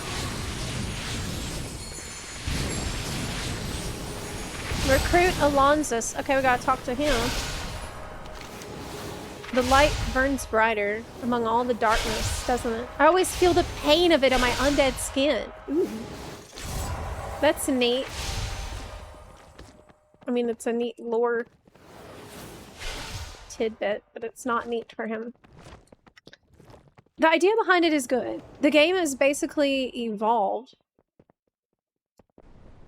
to be built around add-ons, like raiding is built with them in mind. They've admitted that. I definitely have appreciated their honesty lately. They've been talking about it. Ian straight up said, yes, we've been using this as a crutch. We've been using add-ons as a crutch. That was very honest for them to admit. They knew players would do that, so they just made encounters with that in mind. But at the end of the day, what happens is you end up with an incredibly boring situation where you're just listening to an add-on that says, line on you. That's not very interesting. Something, I think it might, I kind of like to think that it's FF's influence, positive influence that FF had on WoW. Maybe they've seen some of the really beautiful and elegant encounter design that we have in Final Fantasy XIV. And how engaging it can be when your eyes are fully fixed on the enemy's animations. And that's how you know what to do next. And yeah, like Ian said today, sometimes maybe you just need a couple of extra seconds to figure something out. And that's where the difficulty should come from. And I think that's completely fair. It's a more interesting...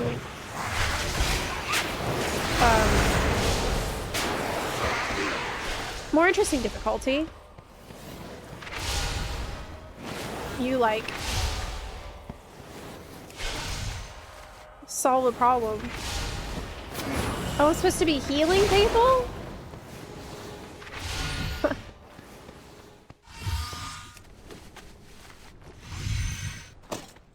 I can't see any damage numbers. They're gone. I don't know where they are. Can I fix it?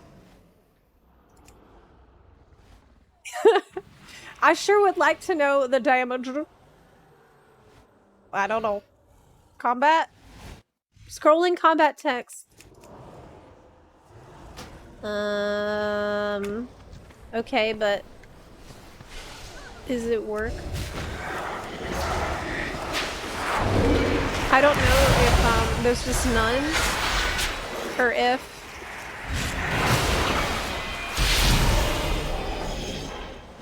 Okay, let me actually read what this does. Arcane spells deal 15% additional damage. Starfire damage is increased by 50%. You cast Starfires during lunar, and you cast the rest to change it to solar. Okay, let's see if I can kill this thing.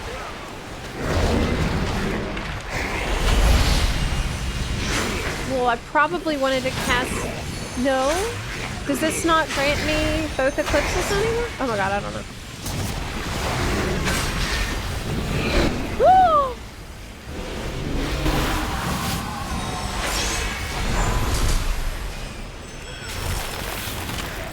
Hey, where did you go?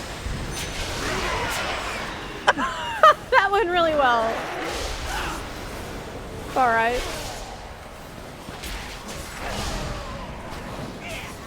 Come back! Wow, volume is loud. Okay.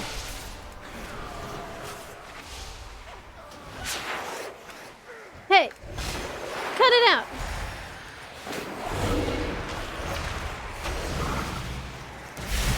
Trying to do too much at once. Do you think they can just do it in waves, piecemeal, but then they get behind on things? Look at reps. They literally got asked about it today.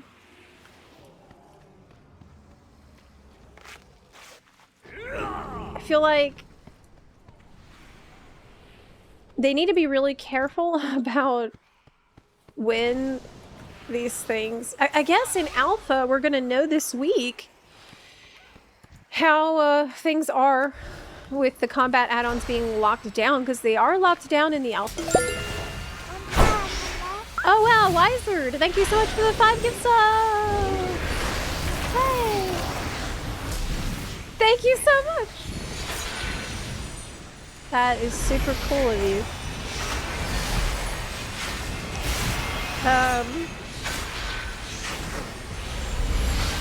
I should read what my skills do.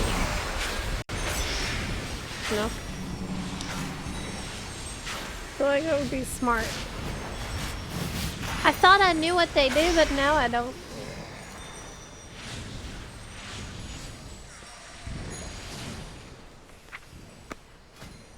Okay. What does this do now? Grants the benefits of celestial alignment and crit chance. So does celestial alignment still do the same thing as before? What?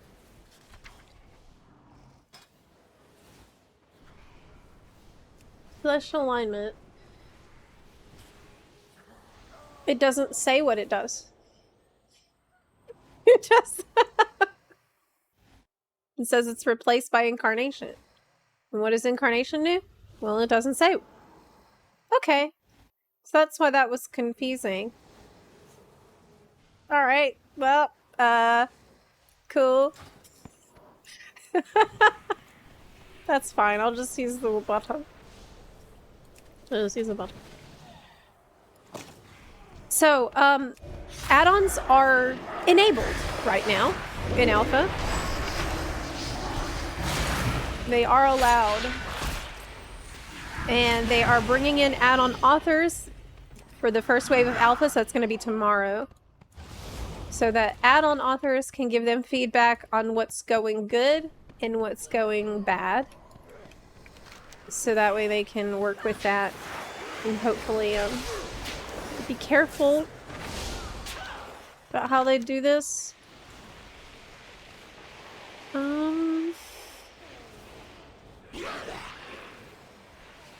How do I go there? Okay, it's up.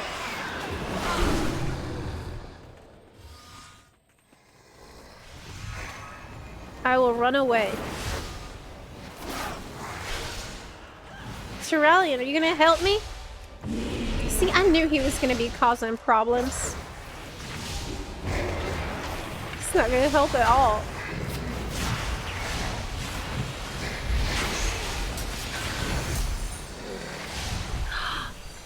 Oh my god, I just had a horrible realization. No. Did they?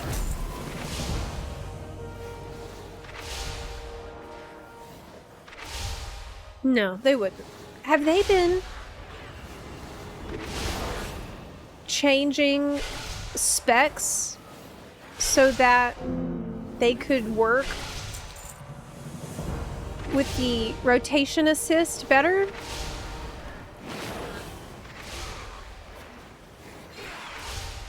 This is something I'm concerned about. No, because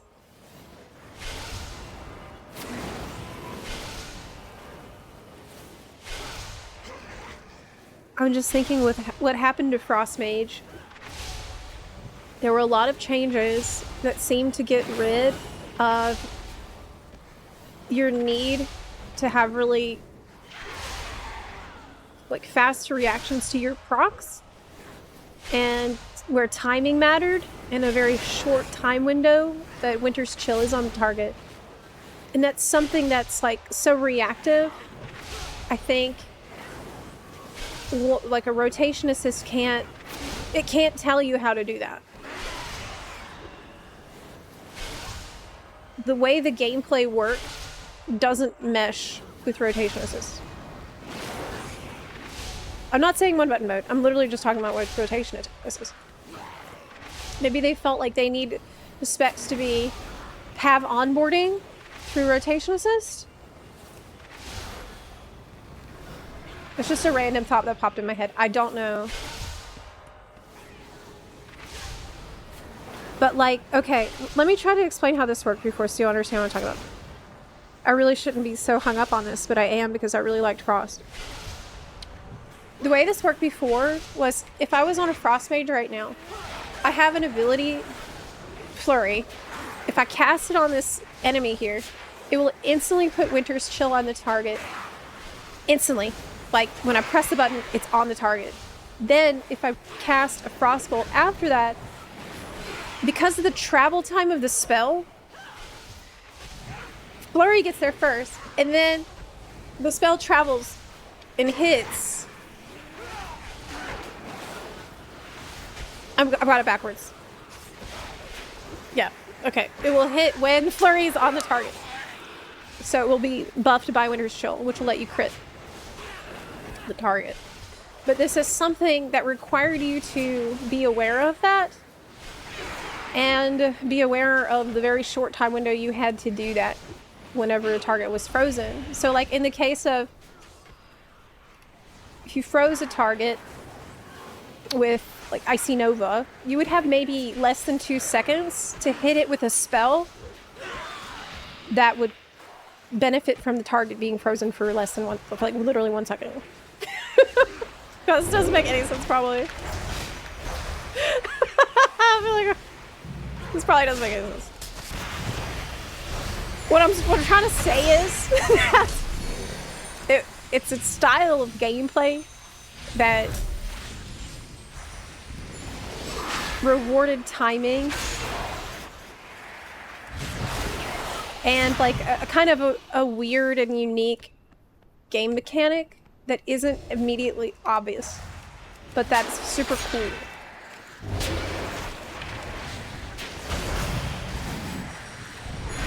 But it's like not something you could really program. Like there's a reason why some specs never worked well with Hecale.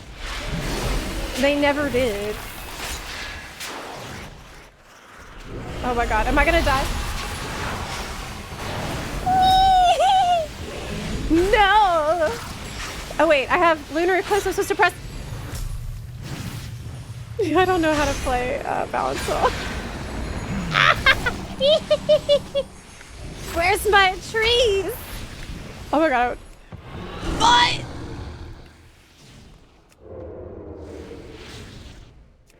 It is an elite, to be fair. It is an elite. I'm pretty sure I'm not supposed to solo it.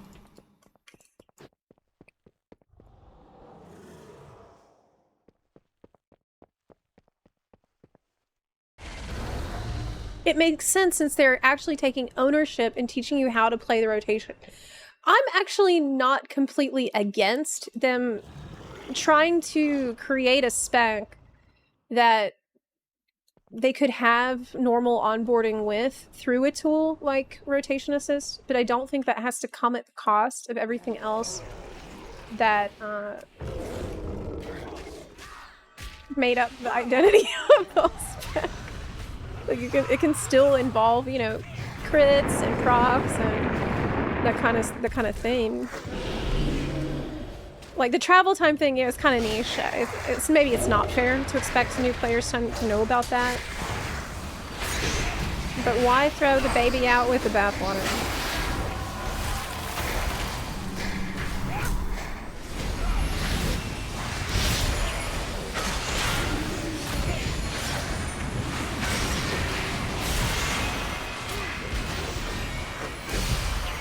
I don't want to run away. Okay. I did it. I killed it that time, but I had the NPCs helping. Okay. Light Spire Spear. Oh, I can use the... Oh!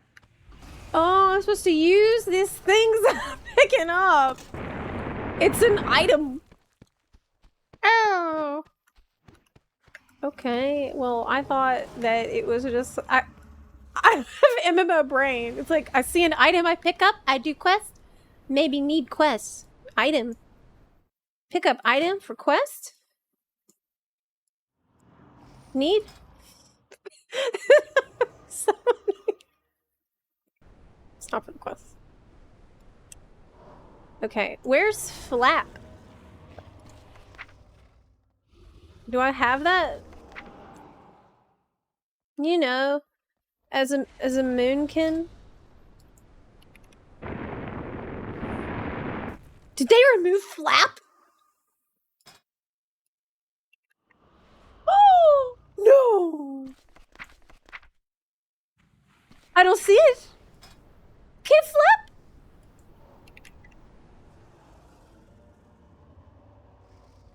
Oh my god, it's gone.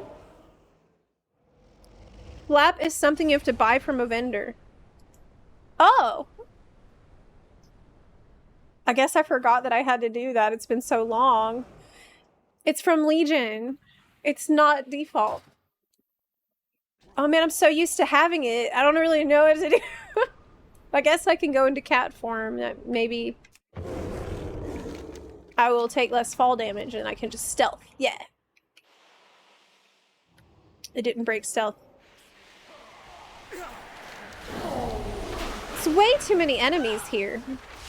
Between all the things that I need to do. I guess, were you trying to make me level? Trying to make me get XP? It's crazy. Okay, Farron. Looks like we got everybody. Gang's all here. The stealth is so good. Hey, did they update Rogue?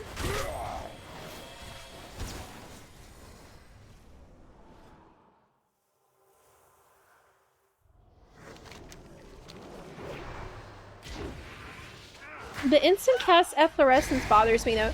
Being able to put it where needed. Yeah, I like being able to put efflorescence where it's needed. But I guess they felt like, as a resto druid, you need to keep efflorescence down and keep life bloom up at all times. And that's too many things to manage. You need efflorescence and life bloom together. That's 2 spells to cast separately, and that's a lot to remember. So just wrap it all up into one, dude. Thank you. With this force, we can protect the survivors. They did update Rogue? A lot? Is Rogue okay? What did they do with Rogue? Oh man, if Rogue is updated and it's good, I'll be so happy. I'll forgive them for Frost. I should really test it. Turalian is thinking like a battlefield captain and not like a leader. My people suffered much in these past few wars. Rescue any citizens you can. Wow, what a Chad. Lorthamar's so cool. Wow, he's so cool. Amazing. Oh.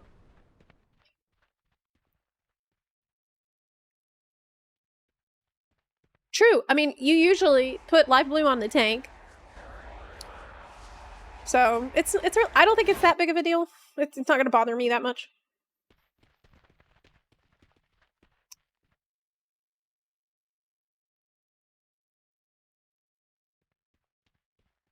Usually, though, what people like to do is stand just outside of life bloom. I mean, of efflorescence or the shaman puddle.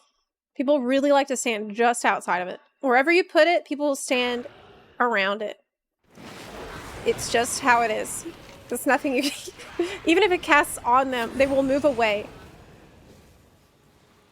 We must rescue the civilians. Yes. Let's do that.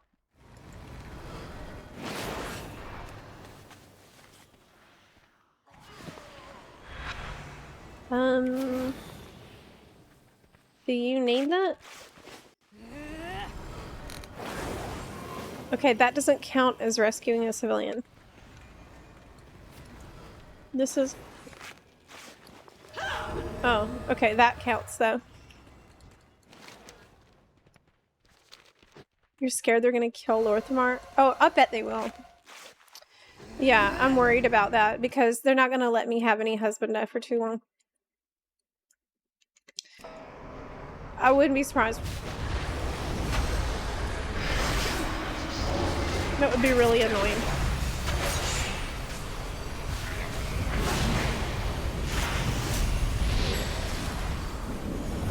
Oh, look at my dryad and my treants. That's so cool. I love that. Glory to the sin. Oh, I love that. There are some things about balance that are really amazing.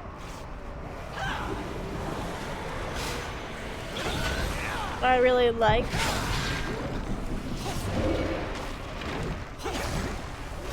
Summoning trees to fight stuff is awesome. And they taunt too.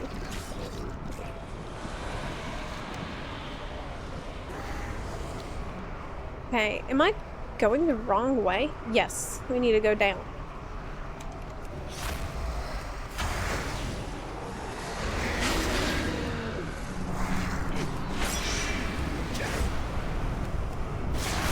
These zones really are so pretty though. I wish I could hear the new music, but I think that they haven't put it in yet. So far, I only heard a little bit of the new music in their deep dive today. The beginning of the Q&A video, they played some music in the starting screen. That is clearly from Midnight. Sounds so good. Sounds so good.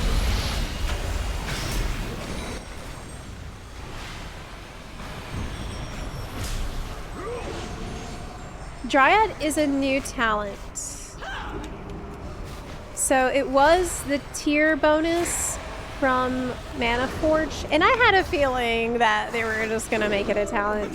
They have a tendency to do that, give you a tier bonus that's actually something they're working on for the expansion. Which is, I'm all for that. I think that's great.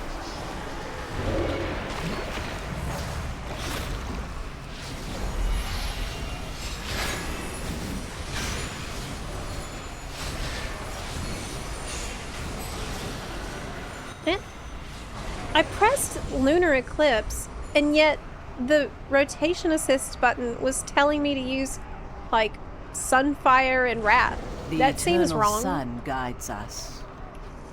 Because now you're supposed to cast the moon spells in the lunar phase, right? Look, gosh, I don't know.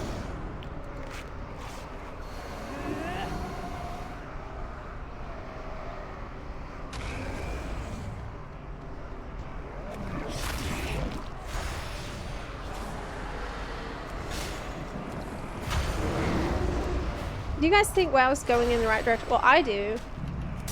I've been really happy with it since Dragonflight. There's some things I have gripes about, of course. And I think that the way they respond to alpha feedback is going to be very telling. But it's kind of a two-way street with feedback, you know?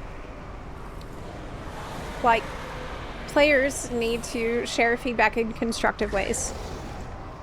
And devs need to act on that feedback. Both of those things have to happen. Those things have to happen. And that's not that easy.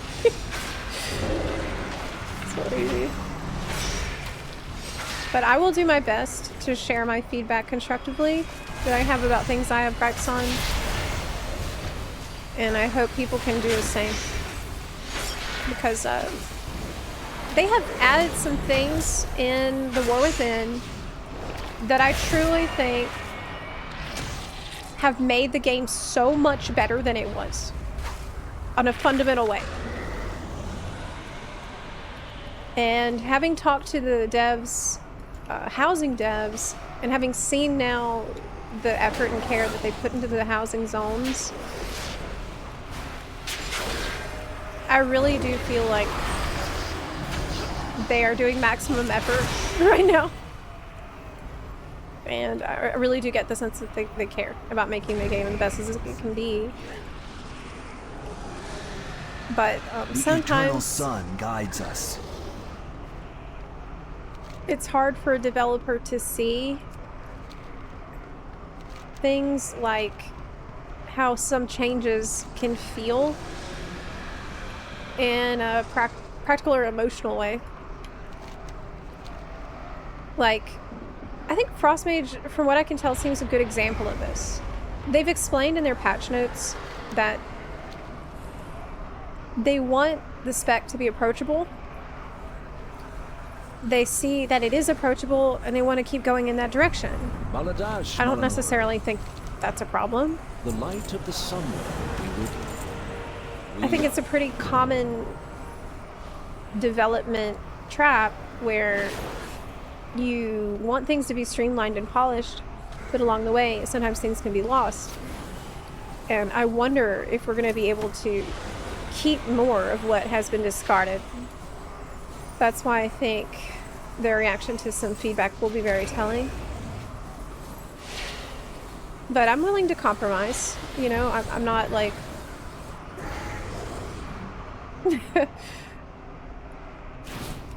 I'm not resistant to change at all. I embrace change and I welcome change. I acknowledge that, you know, the game needs to be accessible and it needs to be future-proof. And it needs to be understandable to people that are trying to understand, like, figure out what the hell's going on. We share many of these goals. And I think so long as there's a healthy communication happening between devs and players, then there's really no reason to worry. Even though things might get a little screwy along the way. That's why, like, catastrophizing and dooming about things is not helpful. Because it just can damage a relationship that you need to improve things.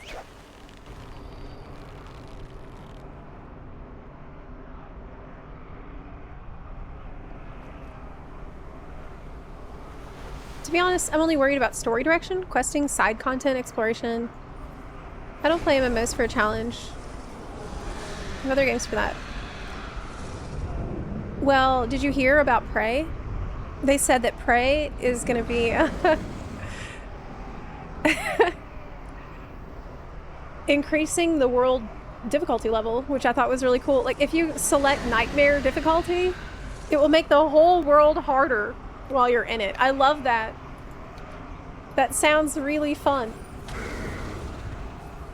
So you can get ganked essentially by an NPC, and while you're questing in the zone, the whole zone can be harder, so it's just going to be a lot more engaging to run around and do random stuff. That's awesome. I proudly serve as Regent Lord. Ships have crossed the straits. They made it to Silvermoon. What Yay! I do for Quel'Thas. The High Exarch commanded us to assemble with his vanguard of light and attack the devouring host. I do not regret my delay of that order, but he will have noticed my absence. Carry on the crusade. Okay. The rebuilding. Should I follow him? I guess so.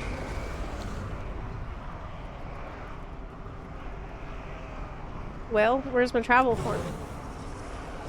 We need a new doe form. Like a female deer. Or maybe a travel form that's a bunny. Or maybe let me use my Night Fae soul shifts as my travel forms. We stand Because one of them is a bunny. together. Champion, I am glad to hear so many of the Sin'dorei survived. Even though this was contrary to my orders to the Vanguard, you're not under my command. You acquitted yourself well. Erator did not. Are you gonna be mad at him? Because he left in a hurry? We fight for home, for family.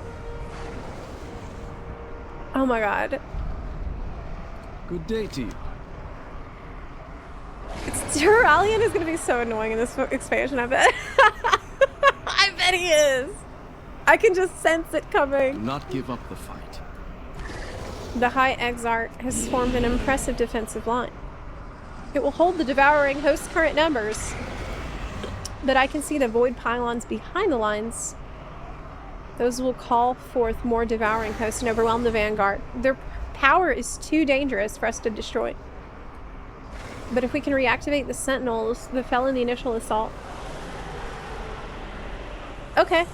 They can destroy the pylons. So because he's like a child of light and shadow, he can see more about what they're doing. I don't know. The devouring host are composed of horrors from the depths of the void. But there's still an army with soldier and leaders. Amongst the sea of void walkers, I notice there are singular creatures. Whether commander or mascot to the host, removing them will break their lines. Oh, that's probably the Dominar. Steady travels. Probably some of the Dominar we gotta fight now.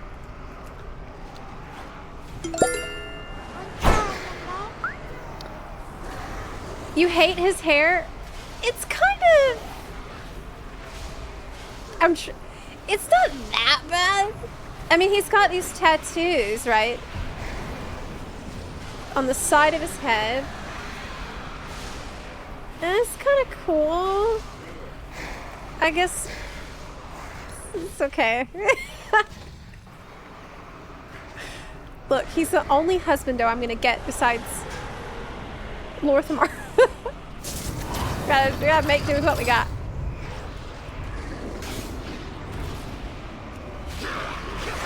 Wait, how old is Erator? Is he not? Let me Google that.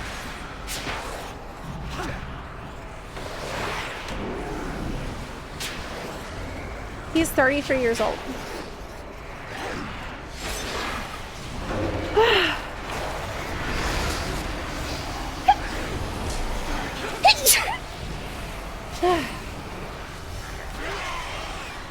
They said Prey will be part of the world track. Yes. I think it's going to be similar to Tier 11 Delves, and I think that's also the difficulty that you can expect. But if they changes the whole zone too, that could be really fun. However, I did ask yesterday during the private Q&A about Prey. You know how on hard or nightmare mode you get put in a fight with the prey target? Well, I asked if other people can see you fighting the target, because I thought that would be really cool.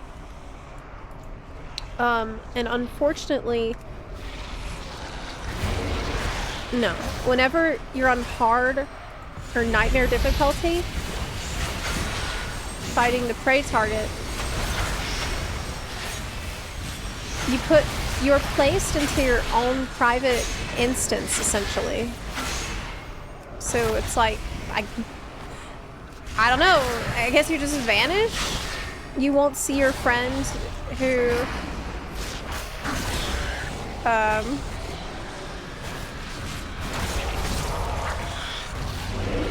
got pulled into that. So I guess it's gonna be like they got raptured if they're near you. It's gonna be kind of weird. I was a little disappointed by that because I definitely wanted to watch random people get attacked and then like see if they make it or not. You know, I thought that would be kind of interesting and fun. But no. It's not the case. At least not in Hard or Nightmare. It's gonna be kind of like a Kaiveza situation, I think. Oh dang.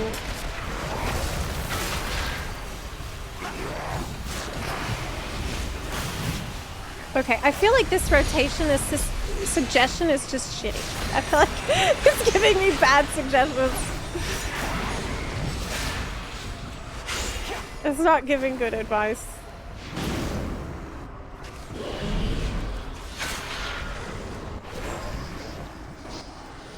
Ah.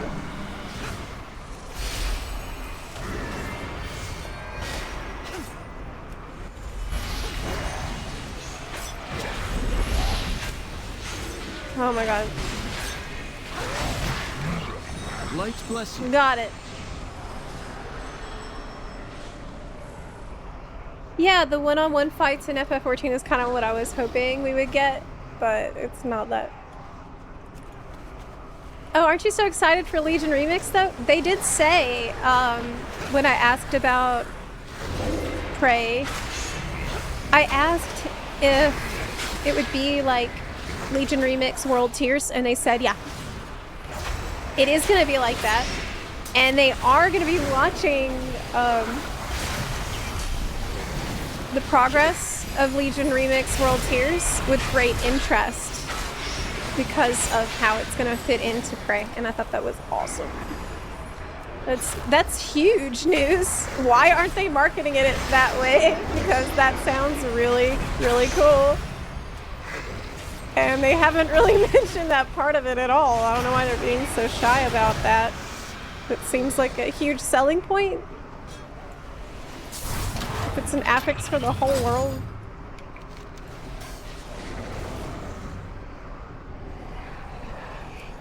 We need to fight Latrunculin. Okay. Let's go find Latrunculin.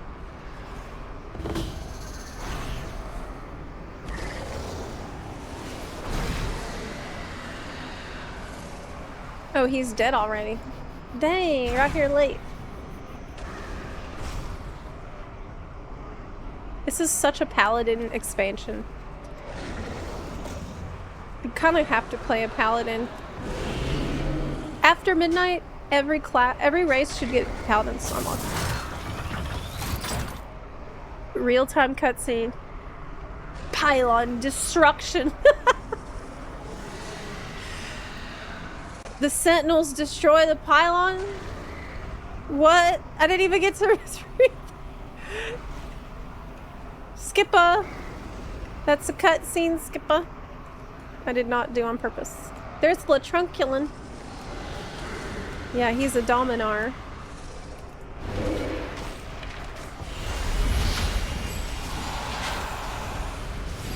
Okay, so basically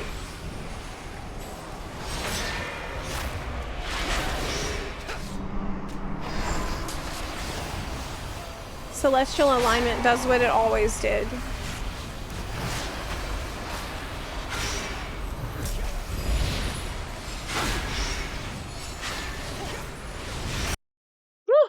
Oh no, I have a keybind that turned off my effects. Heck.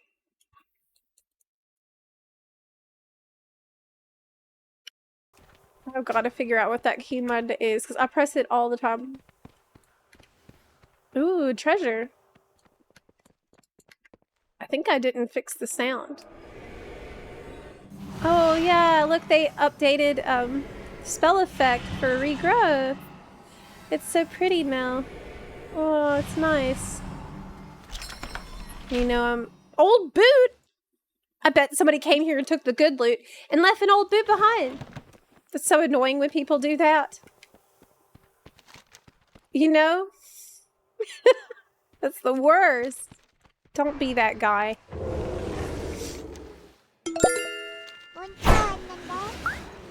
The keybind is Control S. Oh my god, thank you. I need to turn that off. Akari Lich, thank you for the 17-month resub. And Nemesis, thank you so much for gift sub in the chat. I really appreciate it. Thank you. Yeah, I need to turn off that keybind because it's driving me crazy. I've accidentally pressed it. Toggle sound. Just don't even... I can open the sound menu.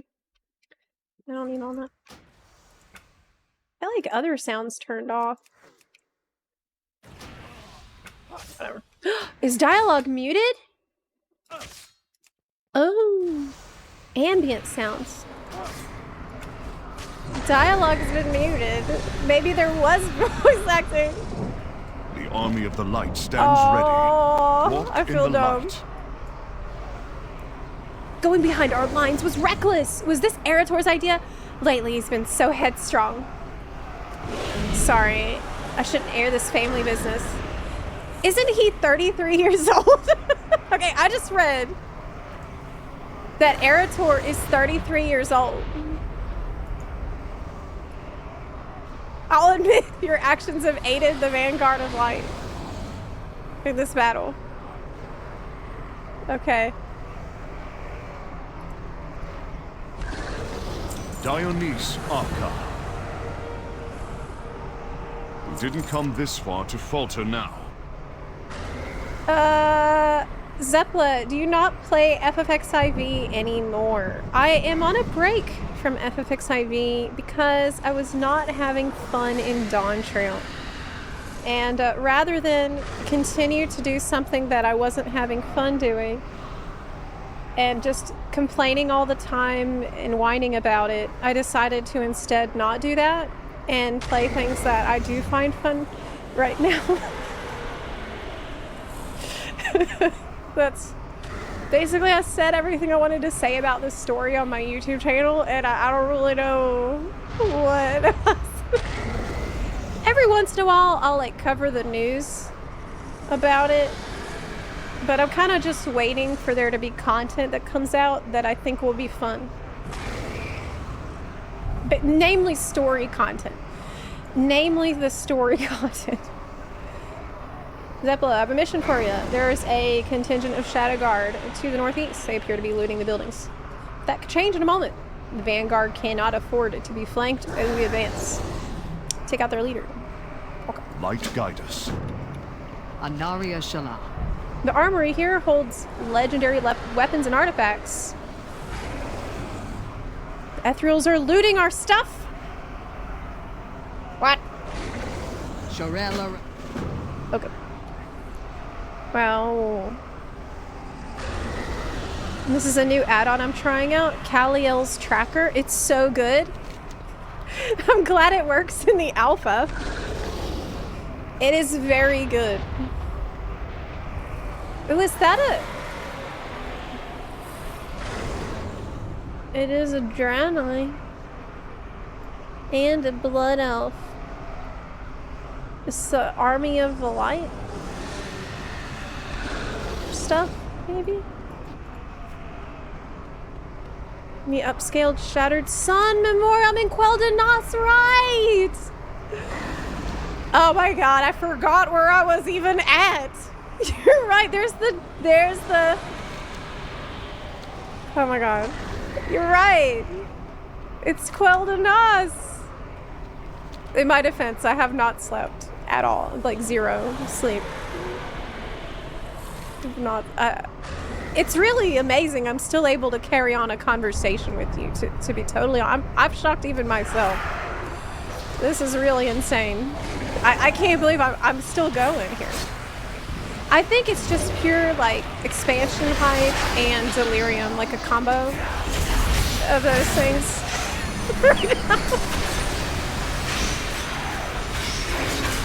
Yes. I mean, this is really, it's cool to get to try the game. I didn't do any of this yesterday, so it's all brand new for me. That's pretty amazing. What is that over there? A behemoth. It's like a bug. Probably shouldn't worry about it. It's probably nothing. I'm sure somebody's handling that. It's above my pay grade.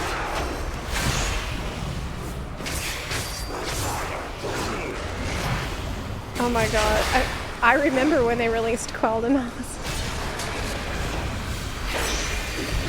Oh my god.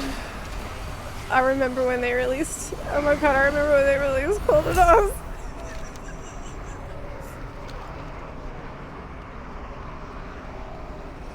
I'm there again. I wonder if I'll be there the third time they release Quel'Danas. Will I live that long? I hope so. Will we? I'm about to see them release Northrend again. Dude, Last Titan.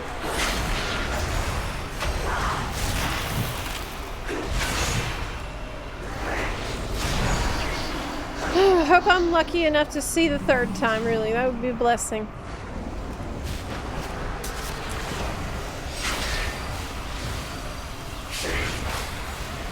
I keep forgetting that I need to press the solar.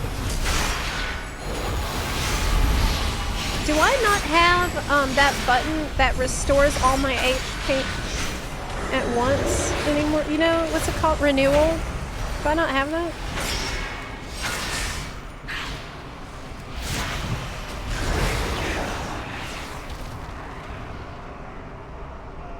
Technically, it's the third if you count class. That's true. That's true. Weapons collected, but I don't see any weapons. Ooh. Look at those grapes. Those are some pretty quality grapes. Wouldn't you say? This suspension's gonna be good. I've inspected the grapes. Warps. There are some grapes in the housing district that I've inspected as well. And they are gorps. No, they do not have polygons. There are too many errors in your UI. Please consider disabling or updating add-ons. No! You can't make me do that. Hey, Dryad, do you want to heal me maybe? No? Okay.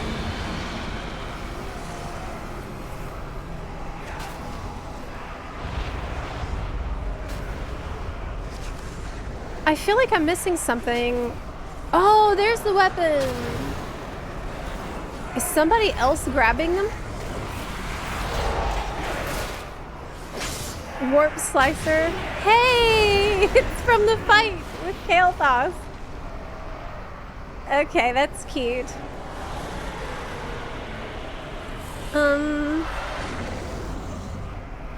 Did I steal that from the person so they couldn't take it? Did I just... I thought we could both take it. Oh my god. I might have. Oh my god, I might have. I'm just gonna run away. Maybe they won't notice. I just ninja looted that. I just ninja looted it.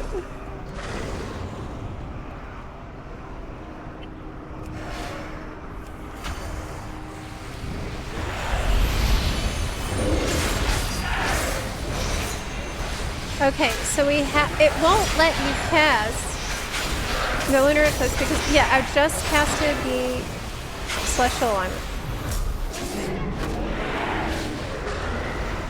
Is that a loot box? No, it's lies. You can't click on it. How dare. Oh my god, guys, look, it's a huge spoiler.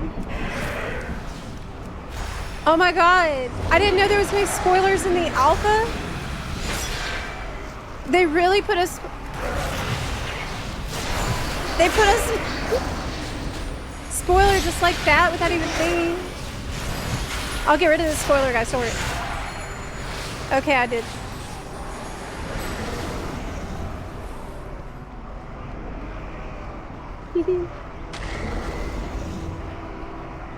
Your next star search costs no astral power. Oh, I need to be tracking that. Where's my buff tracker that it's supposed to give me? Rush forward, slashing all enemies.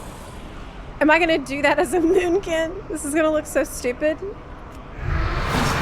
Wow, it did look really stupid. It did look really stupid. I felt dumb and it was dumb.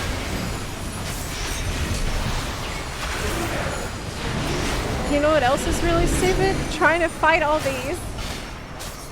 Where's Typhoon?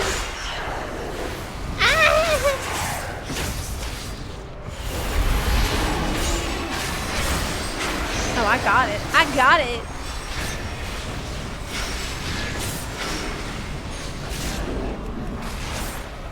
I don't got it. I don't got it. I don't.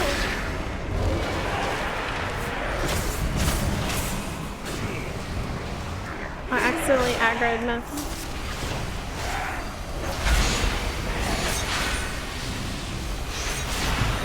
Yeah, not even a warning. Okay, so I think I've killed all of the pillagers, but the weapons are really hard to find. God, is this like I have to search? Yes, I do. Oh my god, I do. It shows me I need to go up here. Here's one. Scourge Bane. We need to go up higher. Oh wow, this is so nostalgic. I want to see it in the normal lighting conditions, you know. It's so beautiful. Wow. And you know, all these assets to make that beautiful houses, they're using it for your house, you know? Like these walls you can use in your house. This exterior, totally housing stuff.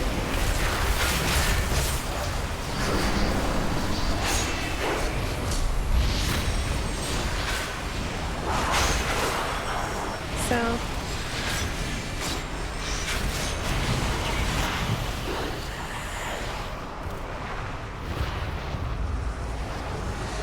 we need to find the other two weapons that's somewhere in this building. Maybe in there. But how do you even play this game without stealth? Ugh. No! Leave me alone! God! Go away! No! Stop it!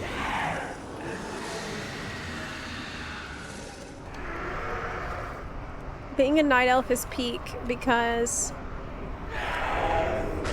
I have Vanish as a druid. So good.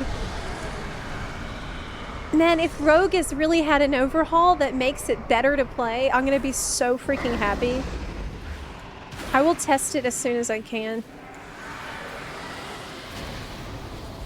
If Rogue, can I come back? Come home to Rogue? I will accept either sub or outlaw being good. Assassination is already good, but it's just not a playstyle that I like. I don't like that playstyle. Where the hell are the other 2 weapons? This takes forever!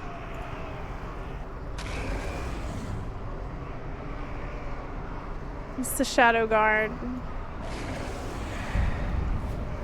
I thought it was good in Mana Forge when Zalatath was like, Shadow Guard! Like, the way that she said it was so rude. Like, she was so unimpressed by this thing they're calling themselves.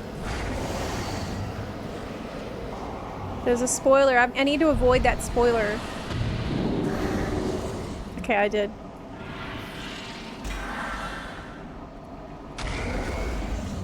Alright. I did it! I'm gonna run away.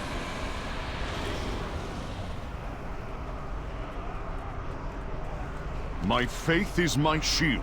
Walk in the light. Were they just here to loot us? Or did they have some reason to seek out weapons of the light? That's a good question. That's what I was wondering. Why would they need the light weapons? Ooh. Fight well. I got a staff. I also have not been upgrading my gear at all, so that's probably part of the issue that I'm having. Yeah. The light welcomes you, champion. We're good. The time has come. We push these things to Sun's Reach Harbor. Yeah! For the light! For Azeroth! For the Alliance!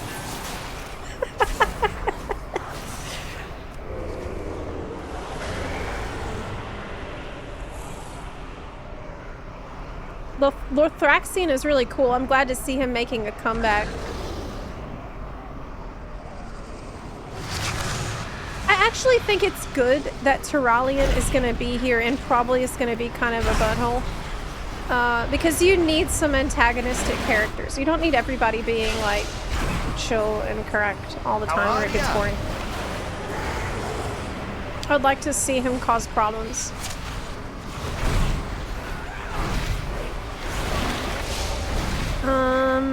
Hey, they're all like dying and stuff. That's not my problem though, is it? Why don't they get in the bubble? Like, it's because DBM isn't working. They don't know to get in the bubble.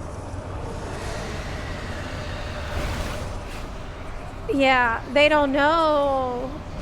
This is what happens without add-ons. Oh my god.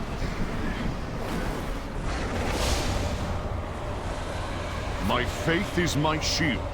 Light. Rip. I did see the new druid forms. It looked like an otter, but she said it's an axolotl. Or is it an axolotl? Channel light.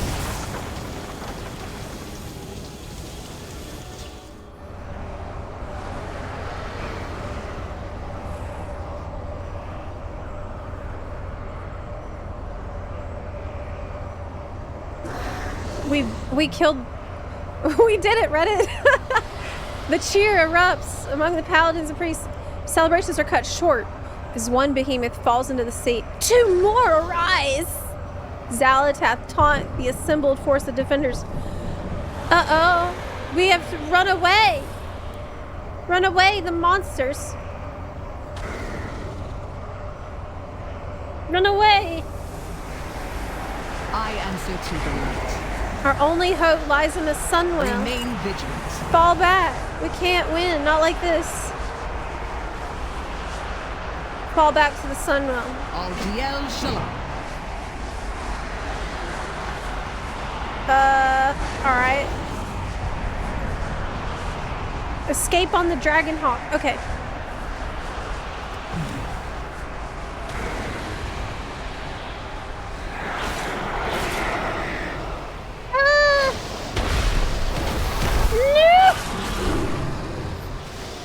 You can't make me fight things. Oh my god, I'm literally gonna die. Oh my god, I'm literally gonna die. What the...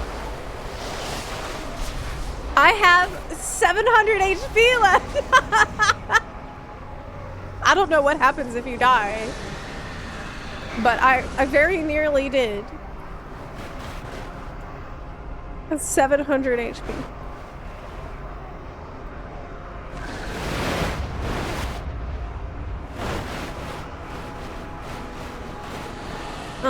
I hope I'm not supposed to like bite anything while I'm mounted. Remember the sun wheel.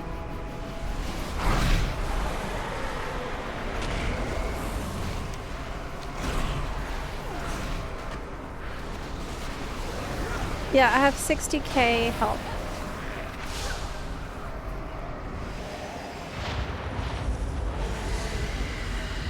Whoa. I It's am the epic. blade of the light. Remain vigilant. Our attempts to fight Zalatas host have failed. Our only hope is to call Zepla upon the bunt light. work. They see me twerking Zepla bunt work. Why are you twerking in the sun wheel? That's bunarchist behavior. Well. But Wolfie, thank you for the 24-month resub. Thank you for the 2 years of support. That's really awesome. Aldiel Shalah. Okay. I said nothing will get past me, but that's kind of a big talk.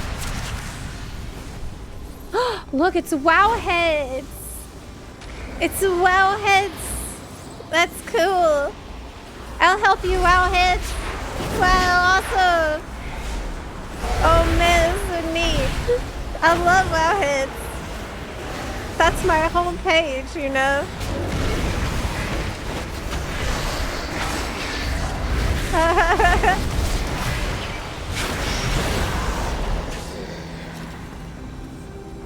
Imperatus. You want to fight it? I'll help you. Maybe not.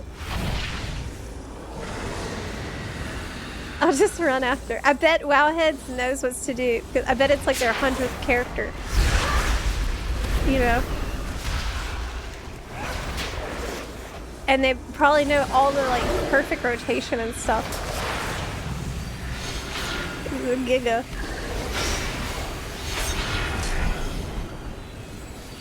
I help.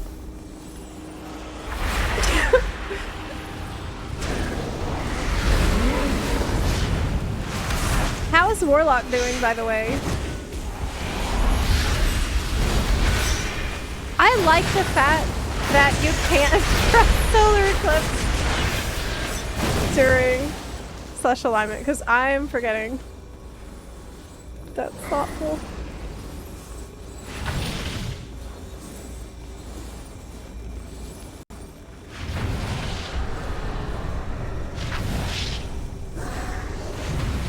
It does make me question how wimpy the older expansion content is going to be. If 60k HP is a new floor, that's good. It means maybe we'll be able to solo Dragonflight raids, right?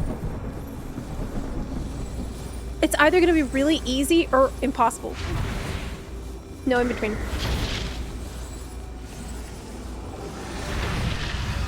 It is really beautiful. You are right.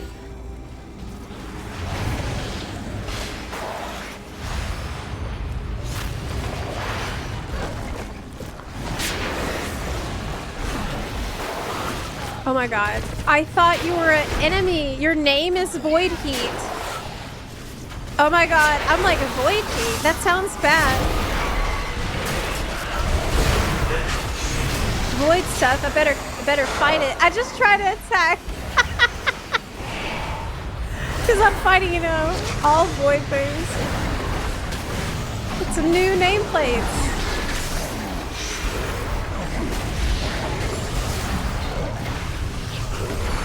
Sorry.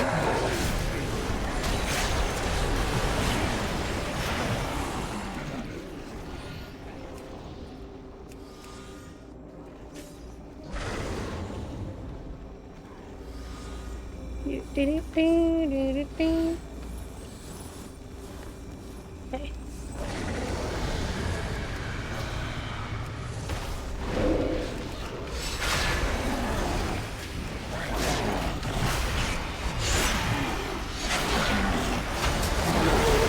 Well, there's some things that I won't test. I just won't. Oh, okay, now I can finally fight that guy. Oh, can I make it in time? Yes! I did. Great.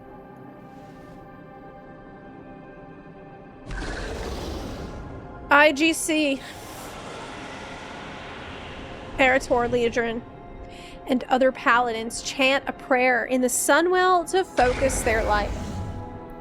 As they channel the light, the Sunwell glow. Pressure builds as they chant until the cutout side. Do we just see a massive light beam erupt out of the Sunwell, lancing into the void storm above and holding it at bay. The void has been defeated. Okay. Erator isn't complete. I mean, convinced.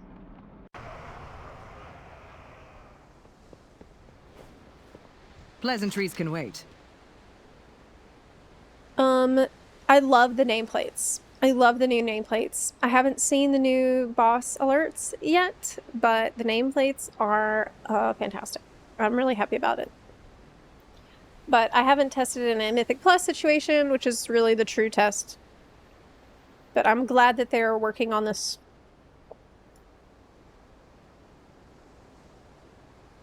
Shorel Aran. The eternal sun still guides us. It would be an understatement to say things between Silvermoon and the Alliance are tense and uneasy. I thank you for setting aside any prejudices you might have had and lent your strength to defense of Silvermoon and the Sunwell. Now, get the fuck out of my city. I better not see you in my part of town. We find strength. Look, I joke because I actually think it's good that you don't have full access to the freaking horde of major city as Alliance. Like, that would be horrible. I think that would not be the way to go. But I joke in good fun. All in good fun. Okay. Mounts. Look how pretty it is. Oh my god. Wow. So the light is blasting. And it's just gonna keep doing that? Like, guess you need to do the raid to resolve that situation. Oh my goodness, it's so pretty. So currently, it seems almost like dawn, doesn't it? Like dawn light. Look at that skybox. It's so beautiful. Oh my goodness. It's so pretty. Look at this tree. Amazing. Amazing. Who is that? Can I have this statue in my house? That's a very cool statue.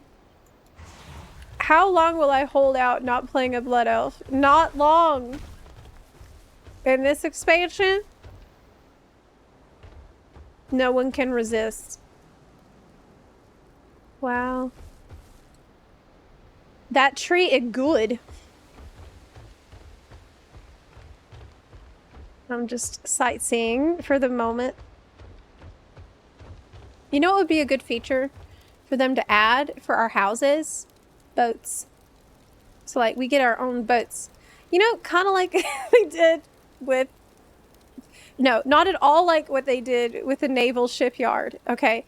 What if the shipyard was good instead of terrible? Then what? Boats?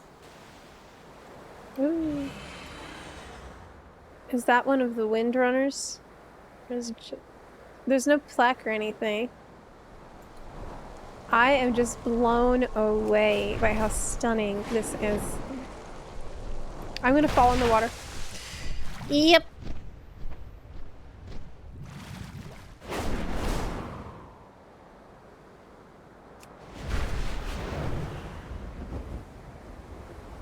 Good. It's so magnificent. Oh, as we get closer, we're going to see the true lighting for this time of day because it's 3 p.m. So it shouldn't be like dawn, but kind of makes sense to have the dawn light around the sun will. After all that. Oh my god. Is this the most beautiful city they have ever made? Is this better than Suramar?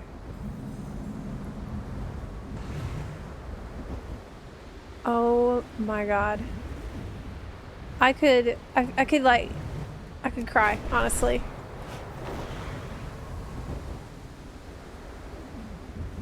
The work that has gone into this is insane. Okay, so where am I actually right now on the map? I'm falling to my death. Yes, I died!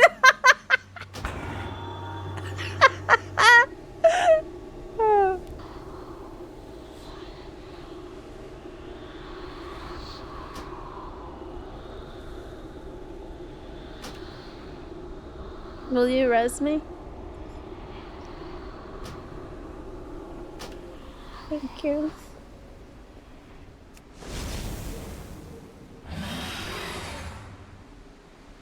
Was just trying to look around.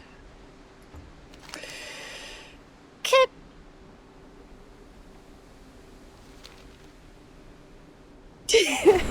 Graveyard inspector, yes.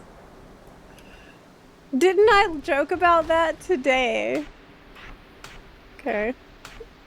Skyward Ascent. Oh my god, this is so... It's just visually stunning. I mean, so much so I died. So this, I think a lot of it is new. Let's just head into town.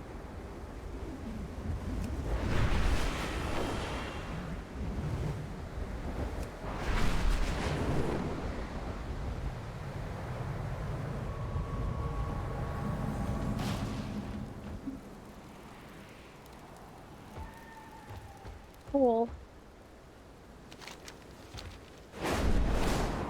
The place to be a paladin.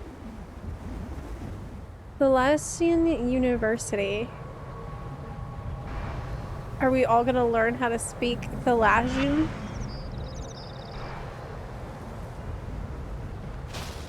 Wow!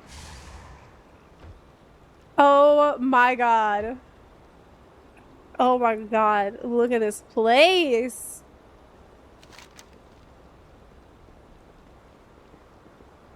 I am shooketh. This is the sanctum of the light. I believe. I believe now. I have faith.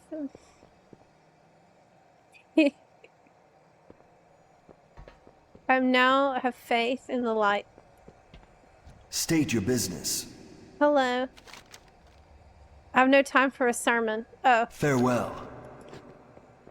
Never mind. Okay, fine then. I don't even care. Ooh, cool.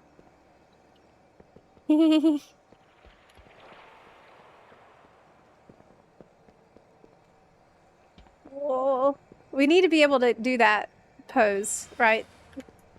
Standing there. Magister Umbric! Is that new drip? Looks sci-fi. I greet you on behalf of Silvermoon. You just gave me a 120 eye level staff. It's the exact same stats. Aldiel Shalar. Ooh, I got some transmogs. Silvermoon will know prosperity again. Golden City. Axe.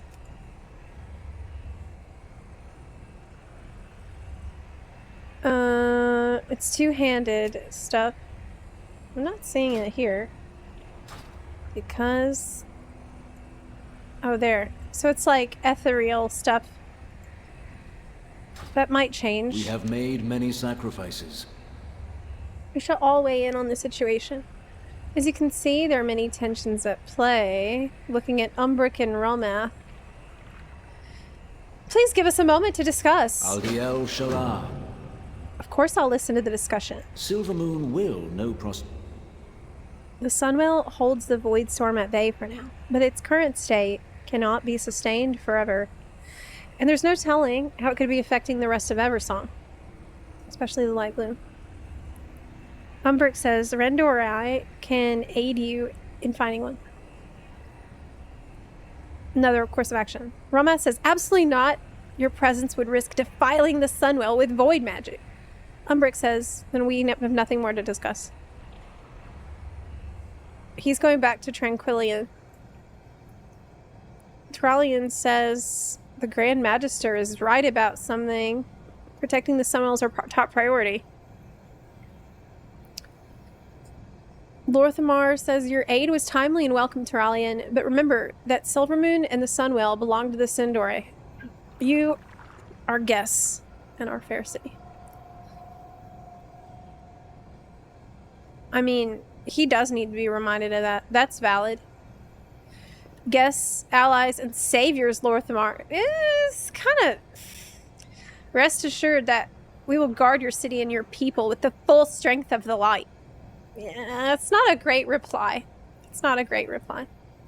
But they have a reason to be suspicious of Umbric and the Void Elves, because if you do the Allied Race Unlock quests for Nightborn, you will see that they had a problem with Alaria being present because of Void shenanigans and around the Sunwheel. And so that's a real problem. And Void is the thing they're trying to fight. Like, it's kind of unreasonable to expect them to just welcome all that into the Sunwheel. It doesn't make any sense. Lord. I think that Lorthamar is said the right things. If we must host temporary guests, so be it. Now that the matter is settled, you should acquaint yourself with Silvermoon. There are a few key civilians I'd like informed about your presence here. Show them my signet ring. They'll know you've my permission to be here. Please take care where you go. And stay in the outer city to avoid any issues. Give me your ring. The light of... Can I keep it? I greet you on behalf of Silvermoon. The eternal sun still guides us. The beauty of Eversong endures. Baladash, Malanore. The rebuilding continues. We have made many sacrifices. The eternal sun still guides us. Hair like this does not just happen on its own. It requires constant attention. My eye patch has never switched sides. I mean, who would mix up something like that? Oh my god. But you're not even wearing one anymore. Baladash, Malanore. Okay. He said his hair... He has a really good hair care routine. It's fun to annoy NPCs and see what they say. You should try it. Just keep on clicking on them until they get mad. It's funny. Yeah, pestering NPC. It's a classic Blizzard game thing you can do. What can I do for you?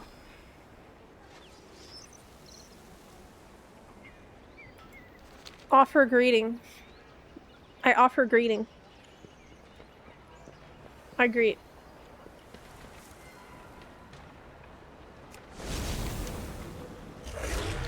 Check in at Wayfarer's Rest. Ooh, is this a Bank? Baladash Malanore. Salama Sierra. Ashalanore. Stay the course. Well, it's like when you go to check your bank to see how much gold you have, you know it's 0. It's easy to remember.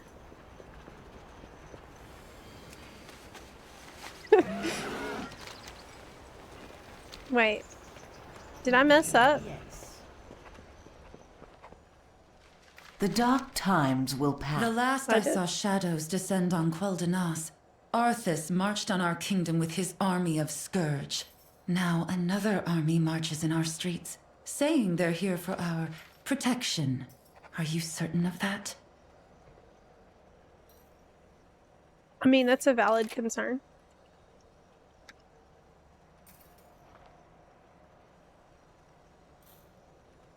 Oh, what? Oh my God. What? Is that going to be retroactive? Look what I just seen. In Midnight, fully collecting a class set appearance unlocks all lower difficulty variants from Wowhead? What? Big if true. That is correct. Wow, that would be amazing because there are some recent raids that you can't even get into the LFR4. And it's so frustrating because you can collect like the higher ones, but then having to go through every single time on every difficulty again and again, it takes forever, especially since I have 2 accounts. That's great. Huge. Big news. We're getting a lot of really good news regarding transmogs and collections in Midnight. You know, just seems like they are finally paying attention to the things that actually matter. You know, who cares? That's what matters.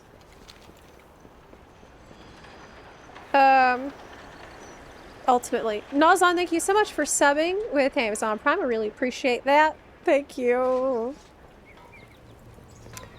They've also removed the ability for gear to change appearance when you upgrade. Yes, so that I do know about. You're going to be Do I not have shoes on?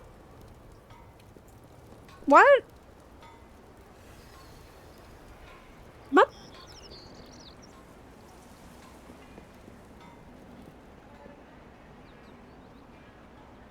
I've been barefoot this whole time.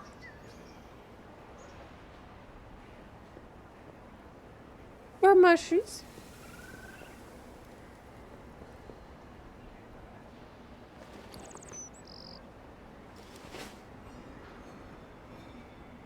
Where are my shoes? Okay, it's normal. Druids just are like that, I guess. It looks like I have it. I have shoes on, but they're druid shoes, which means they're not on my feet. Anaria Shola. Lorthamar told me that I can live here. Remember. Wow, look how cool that looks. Wow. Look how badass that looks.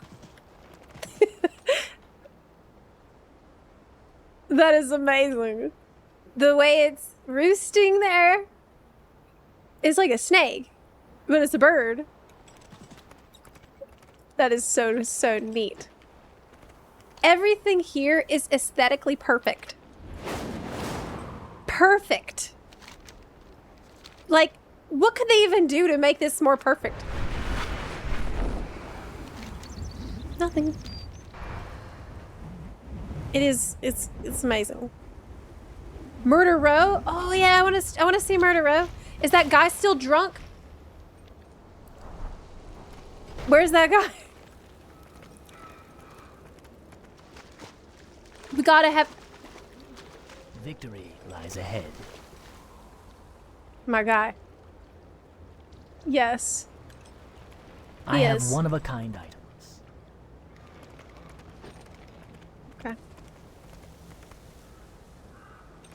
Can't change that. Meeting stone. Murder row is cool. I'm distracted. I got off track. I want to see what happens if I... The illicit rain. Oh? Can I want to go in there. They're fighting? There's blood. Everything has a price. What do you need? Oh, there she is. You have come to the right place. Do not loiter. He looks you up and down, remaining silent. You hear quiet chuckling from the others in the room. Stay the course. I mean, that's valid. That's okay. What in the world is going on out here?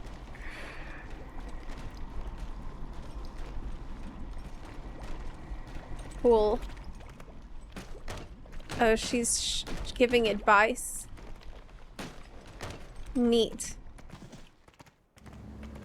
What do you seek? I like it here. I think I'll stay a while. Up! I got caught up on a banner. Wonder if they upgrade Drakthi or what?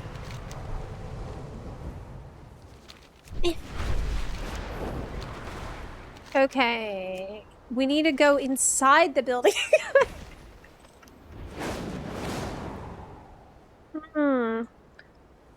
Inside the building?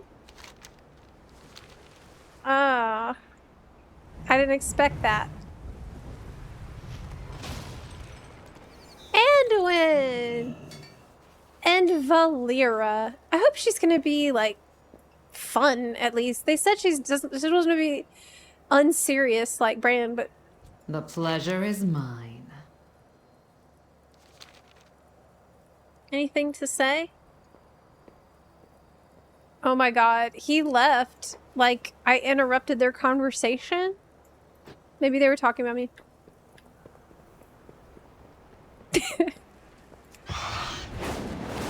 Oh, she's here. She's coming. Our enemies will fall. Hearthstone. Shurelaron. You need lodging. With all that's happened, that utterly mad vortex of shadow in the sky, guests are leaving in droves. If I weren't overseeing this place, I'm not so certain I'd still be here myself. If you wish a room, it's yours. Okay. Nobody wants to stay. Which is understandable. Oh, wow, look how pretty! Oh my god. Is that a wind harp?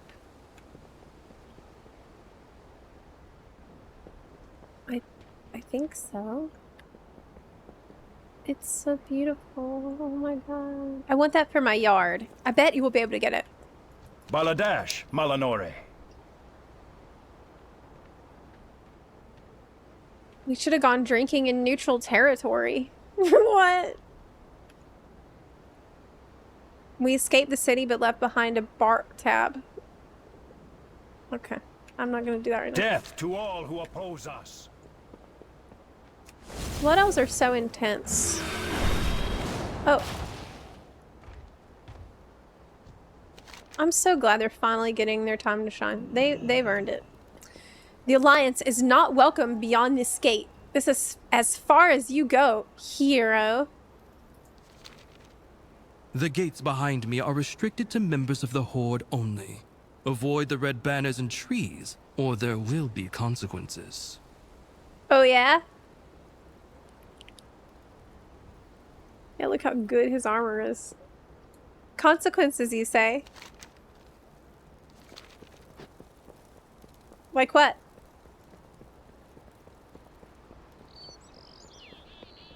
Out of bounds. Yeah, yeah.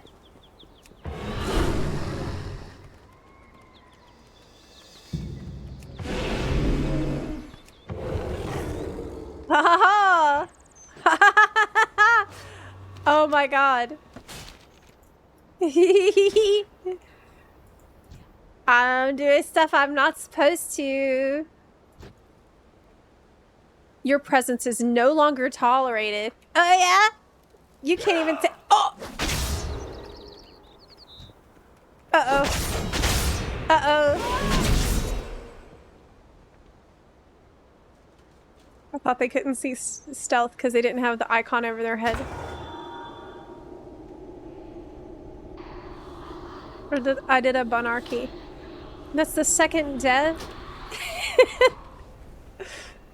All my gear is broken now. I need to repair my gear because I've been doing bunarchy.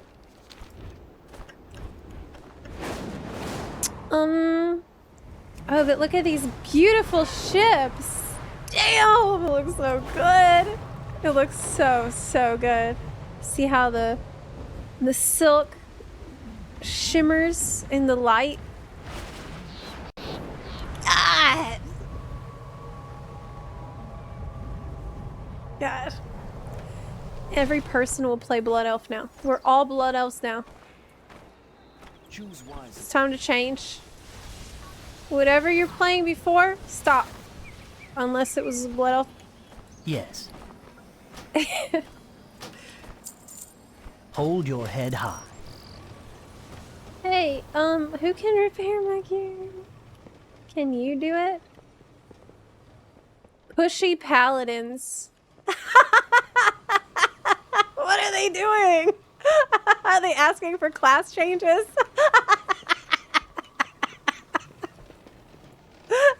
That's so many. Yeah, they're waiting.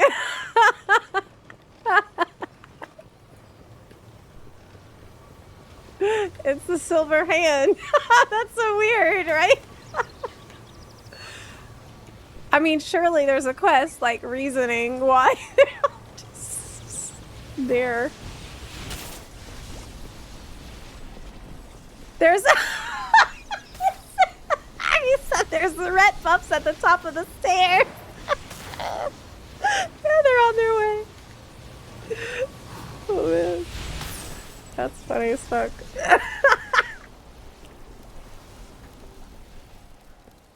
You don't know what you're gonna find in here. Anaria Shola. Bizarre herbalist. He seems pretty normal to me.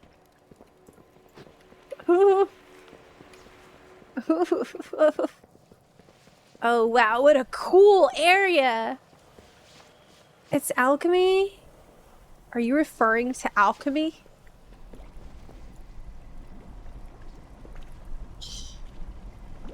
Whoa. I want a room in my house that's like this.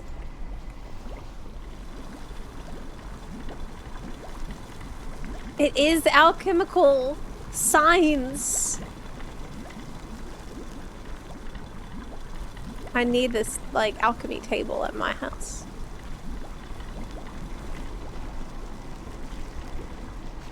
Cool. It's so cozy in this room. I love it.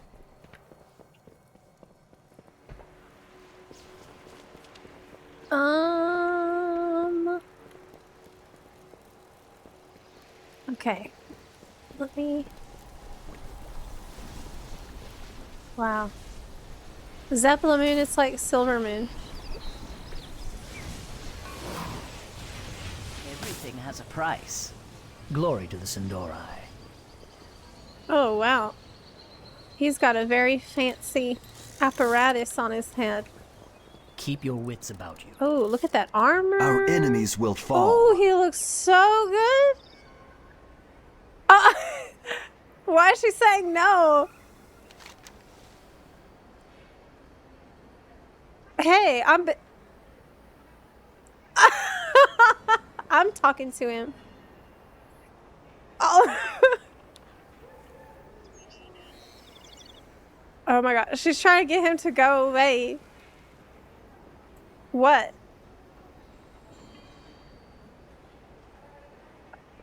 Shorelaran. I stole her man. I know. I didn't mean to.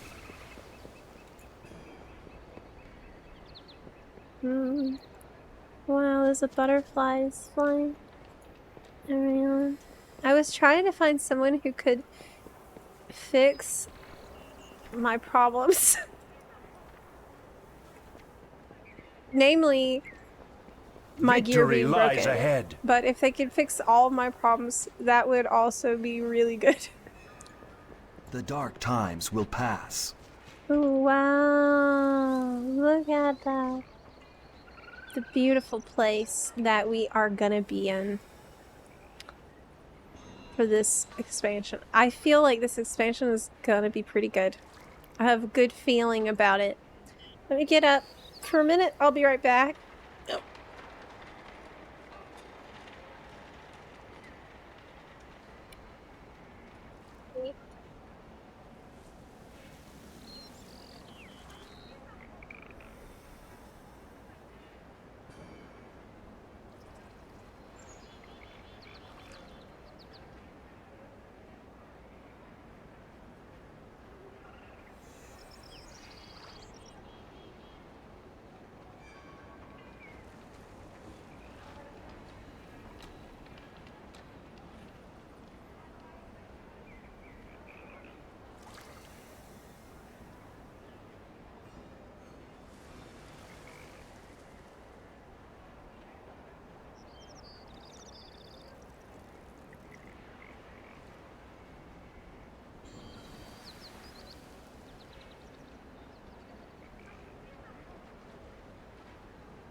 Boo Bear, did you run in here?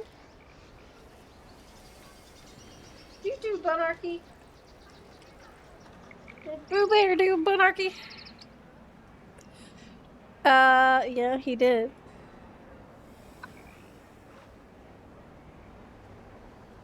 Damn.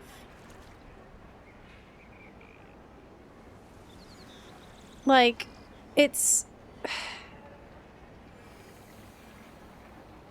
such an upgrade from Dornigal. Look, Dornigal's fine. Okay, but let's be honest. It's so much better. It's huge. It's huge. I noticed that you put some bunarchy in the chat.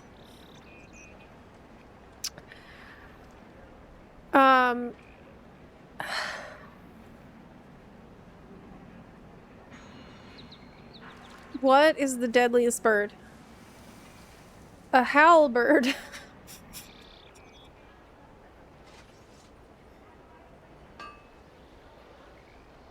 Hey, what do you call two crows? Attempted murder. Ooh. Gotta run for now. Take care, Night Coffee. I will probably sign off today because I do believe that tomorrow Alpha Access is being activated for my personal account, which means we need to start over tomorrow, I'm pretty sure. So I don't really want to get too far on this account when it's going to be Alpha all over again on a brand new account. You know, that's going to be really annoying tomorrow if I get really far today.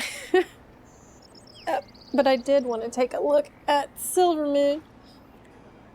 And, oh god, there. Come here, sweetie. Alright, there we go. And, see how beautiful it is? I haven't slept at all last night. And I am feeling it. I'm definitely feeling that. So I'm going to probably take a nap. Because I'm super delirious now, and I'll see you tomorrow. Yeah, I need sleep and I need rest really bad because I am out of energy. Is it possible to ask a favor? Take a good screenshot of the new Silvermoon.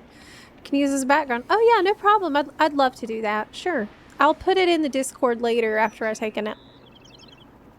I can make a ultra-wide screenshot for a 5K ultra-wide monitor too.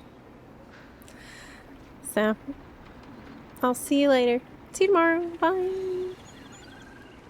Bye. See you later. Bye.